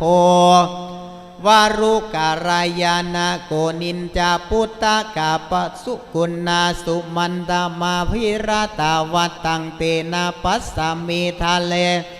เยมังปุเรมาชุนติเตอารัญญะตุรามากาตังไทยสะพุตเตนะปัสสามิชาลิงกันหาชินันนาอุโภชาคิรามามิทินาชาปาปัญจุขันธิตวานามาตะลังทุเลมังปฏิวิโลเกนาตินาปัสสามิทาละเกอิทันจะเนสังกิรากิรานังปฏิตังบันดุไวบุญลังตาทายาชาปุตเตนะปัสสามิชาลิงกันหาชินันจะอุโภทานาจะไมหังเมปุราโอรา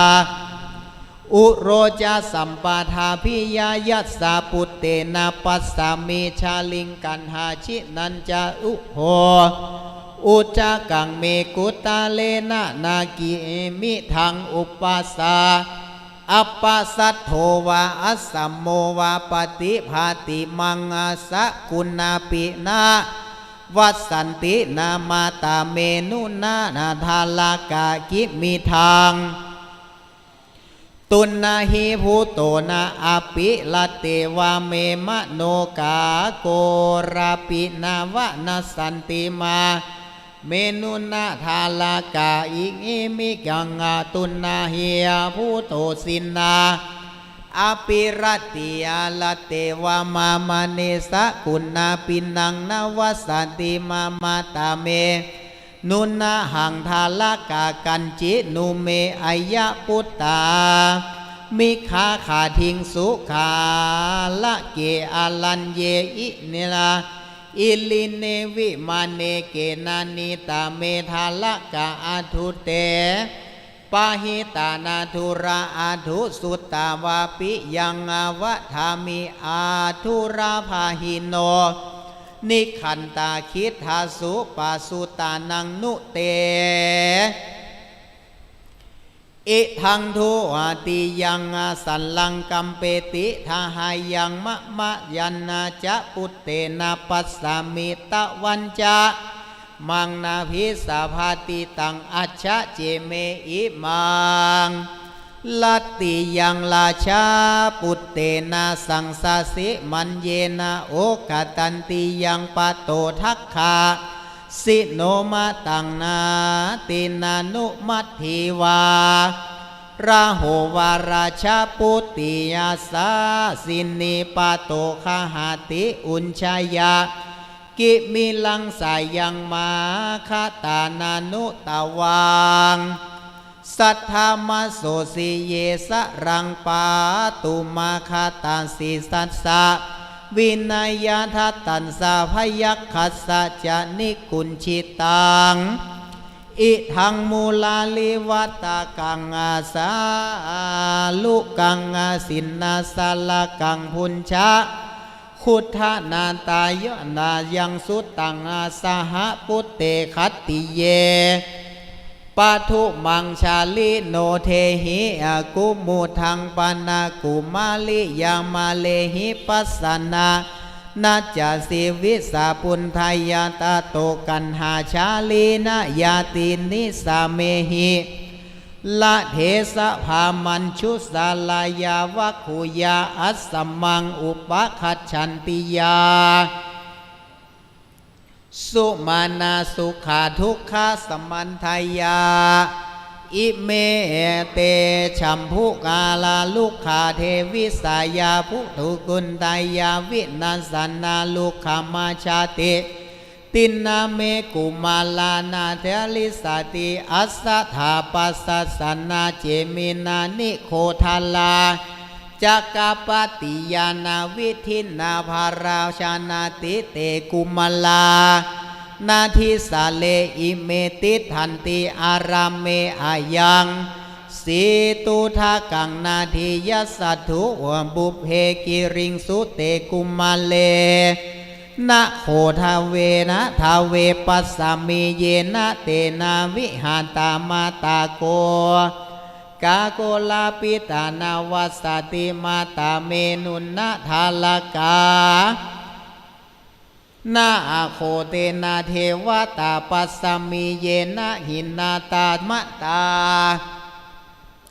สกุณาปินาวาสติติมาตาเมนุนะธารากานาโคนาโคโนเทวปัสสามิเยนะเตนินาตามาตาวิจักขรันตาลุขะมูเลสุปภาเตสุขาหุโหหานาสุนาอิติมัตถีวะโรโลหาชาตาปุตติยาสัสสะสิภาหาปักไขหากันทิตัวตัทธาปาราเทวตาทิมัตตามาตาโกปกาเซนโตสัทธาอาหาทายาชะปุตตาตัสสะทินนามายาปุตเตมัทธิมาภายิอัสสสิมังปัสสะมัทธิมาปุตเตมาภาละหังปาลิเทวายิลัทธามาปุตเตชีวันตาอโรคาจะภาวายามาสาปุตเตนาสาพุญจาสะปะสุญญาทัญญานายัญจะอัญญังคะเลทานังทัชชะสัพปุลีสาทานังทิสวายะถากุมาลาคเตอนุโมทามิเมมัทธิยาปุตติเกธานะมุตตามันติอนุโมทามิเตเทเตทาเวปุตตะเกธานามุตตมังทัตตวาจิตตังปากาเทสีพิโยธานังทะโถภาวะโยตะวังมัชเชลาภูเตสุมานุเสสุภาชนาทิปาพระมนัสสะอาธามิทานังนาสิวินังลัทธวันตโนตินินนาทิตวเตปะทะวิสัตโธเตวิทังคโตสัมมันตาวิชุตัญญาอาตุรากินังปเวสันตุตาสัตตาเนอนุโมทันติอุโภนาราธาปภาตาอินโทจะพรหมาจะปาชาปติติจะโสโมยะโตเวสันนาวันโนจะลาชาสัพเพเทวาอนุโมทันติยาวาติงสาสาอินทากาอิติมัทธิวราโรหาราชปุตติยัสสสินิเวสันตลัสสะอนุโมทิตาปุตตะเกทานามุตตมันติคาถาเก่ายังคาถาในกันมัทธิอันประดับประดาโดยคาถา90 ประกาศก็แล้วเป็นทอง เต่านี้ก่อนแลสักกะปันนาคาถานินนาคาถาตมัดทังปากาเซนโตสัทธาตโตรติยาวิยาเนสุริยสักขุปะมังปากาสโกพระมานัสสะเนวาปาโตติเนสังอาทิสัทธากิจจากันจินุโขโพโตกุสรังกันจิโพโตอนามายังกันจิอุนชินะปะเทยาเปตะกันจิมุระภาเรภาหูกันจิทังสาจะมากะสาอเปมาวะสีลิงสปาวันเนภาระมิคากินเนกัจจิหิงสานาวิชาติสุกากุสรันเจวานโนพระมะเนอาโทพระมะนายังอานามามิโอทานาอุญจติยาปาเนมาอาโทมุระภาราภาหูอาทะตะวังเกนะวันเนวาเกนะปนาเหตุอนุปตินโตพระมะนาหันจะตังเมฆนาวันตนาโปติยาถาวินดินนาโหปุลลนาขันใจยะเนนาทะธามีนาวิกัมมาปานายังยาธาธิพระมานาสะตันตังนาปัสสันติยาธาเนเมสมาติโตนาตมัทังปากาเซนโตสัทธาอาหานะเมเหสตินาอุโภปุตตามัทธีเทวีอาอานาปนาติยาญานาสัพพัญญูตังปิยังไมหังตัสสมาปิเยอัทาลาหันติโกมาลียัสสะนังอาภาลิยาสามิโกมามาอิสโลยัสสิเสตัสสะทังทัสสะวิกินยะหะไทยาวติตมัตถังปกาเซนโตสัทธาอาหาเตสังตังกัปปมัญญาเทวินโทเอตามะภาราสเพชินนาเตปันตุหะเยติภามาตัญญาโคมาจามานุสานินทนาทิตาเตปัทาวีสัทโธเตดิตังวังเกโตสัมมันตาวิชุตาอาคุติรานังปฏิชุตาตัสสะอนุโมทันติอุโภนาราปภาตาอินโทจะพระมาจะปัชาปติจะโสโมยโมเวสนะวันโนจะราชาสัพเพเทวาอนุโมทันติทุกขตังหิโตกโรติโสทาทุทธตังทาทะนามานังทุกขตังกัมมาคุเพนังอสันโตนานุกุมพันเตียนานุนาสตังธรรมโมทุรันโตวโรตัสสะมาตัญเยวาพันนาธาติโตติอิโตขะโตอะสันโตนิรายังยันติสันโตสักขะปาระอารายนาเยนยะเมตังกุมาราทะทาทาอภาลิยังทะทาวาเนวะสังพรหมนายานะโมโนกัมมาเตสักเขเตตังวิปัสสาตุติทาธรรมพุโตนาภาลียังมัดถิงสัพพังข้าโสภานังตะวันเจนามัทถิยาชันโนมัทถิจะปาตินาสหายาธาปาโตจะสังโฆจะอุโภสมานาวันนินาเอวังตะวันจะมัทถิงจะสัมมานามาเตจะสาเยวุตตานาทุติเยวะรังวะเลเยวุตตาจาทหาราชาจะมัชชิมาโบราณปุริสามะเมปุนาอุปเชวยาตถาวรังวะเรปาทารามังยามคัจฉัยยาธาสัทธาราเปสุตุตะกังอิโตวิมุตจามานาทานังสักขามาเตวิเศขตังอินานิวตังตาโตอัสสังอัตถเมวะรังวเรติตามัทถังปากาเซนโตสัทธาอาหาตัสสะตังวัจานังสุตตวาเทวินโทเอตมาริโยวะจิรังวะโตเตตาโตปิตาตังทัตเถมาสมาติติอิทังวัตวานา มัคควาเทวราชาชุอาสุชัมภาติเวสสันตาลัสสะวรังทัตตวาสักขกาตังอปักกามิติสักหากาภัพพตาคาธานิทิตาขีนาเก่าสังวันนาคาถาสักกบันเตมี40สัมภคถาก็แล้วเป็นห้องหนึ่งก่อนแลมหาลาดลาลาจักกาถาสักกากัสเสตังมุขมาพิตังหิมาวัตตามาคิดานิขาวานาชาติปุรสาอุกมามุขังปาทังสิตาอุโพสาธิสะปัญจขังอุโพธาสิตาลักขันนาชาลิสาสาธิโสเอโกเอกากันหามานิจันนาวายะทาสีหาวิราวานิกันตาอุโพสัมปติมากาตาชาติปรุมายาเยวะอิเมธิสันติธารกาติกุโตนุตวังภารนาทาวาชาอิเมอานิเสธาละเกอัจฉา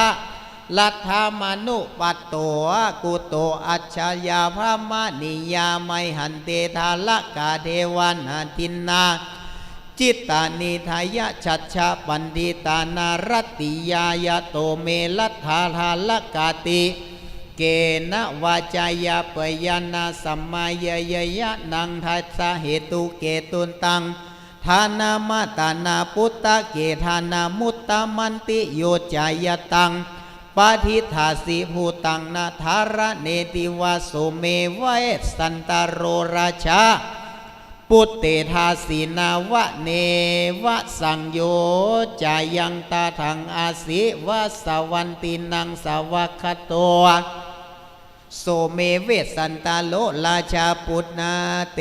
ธาสีวันเนวะสันตินา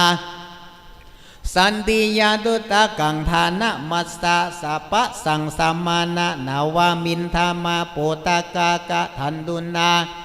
อาสิตุมหาทัตตววันนิภาเกติปิตาไมหังมหาราชาอัมเหทัตตวาวิภาปเกสุตวานากุระนังวัจจนังอัจฉายกะหังภาสิตังทุกขสหาทายังอาสิอุโภอุนิอุณหกังปิอัสสะสิโลหินีเทวะตัมภกาปิตาอสุนีวัตตาเยเตยันตังกันหาชินาวาจะอายังมังตถาพระมโนรัตถิยาปติโกเตตาคะเลชาตังวาทาสิยังอนาจะยังพระมโนตาตะธรรมิกาโหนติพระมานายักโขพระมานาวันเนนะขาทิตุงตาตาเนตินิยามาตาปิสาเจนะกินนุตาตาอุทิขาคาสิติราชปุตติจะโวมาตาราชปุตโตจะโวปิตาบุพเพเมอังกามากุลายุนิตาติธานะธารการาชปุตติจันโนมามาตาราชาปุตโตจะโนปิตาทาสามายังพระมนัสสัตตสมาติฐานะอาการะอารกาติเมสันโตนาวนังตามัดถังปากาเซนโตสัทธาอาหานิกานิตวานะหาเปตวาโพชายิตวานาทาละเกสมาลังกิตวานาพันเตอุตตะกังอุปเสสีสันนาเตชุวิทะเกสัพพาธารณาสุติเยราชาอังเกกาลิสตวานะอโยกันจิทังสากามาจลันทาอัปเมวะสิลิงสเปขานันตารูปกาวินันตากังการานิจักโกรมังยาเวรุณหาโสจานิกามาระโหปันติยายันเจเสวายาวะอายันดารติยาวานามูลาภาลาสหายนาปุตตาปิตามนุสานังอาสุกโลกัสสมิงอุปชิตุงนาหินุนนานากาหังอายากัสสะ พุทธาพุทเตสินเนโหนาอาชัยยาสุกตังกายาหิโนโปเตสุนากะตังมายาโยนิสีเวนังอาศิวินังวจานังภพาเชตุงอาทุสกังยังเมกินจานีนาอิเทวะอธิทะนัญชยันตาวิเชตุเอตุเวสสันตาโลลาชวิสีวิทัตเถปาสาสุเตนานิวาสิตาอัญเยโลหิตาปุมานาสิวาตานานิวาสิตาขิปะมายันตุสันนาทังนานาวัดเทหิอลังกาตาหิวะมายัตถาคันโทนาปัปปันโตคันทะมันทันโนนาลาลุกเยหิสัญญันโตมาสุวรรณกัจเจมาตังตาเมหิมาวเตเหมังกัปปานิวะเอรุขะมานิเยบิตะโมนาสุกาปานิยังขีปะมายันตุสันนัทานังหัตถิขันเทหิทัสสิตาตะโตราธาทัสสนานิยัสสนานิยัสเสสุจันตุนติกายัสสสุวรรณทิตาปุคารันเนอารโรเปตุทาเชกัตถตาจัมมานิกาวัจจานิจะวิปปาภาเรนติจะปิจะปานิทันหะธรรมาปะหิรติโตคัมเปสิสุนัสสันนันทาลาเทสุราติโตชีวินโนสาเสนามหาสิติอาศิลายาอุยตาราหุลาสินาชาลินามะขายนาวากาตังวาสิลานาปะปะตังเตปะสังกันเตนาอาคาจันตุมหาราชาภพาตากันธานิติตาขีญาเก่าสังวันนาคาถากันมหาราชปดาปดาด้วยคาถา69คาถาก็แล้วเป็นห้องหนึ่งก่อนแลสักกติคาถาตามัดถังปากาเซนโตสัทธาอาหะตังอาสุตตาเสตังสุตตวานานิโคสังพิโรเวสันตาลาโลภาปะโตอาภิรุหิยาภิโตเสนังอุทิคติอิมังอาอิงขมัตติยาสามินติยานิโคลาเซนยายาสิโสวันเนอาชานิยาสาหิต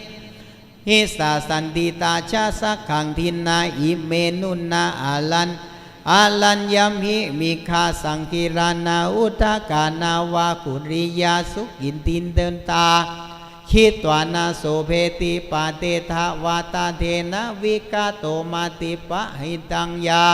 หันติเนสังวรังวรังตัมมาทายังอาทุสกาอันนาอาลันเยวรารุทกาอามิตาตาทัตถาดากาถาปัสสะทุภรตาดิกันติตาอมิตาตานัปปัสสะหยุงอาคิวะอุทธตัญจาตาธารวะตาวังวินเนติอภิสุทธิอิติสิยาสุขุติยานาตมัตถังปากาเซนโตสัทธาอาหะอัตถิโนสิวิกาเทวาสาจาทาเยยาทิสิกิตยาสากิลาสาชีวกาโหตาอิมัจจยาอันทาชีวิตตังอนินดินังมหาราเชนาธาเมตตยัสสังสารทินังอายายัมปินะอนินทิกานันทันตาอัสสมิธาทะเมตุโนอาปิติโนการมัสนิยาปิตามาตาปิตุมาตุอัฏฐสะนังวราลุทันนังมหาราชสะอาลันเยชีวิสากันนิโตเยปิเตวิสีวิเทรัทัสสะทาทายาทัปปะปายามาสาลาชาลีกันหายาทินาจุโบพระมนัสวานานุขาอาชายิกัสสะรุทานาตัญญาทิสวานาอายันติมาตารังปุตตาคันธิตุงเวสันตโล จามัทธิยาจะปฏิญญาณอปัชชะคัตถยาอานัตติตุงมัทธิจะศีลาสาปาเทสัสสุยาอาภิวาทิตามัทธิอัญญาดิยยะปาเทวันธามิเสหุตัสสะเสตุตัสสะนาเตสุตัฏฐานาปาลิสัสสะปานินาปาลิมัชฌาตินาติตมัตถังปะกาเซนโตสัทธาอาหะสัมมาคณะตังยาตินังมหาโคโสอาชัยโยปภาตาสัมมันทิตุงมาหิตยาอัมปะกาอาหุวุติยาธารังปะเวชชันตุเทโวบาวสาสิวะธรรมาอัฏฐเวสสันตโรราชายาติหิสมัคคัจฉทานาถาตโรสุนาตพุตโตราชาเทวีจะเอโกยาธาสมาคตาอุอาสุงตาทาสิโสโรมปานิปัญจิตานายาจันโทรัตโทเวระเววานะสมันติตังมาลัทธสมาคตาตวังโนสิอิสาโลราชาลัดชังกาเลทะโนอุโพติคัตติยาวาพัพพตาคัฏฐานิทิตาขีญาเก่ายังอาคาถาสกติ36 คันธาก็บังกรมสมเล็จแล้วเป็นห้องก่อนแลนาคาลากันตังอาคาถาธรรมาธรรมเมนะรัจฉังกาเลนเตตังรัฐปภาชาสายิฐานังการตะวันตาชานาปาทาเจวาเนขมานาจะสามาคังคัตติทุการตัญญาหิโนปุตตาภูนาหันจากะตังมายาโยโยอายาหังสีวินังวัจานาภาภาเชตุงอาทุราตากันตังเยนาเกนาจิวันนาวาปิตุตุกังอุตัน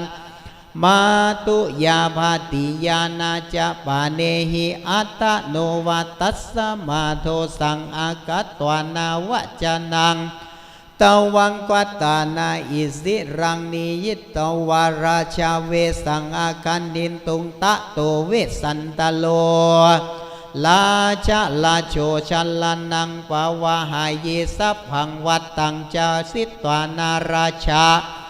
เวสัมมาทาเทยาติติตัมมัตถังปะกาสินโตสัทธาอาหัวโอคาสีลันตาเววิสุทธิยานาปุกานันตาเอกะทะนังปุเรอาสิงนิจจังตันหิตายานิติอิมังวัตตังอาสิตุมหากังกามาปุตตากาเตมังวัตตังนาสมิชะตังตุมเหสักขมังปุตตกามาตุชัมปิยังปาเรตุปิตุนนาปิยังปุตตกะอัโทตังมหาราสะราชาสัญชโยอภิขายุตังกินจินนากะตังบุญยังไมหังเจวาปิตุนาจะเตสัพพาเนเตโนกุสเลนะอาชาโลตะวังมารวะภาวติตามัตถังปากาเซนโตสัทธากัปปิรากัจจังโกไสยังโกมาโมตุตนาภา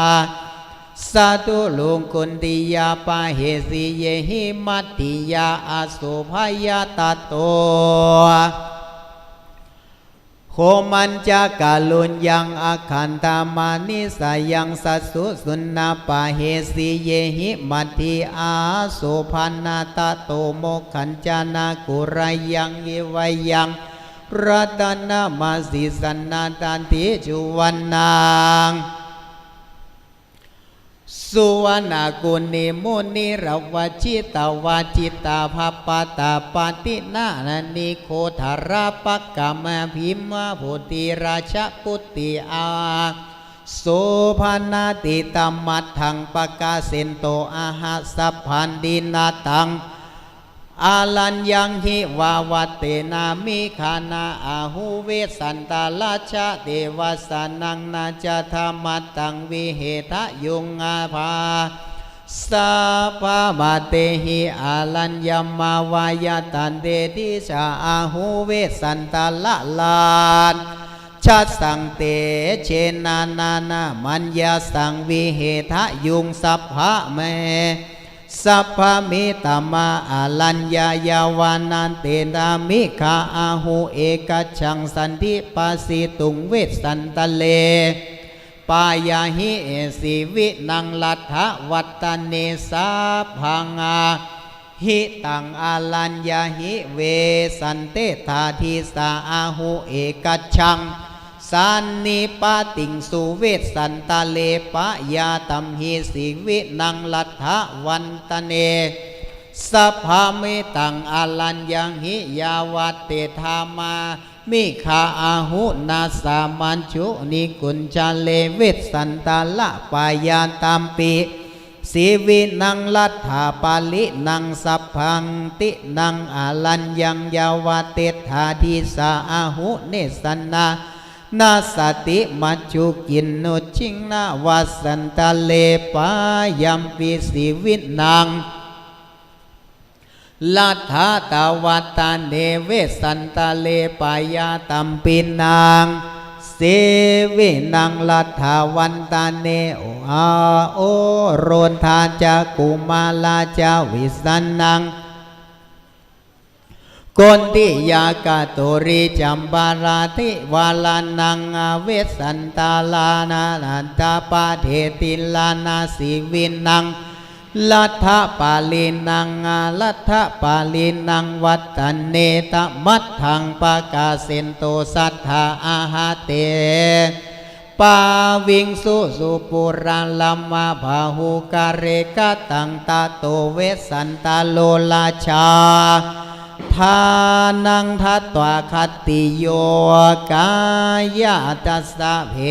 ทัสสะปัญโยสักขังโสปัจจติเวสันตาละลาจากเตสาหัสคาถานิทิตาอันนาวากาถาลักลันนับมาได้แล้วหากปอปันอันพระจอมธรรมติไวเทศนาไว้เป็นตลาในมหาเวสสันตละลาจาชาตกานิติตาสังวนาคาถาปันอันประดับประดาไปด้วยคาถาหนึ่งปันภคาถาก็บังคมสมเลสเดสาธุสาธุสาธุพ่อแม่ศรัทธาสาธุชนที่สดับรับฟังบนวิหารหลวงอารามวัดโลกโมเลก็ดีหรือสดับรับฟังทางคลื่นพระพุทธศาสนา 104.50 เมกะเฮิรตซ์หรืออินเทอร์เน็ตคลื่นวัดฝ่ายหินก็ดี บัดนี้กถาปันมหาเวสสันดรชาดกโดยการแสดงพระธรรมเทศนาพันธปกูสิริเจติยานุกูลผู้ช่วยเจ้าวาดพระอารามหลวงวัดพระบรมธาตุเจ้าดอยสุเทพราชวรวิหารดำรงตำแหน่งเลขานุการรองเจ้าคณะภาค7ก็เมตตาแสดงธรรมใช้เวลามากร่วมเกือบ2 ชั่วโมงพระโมงแก่ๆเพราะฉะนั้นศรัทธาทุกท่านท่านใดขณะนี้จะร่วมถวายจตุปัจจัยบูชากันเทศก่อนที่จะเข้าประเคนเรียนเชิญก่อนนะครับเพื่อเป็นการพุทธบูชาธรรมบูชาสังฆบูชาความเชื่อว่าท่านใดได้ฟังอานิสงส์นะครับด้วยกถาปันผู้นั้นจะมีบุญญาบารมีเป็นที่สุดเพราะมีความตั้งใจเป็นที่ตั้งนะครับลำดับนี้ไปเรียนเชิญแม่สุพินของคณะวัดโลกโมลีทุกท่านเข้าประเคนเลยครับร่วมเลยหลายๆท่านเข้าไปเลยครับเรียนเชิญครับร่วมด้วยช่วยกันประจุจตุปัจจัยก็แล้วแต่ตามกำลังเรียนเชิญทุกท่านเลยนะครับมาช่วยกันเลยอานิสงส์จะได้เกิดขึ้นแต่เพราะว่าท่านใดได้ฟังถือว่ามีบุญนักนะครับมีบุญเยอะจริงๆนะครับเกือบ2 ชั่วโมงถ้าตั้งใจฟังนี่โอ้อานิสงส์เกิดแต่ค คนแสดงธรรมก็ตั้งใจท่านพระครูก็ตั้งใจแต่บุญกินบุญตาลเกิดนะศรัทธาเด้อยกขึ้นประเคนเลยตั้งใจนั่งลงก่อนแล้วก็อธิษฐานพุทโธบังเกิดธัมโมบังเกิดสังโฆบังเกิดศรัทธาที่อยู่บ้านก็ตั้งใจเนอะศรัทธาที่อยู่บ้านฟังเคลื่อนพระพุทธศาสนานะครับวัดฝ่ายหินได้ยินเสียงประชาสัมพันธ์ก็ตั้งใจพนมมือขึ้นตั้งใจณบัดนี้สาธุสาธุสาธุจตุปัจจัยถวายแล้วก็ผลหมากลากไม้นะครับกระเช้าผลไม้ก็ประเคนตัวนะครับกระเช้าผลไม้ประเคนด้วยพุ่มเงินพุ่มทองนะครับยกประเคนเลยยกประเคนเลยคุณพัชระจิวธนกิจอันนี้ก็แม่เลี้ยงใหญ่ของจังหวัดเชียงใหม่เมตตาร่วมทำบุญไปแปลงดอกไม้เงินดอกไม้ทองมางามนะครับเชิญครับอนุโมทนานะครับเข้าประเคนเลยเอาดอกเอาผลไม้เข้าไปเอาไม้เข้าไปช่วยกันศรัทธาที่อยู่บ้านก็ช่วยกันนะส่งกระแสจิตมาสาธุสาธุสาธุแบบนี้ไปรับพรนะครับรับพรนั่งหันเลยก็ได้นั่งร้อนก่อนนั่งเลยครับนั่งอยู่ตั้งหน้าเทวดาหันก่อนอนุโมทนาสาธุนิมนต์ครับตั้งใจรับพรเด้อยะถาวาริวหาปุราปริปุเรนติสาครังเอวะเมวะอิโตทินังเปตานังอุปกัปปติอิจิตังปฏิตังตุมหังกิปะเมวะสมิจจตุสัพเพปุเรนตุสังกปาจันโดปนะละโสยธามณิโชติละโสยธาสัพพิติโยวิวัชชันตุสัพพะโรโควินัสตุมาเตภวัตวันตรายโยสุขีติคายุโกภวะอภิวาทนาสิริสนิจจังวุธาปจายโนจัตตาโลธรรมาวัฏันติอายุวันโนสุขังหะลังสาธุสาธุทุกท่านวันตาน้อยพร้อมกันนะครับวันตามีพันเตสัมปังอาปาลาทางคามันทะเมพันเตมยากาตังปุญญังสามินาอนุโมติตัมพังสามินาตังปุญญังไมหังตาตาปังสาธุสาธุอนุโมตามิจัตตาโรธรรมาวัฏันติอายุวันโนสุขังหะลังสาธุสาธุสาธุศรัทธาอานิสงส์พระเวสสันดรเป็นการพ้นสุดท้ายของในค่ำคืนนี้ด้วยเมตตาธรรมท่านพระครูไพบูลย์เจติยานุรักษ์จะได้เป็นองค์แสดงพระธรรมเทศนาเพราะฉะนั้นพ่อแม่ศรัทธาสาธุชนพุทธบริษัทเราเจ้าข้าที่ฟังขึ้น 104.5 ส่วนเมกะเฮิรตซ์ก็ดีอยู่ในโรงอุโบสถมหาวิหารก็ดีอยู่ในขวงแก้วอารามวัดโลกมุลีแห่งนี้ก็ดีนะครับเข้ามาบูชาโคมแขวนบูชาตุงเงินตุงทองตุงจตาก็ดีนะครับก็ขอนอบน้อมเรียนเชิญท่านใดจะบูชาดวงจตาปีเกิดชวดฉลูคานท้อมาลงมาเสงมาเมียมาเมวกละกาจอกุลขึ้นมาบูชาได้ที่โบสถ์วิหารหลวงเขียนชื่อนามสกุลของท่านไว้วันเดือนปีเกิดแล้วก็เอามาแขวนในโคงชะตาเพื่อเป็นสิริเป็นมังกละมงคลให้พ่อแม่ศรัทธาสืบไปนะครับแล้วก็ด้านในควงพระธาตุเจ้าปูจาโคมแขวนโคมแขวนเพื่อเป็นถวายเป็นพุทธปูจาต่อองค์พระบรมธาตุเจ้าอารามวัดโลกบุรีก็เรียนเชิญได้นะครับพระธาตุวัดโลกบุรีเป็นธาตุเก่าสร้าง 2070 ก็นับควบเอาว่ากี่ปีโดยเฉพาะพระเมืองเจ้าเมืองเชียงใหม่ก่อร่างสร้างขึ้นคือนามว่าพระเมืองเกตเก่าสถาปนาก่อร่างสร้างแล้วยกอารามแห่งนี้เป็นพระอารามหลวงในยุคของสมัยท่านตอนนี้นะครับ ท่านพระครูไพบูลย์ก็ปรารภว่าเอาจุดเตียนส่องธรรมก่อนเราจะได้นบน้อมกราบนะครับครูบาประธานสงฆ์ขึ้นสู่ธรรมาสน์เรียนเจิญแม่เลี้ยงหลวงนะครับบุญพัชราจิวธนกิจอันนี้แม่เลี้ยงใหญ่ของจังหวัดเชียงใหม่วัดวาลามมีงานบุญงานกุศลบ่เคยขาดนะครับแม่เลี้ยงว่าปัจจัยไม่สำคัญเพราะมาด้วยความตั้งใจนะครับเพราะฉะนั้นในคืนนี้แม่เลี้ยงหลวงมาแล้วนะครับก็เชิญมาจุดเทียนส่องธรรมก่อนนะครับเชิญครับเชิญเลยครับผมเชิญครับอาทิกัลยาณังงามในเบื้องต้นคือศีลมัชเชกัลยาณังงามในท่ามกลางคือสมาธิปริโยสานกัลยาณังงามในที่สุดคือปัญญาพุทโธบังเกิดธัมโมบังเกิดสังโฆบังเกิดพุทโธบังเกิดธัมโมบังเกิดสังโฆบังเกิดจุดเลยครับหลังจากนั้นอาราธนาธรรมเอายกบี้เอาธรรมเนี่ยเดี๋ยวธรรมถวายครับผมเอาว่าธรรมวางบนแต้นนะครับที่เขียนทรงธรรมนะครับวางหั่นครับ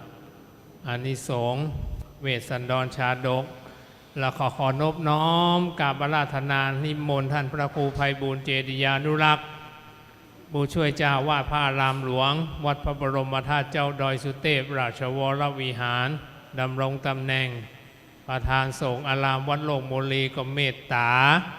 ขึ้นสู่ธรรมาสน์แก้วธรรมาสน์คำพ่อแม่ศรัทธาทุกท่านใดจะบูชาดวงชะตาขึ้นมาบนวิหารเลยนะครับบัดนี้ไปเจ้าหน้าที่ลั่นกองจุ่มนุมเตวาอาหักเสื้อวัดเสื้อวาเสื้อบ้านเสื้อเมืองลุกขะเทวดาอากะสะเทวดาอินพรหมยมยักษ์ขุดหนักน้ำปรมัยไอสวนได้มาจุ่มนุมณสันฐานมณฑลพิธีอันพิเศษคืออารามวัดโลกโมลีณบัดนี้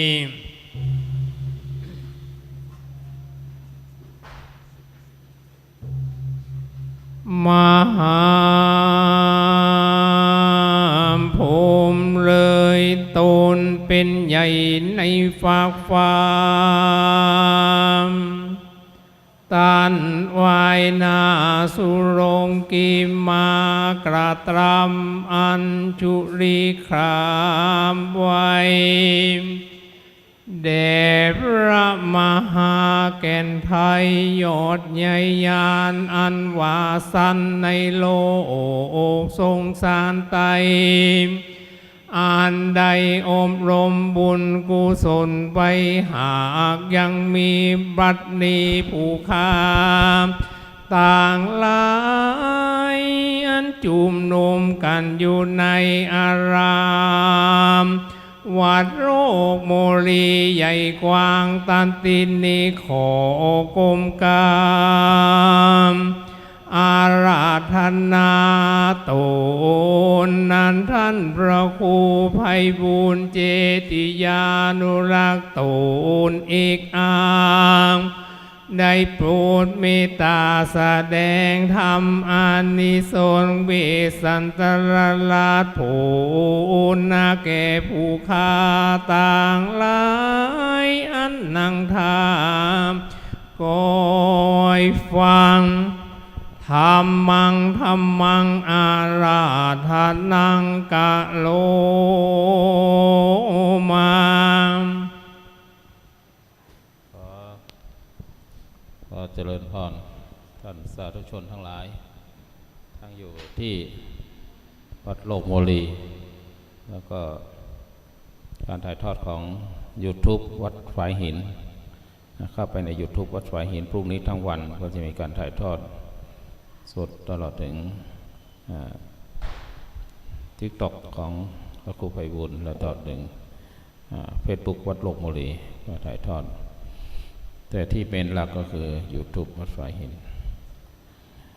ท่านทั้งหลายได้ฟังธรรมจบไปแล้ว3มาลัยต้นมาลัยปลาย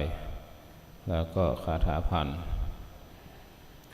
นี้ก็ยาวที่ท่านพระครูเทศไปปีก่อนจะมาเทศก็เกือบจะตกธรรมาสน์มีตั้งพันพระคาถาเมื่อกี้ก็นั่งลุ้นอยู่ว่าท่านพระครูจะเทศจบหรือเปล่า อันนั้นก็เป็นคาถาพันพระคาถาทั้งหมดที่อยู่ในพระเวสสันดรก็จะมีการนำมาใส่ไว้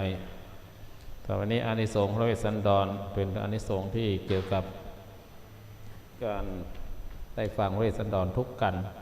ก็จะมีอานิสงส์แต่ละกันตั้งแต่ทศพร10 ประการ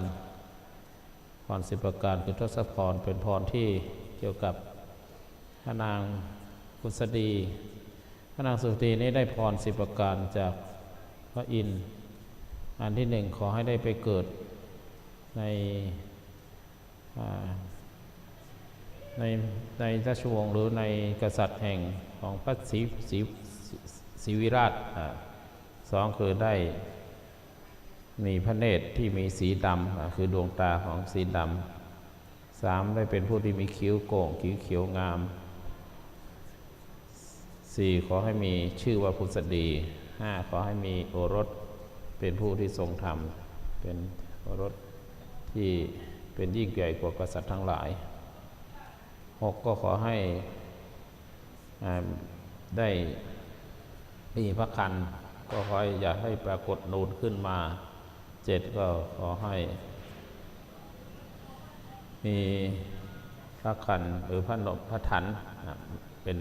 ไม่เป็นสีดำ8ก็ขอให้เส้นเกศาเป็นสีดำครับ9ขอให้ได้ปลดปล่อยนักโทษข้อ9นี้เป็นข้อที่สำคัญที่จะปลดปล่อยนักโทษตอนหลังได้ปลดปล่อยพระเวสสันดรข้อ10ขอให้ผิวละเอียดนะผิวดำแล้วก็สลับกันข้อ10ข้อ9นี่นั้นก็อันนี้เป็นอานิสงส์ซึ่งเป็นภาษาล้านนาท่านทั้งหลายที่เป็นคนต่างถิ่นก็คงตั้งใจฟังทั้งหมดก็เป็นภาษาล้านนาทั้งหมดนะเพราะว่าเทศมหาชาติล้านนา นะโม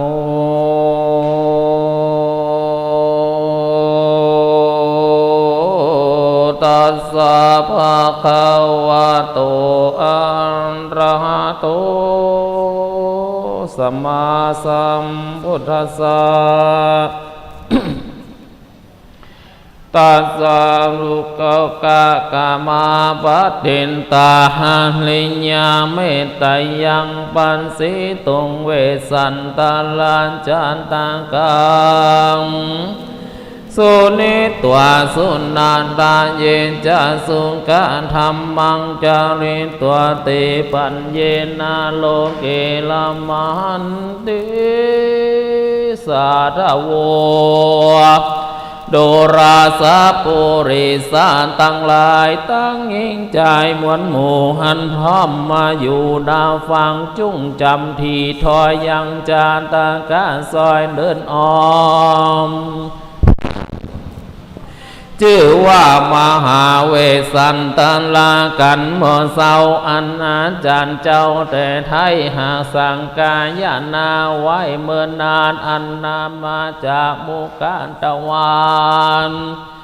คือปากแห่งพระพุทธเจ้ากรรมมีตนว่าเยจนะดังนี้อันว่าคนตั้งหลายน้อยใหญ่มีใจใฝ่กุศลเพื่อฮือได้สุขแก่ตนไปนาให้หันพระเจ้าฟ้าชื่ออาดิญะเมตไตรจุงแปลงใจใส่แผ่กว้างตกแต่งห่างเรื่องกูจาแล้วฟังธรรมมาเทศนากันวิเศษชื่อว่ามหาเวสสันตราชโดยใจครบยามบอกอาจยินดีดังพระมูนีเป็นเจ้าไทยเทศนาเล่าว่าฝูงคนใดมีใจใสสะอาดได้ฟังธรรมมหาจาตแต่เก้าตลาบตอนเต้าถึงปลายคันจุนตีตายเจียนจากลาพลากจากเมืองโคนจากเอาตนไปเกิดในจันฟ้าเลิศตาวะติงสาหรือได้ไกลกรามาเกิดเฮาคำเนิดในเมืองคนสัมปติตนมีจุสิ่งเป็นสุขยิ่งตั้งแก่คนตั้งหลาย ตาระตาสาระกันอัตสาระกันตังละหิตัวหูเจเห็นติเยจนาอันว่าคนตั้งหลายฝูงใดได้ปูจาเอากันตัสสะปอนอันดังอันแล้วพละบุญอันผาเสริฐปาหือเกิดโภคาพ้นจากภัยยาตั้งคุณสวรรค์ได้บอกขาดได้ประสาทเลิศแล้วอันประดับประดาเดียวแก้วเจ็ดสิ่งมีสัมปติกาศมั่งกว้างตั้งจ้างมางัวควายมีค่ายิงใจช่วยใจสุขบันใจควายจุขึ้นวันดังได้ขึ้นสวรรค์จันฟ้าปันปอนแก่นางนลาพุทธนีป่าลามีเลิศล้ำได้ลงมาเกิดเพื่องคนปอนดังจะ10ประการได้ประเสริฐดังยิ่งกว่าภาธนาหิมาวันตังระปิตัวเยจิบุหุนเจนติอันว่าคนตั้งหลายผู้ใดมีใจผ่องเพียรปูจาทำเลิศแล้วชื่อว่าหิมมาปานอันนี้ทรงเจียงการวิเศษภาลาอานิสงส์เตศมีหลายจังได้สูงสบาย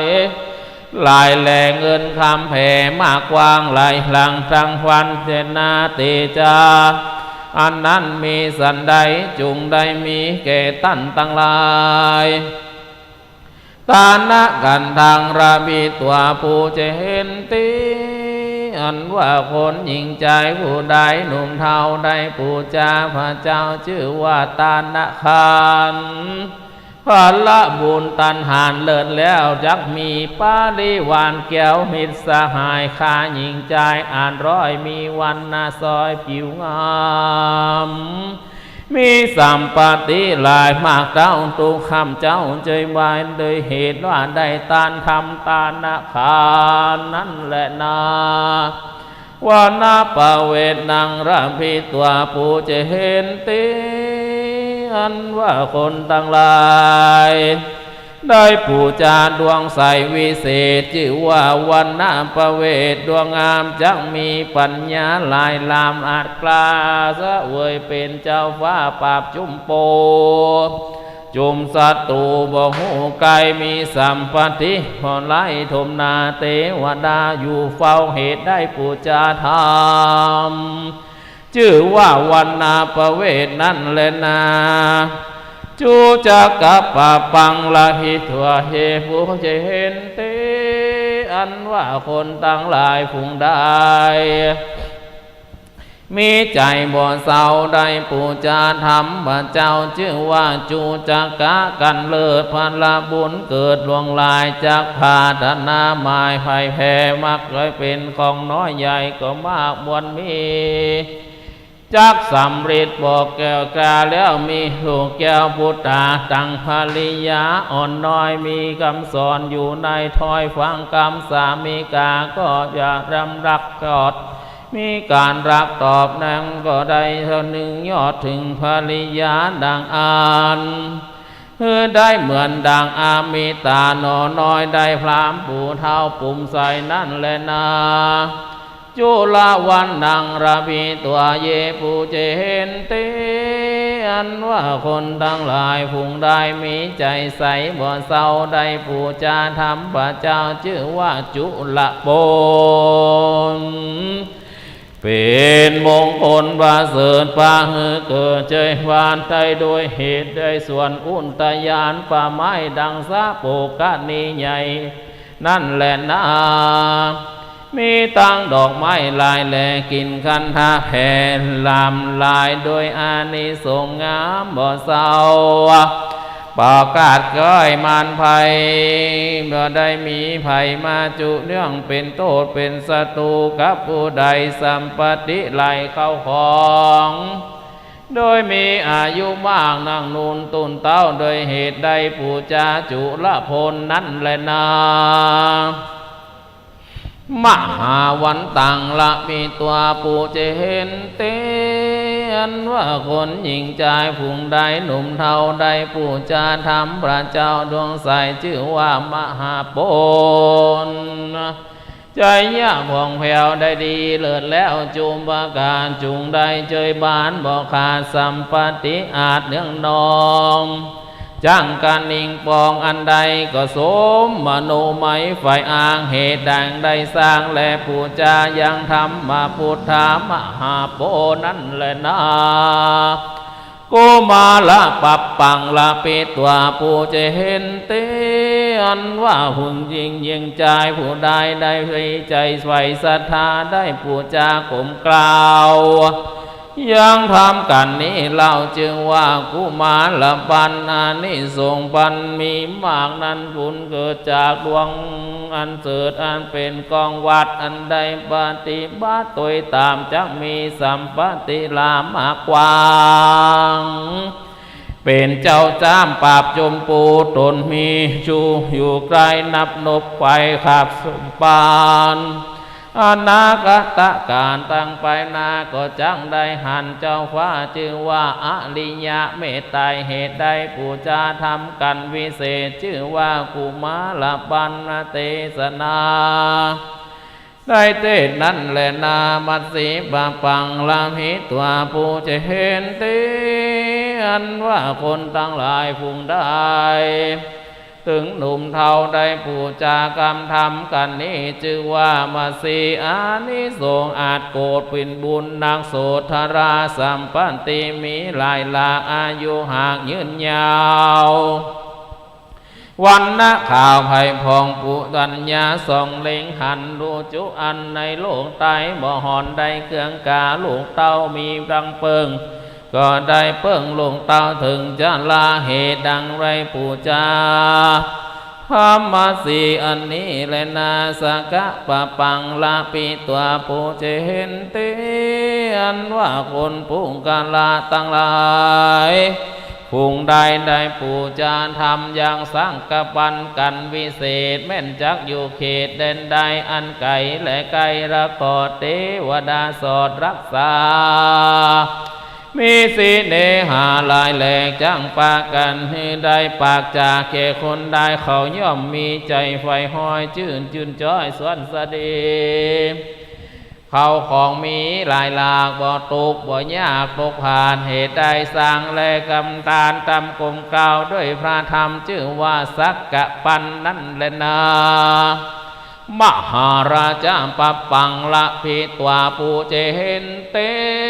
อันว่าพุงใดได้ปูจากันมหาราชนั้นอานิสงส์อาจนำนาเตียงจักป่าหือใดของเครื่องของใจดันตันโลกและบริโภคจุปการเสเนหาหานเสนาหานตีเรายะสะมากเต้าเลยลายดังผาธนาไว้เหตุดังว่าได้ปูจามหาราชกันพระเสดนั่นแหละนาชักกัดกติยะปะปังระปิตัวปูเจเห็นติมนุษย์สาจนาเยนจนาอันว่าผู้ผู้ใดลูกตายได้ปูจาทำกันสักกติอานิสงส์มีมากหมู่คาศึกหาเข่งขามไผ่บ่นามเน่งนาบจักได้เป็นเสวยสุขได้ดีหลีมีความทุกข์ขับอันใดสัมปติบ่ไล่ทมนาเหตุนั้นนาเหตุนั้นได้ปูจากันสร้างกันตินั้นแลนานาระกันทางระพิตัวปูเจเห็นติอันว่าปูกาละผู้ใด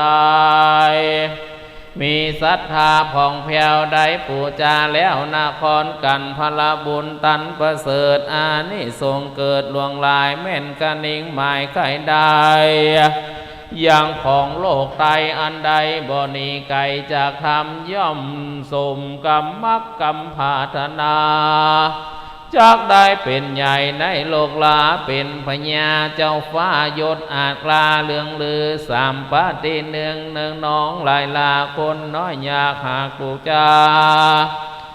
บ่มีอายุสามานมากเต้าร้อยสาวขวบเข้าเป็นปันมานมีกาหญิงใจช่วยใจบ่ฮือใดอยู่ทุกขานอันใดก็ได้สอนสดีเหตุใดปูจา โดยศรัทธามีบ่ขาดได้ผู้จะทำมหาชาติเดิมอ่อนชื่อว่ากันนครสุนทร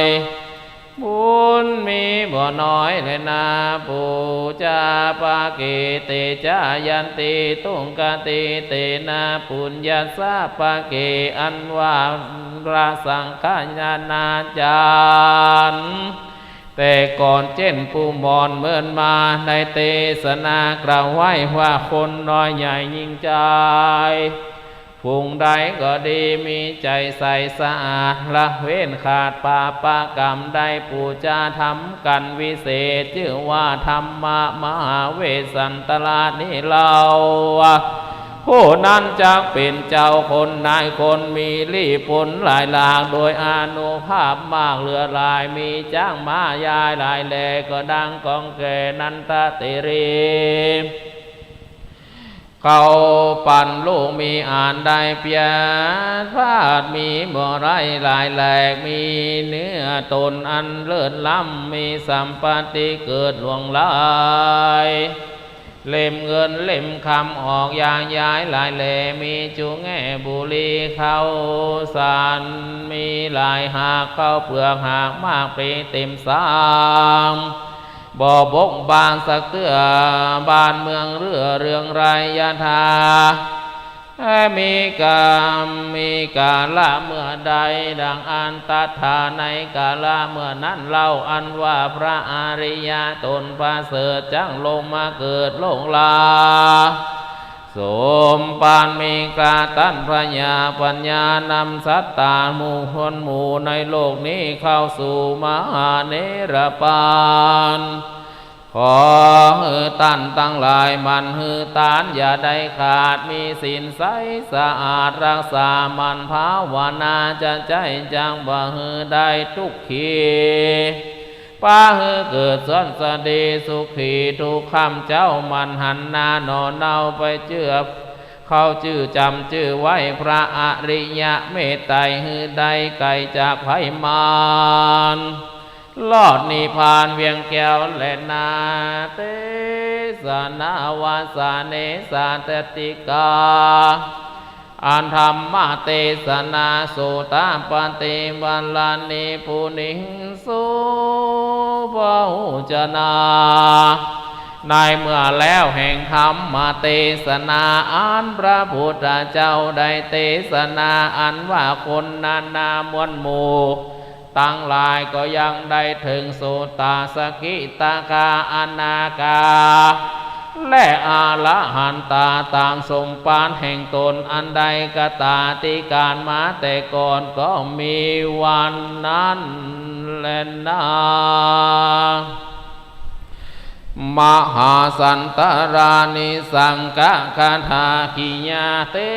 ศนายังอานิสงส์มหาเวสันตลาก็บังคมสมเลสเดนสาธุสาธุสาธุพ่อแม่ศรัทธาที่สดับรับฟังขึ้น 104.50 เมกะเฮิรตซ์ก็ดีดูจากอินเทอร์เน็ตวัดฝ่ายหินแล้วก็คณะศรัทธาอันจุมนุมอยู่ในอารามวัดโลกโมลีบัดนี้กันโทนสีอานิสงส์มหาเวสสันดรชาดกท่านพระครูไพบูลย์เจติยานุรักษ์ประธานสงฆ์วัดโลกโมลีได้เทศนาธรรมบรมวลเรียบร้อยแล้ว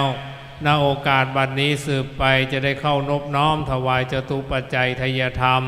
เรียนเชิญพ่อแม่บนวิหารทั้งหมดเลยนะครับคุณอ้อยตัวยศรัทธาคนเฒ่าคนแก่คนหนุ่มคนสาวทุกท่านเรามีส่วนร่วมทุกท่านเลยนะครับเอาเข้ามาด้านหน้าเลยครับผมเดี๋ยวพร้อมๆกันก่อนเชิญนะครับเชิญแขกผู้มีเกียรติด้วยนะครับคณะพี่เรียนเชิญเลยนะครับพี่ผู้ชายเชิญครับแม่อุ้ยป้ออุ้ยศรัทธาเอาเข้าไปเลยศรัทธาเข้าไปครับพี่อ้อยด้วยคุณอ้อยมาช่วยกันพี่อย่างก็พูดละเอาแม่อย่างตั้งหลังลุกเลยมาช่วยกันทุกคนเลยมีส่วนร่วมวันนี้เรามีกันร่วมกันหลายร้อยชีวิตอยู่วันนี้พี่เดี๋ยวก่อนรอแหมกรรมไม่เลี้ยงใหญ่กำลังมาขึ้นมาก่อนหันอยู่มาขึ้นมาเลย ช่วยกันเราร่วมด้วยเราช่วยกันแล้วก็นั่งกับพื้นตรงนั้นก่อนยังไม่ต้องลุกมานั่งกับพื้นเลยรับปอนใกล้ๆใส่นี่แหมเดี๋ยวรอแม่เลี้ยงใส่ซองถวายแหม1 ซองสาธุสาธุสาธุครับขอเมตตาคือปอนศรัทธาที่อยู่บ้านมีน้ำหยาดน้ำตั้งอกตั้งใจทำจิตคือมั่นคือเป็นมังกรมงคลนะครับสืบไปณบัดนี้ขอนอบน้อมกับอาราธนานิมนต์ครับผมได้โยมนั่งที่โอ้ห่วยดีเนาะเร็วดีนะกันนี่นะบางคนที่ว่ากินบอมมันก็ต้องกินบอมเพราะกันเทศมันน้อย ถ้ากันเทศมากก็จะยาวกว่านี้ พูดว่าอะไรแต่เมื่อกี้การเทศเมื่อกี้มันเยอะเขาว่ายาวท่านเทศยาวตอนนี้เราเทศนิดเดียวไม่ใช่นิดเดียวไม่ได้ตัดเลยนะเอากันเขาเขียนมาเท่านี้คำนี้เท่านี้กันเทศเท่านี้แต่เทศน้อยก็กันเทศก็น้อยไปตามนั้นไม่มีพุ่มไม่มีอะไร เมื่อกี้คนดูในเฟซในอะไรเขาจะว่าทำไมอันที่กี้มีพุ่มมีอะไรแต่ว่าเมื่อกี้กันเทศยาวนะเข้าใจนะปวดหัวอีกแล้ว โยมไม่ออกปวดหัวอันนี้พูดเช่นให้เล่นเฉยๆนะแต่เดี๋ยวโยมเขาจะโยม FC จะว่าทำไมอาจารย์เราไม่มีเยอะนะแต่ก็เป็นเรื่องธรรมดานะเพราะว่าแม่เลี้ยงใหญ่ได้ใส่เป็นปึกไปแล้วนะเมื่อกี้นั้นมันใบเขียวเท่านั้นแหละนะตอนนี้เป็นปึกใหญ่ก็ขออนุโมทนากับท่านทั้งหลายที่ได้มาฟังเทศน์วันพรุ่งนี้จะเทศน์ตั้งแต่การทศพรจนถึงการสุดท้ายนครกันก็ตั้งแต่ตอนเช้าจนถึงกลางคืนปีที่แล้วก็2 ทุ่ม 3 ทุ่มปีนี้ไม่แน่นะถ้าอาจจะประมาณนั้นแหละ2 ทุ่ม 3 ทุ่มทั้งวันอานิสงส์ในการฟังพระเวสสันดรตั้งแต่การที่1ถึงการสุดท้ายก็จะได้ไปเกิดในภพของพระศรีอริยเมตไตรนั้นท่านทั้งหลายถ้าไม่สามารถมาได้ก็ฟังทาง YouTube ฝ่ายหินนะ YouTube เขียนว่าวัดฝ่ายหินก็จะถ่ายทอดตลอดก็ถ้าอยู่ใกล้ในเชียงใหม่ก็คลื่นวิทยุ FM ตลอดถึง Facebook วัดลกมุรีก็จะเกาะเกี่ยวสัญญาณไปนั้นก็ขออนุโมทนากับท่านทั้งหลายว่าการได้แสดงธรรมก็เป็นบุญการเทศจะมากหรือน้อยไม่เป็นไรไม่เป็นเรื่องสำคัญแต่ว่าได้แสดงธรรมก็เป็นบุญผู้ฟังก็ได้บุญทั้งสองฝ่ายบุญในการได้เทศนาธรรมและบุญในการได้ฟังธรรมก็เป็นบุญเป็นอานิสงส์ดังนั้นก็ขออนุโมทนากับท่านทั้งหลายที่ได้มาฟังธรรมและที่ฟังอยู่ที่บ้านพรุ่งนี้ถ้าสามารถมาได้ก็มาและอานิสงส์ทั้งหลายจงเป็นบุญเป็นกุศลไปถึงพ่อเกิดไม่เกิดเจ้ากรรมนายเวรญาติทั้งหลายบรรพบุรุษทั้งหลายที่ล่วงลับไปแล้วเทวดาทั้งหลายที่รักษาท่านที่บ้านที่อยู่ที่อาศัยและเจ้ากรรมนายเวรทั้งหลายจงได้รับสมบูรณ์สมกุศลความนั้นเป็นบุญเป็นกุศลแด่อดีตเจ้าวาดพระสุสงฆ์สามเณรในวัดโลกโมลีตลอดถึงเทวดาทั้งหลายวัดโลกโมลีเจ้าเมืองเชียงใหม่ทุกพระองค์พระเหสีบรมวงศาวงศ์ผู้สร้างวัดโลกโมลีและเสนาอามาตย์ทั้งหลายและญาติโยมทั้งหลายประสงค์บาสิกาที่ได้สร้างมาแต่อดีตก็ขอได้รับสมบูรณ์สมกุศลในบุญกุศลจงปกปักรักษาท่านทั้งหลายแม้จะอุทิศหาญาติของตัวเองก็ขอได้รับสมบูรณ์สมกุศลขอท่านทั้งหลายมีความสุขความเจริญทั้งที่อยู่ที่นี่และอยู่ที่ฟังอยู่ทางคลื่นใดก็ตามก็ขอให้มีความสุขความเจริญทุกทั่วหน้ากันยะถาวาริวหาปุราปริปุเรนติสาคลังเอวะเมวะอิโตทินังเปตานังอุปกัปปติอิชิตังปฏิตังตุมหังคิปะเมวะสมิสตุสัพเพปุเรนตุสังกปาจันโทปนรโสยะถามณิโชติรโสยะถาสัพพิติโยวิวัชชันตุสัพพะโลกโควินัสสตุมาเตภวัตวันตรายโยสุขีทีคายุโกภวะอภิวาทนาสีริสนิจจังวุฒาปัจจายโน จัตตารโอธรรมาวะทันติอายุวันโนสุขังพระลังสาธุสาธุสาธุพ่อแม่ศรัทธาอยู่ตั้งบ้านฟังคลื่น 104.50 เมกะเฮิรตซ์อยู่ในอารามวัดโลกโมลีบัดนี้ไปจะได้แผ่เมตตาบุญกินบุญตาลที่ได้ฟังมาตั้งแต่ช่วงตอนหัวค่ำมาจนถึงบัดนี้บุญกินบุญตาลถวายจตุปัจจัยทายธรรมก็ขอนบน้อมจะได้ถวายให้กับสิ่งศักดิ์สิทธิ์เทพเทวาทุกพระองค์ณบัดนี้แผ่เมตตาพร้อมกันครับอิตังตานากัมมังนิปานัมปัญจโยโหนตุโนนิจังอิตังศีลากัมมังนิปานัมใจโยโหนตุโนนิจังอิตังภาวนากัมมังนิปานัมปัญจโยโหนตุโนนิจังยังกินจิกุสาลังตัมพังกัมมังสัมเพยิอัมเพยิกาตังปุญญังโนอนุโมตันตุสุนันตุปนโตเยเตวาอาสามิงธาเนทิงคาตาทิงกายุกาสันตาโหนตุสัมภาสันตานังสุขีอัตตานังปาลิหาลันตุมาตาปิตาสุกิตาตุถูกขาพามนจันตุสัมเพยันตังกาสุกิตาโหนตุถูกขาพามนจันตุสัมเพยันตังกาสุกิตาโหนตุกาปามุนจันตุสัมเพปิสาสัมเพยังคาสัมเพเปตาสุขิตาโหนตุตุกาปามุนจันตุสัมเพนังคันตาโหนตุตุกาปามุนจันตุสัมเพเตวาสุขิตาโหนตุตุกาปามุนจันตุสัมเพอาจาริปัจจัยยาสุขิตาโหนตุทุกขาปามุนจันตุสัมปะสัมปตินังสามิฉันตุโววันตามีพุทธังสัมปังเมโตสังฆามันทาเมพันเตวันตามีธรรมังสัมปังเมโตสังฆามาเมพันเตวันตามีสังฆังสัมปังเมโตสังฆามันทาเมพันเตวันตามีคูรูอุปัชฌาจาริเยสัมปังเมโตสังฆามันทาเมพันเตวันตามีกัมมัฏฐานังสัพพังเมโตสังมาทาเมพันเตวันตามีอารามีปันตาสีมายังสัมปังเมโตสังฆามาทาเมพันเตวันตามีเจติยังสัมปังสัมปันธาเนสุ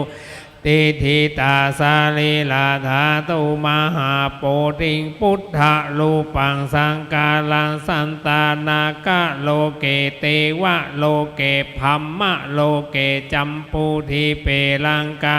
เปสาลีลาธาตุโยเกสาธาตุโยอาราหันสาธาตุโยเจติยังคันธาโกนติงจตุลาสิติสาหาเสมาคันเทสัมเพสังปาตะเจติยาอาหังวันตามีสัมพันธ์สูงกราบทุกท่านหันหน้าไปทางท่านพระครูไพบูลย์เจติยานุรักษ์นะครับที่ได้เมตตาแสดงธรรมเพื่อกับพ่อแม่ศรัทธาอานิสงส์นะครับเวสสันดรชาดกบัดนี้ได้บรมนเรียบร้อยจะได้ขอขมาด้วยกายวาจาใจเพื่อเป็นบาปเป็นกรรมแก่พ่อแม่ศรัทธาณบัดนี้วันตา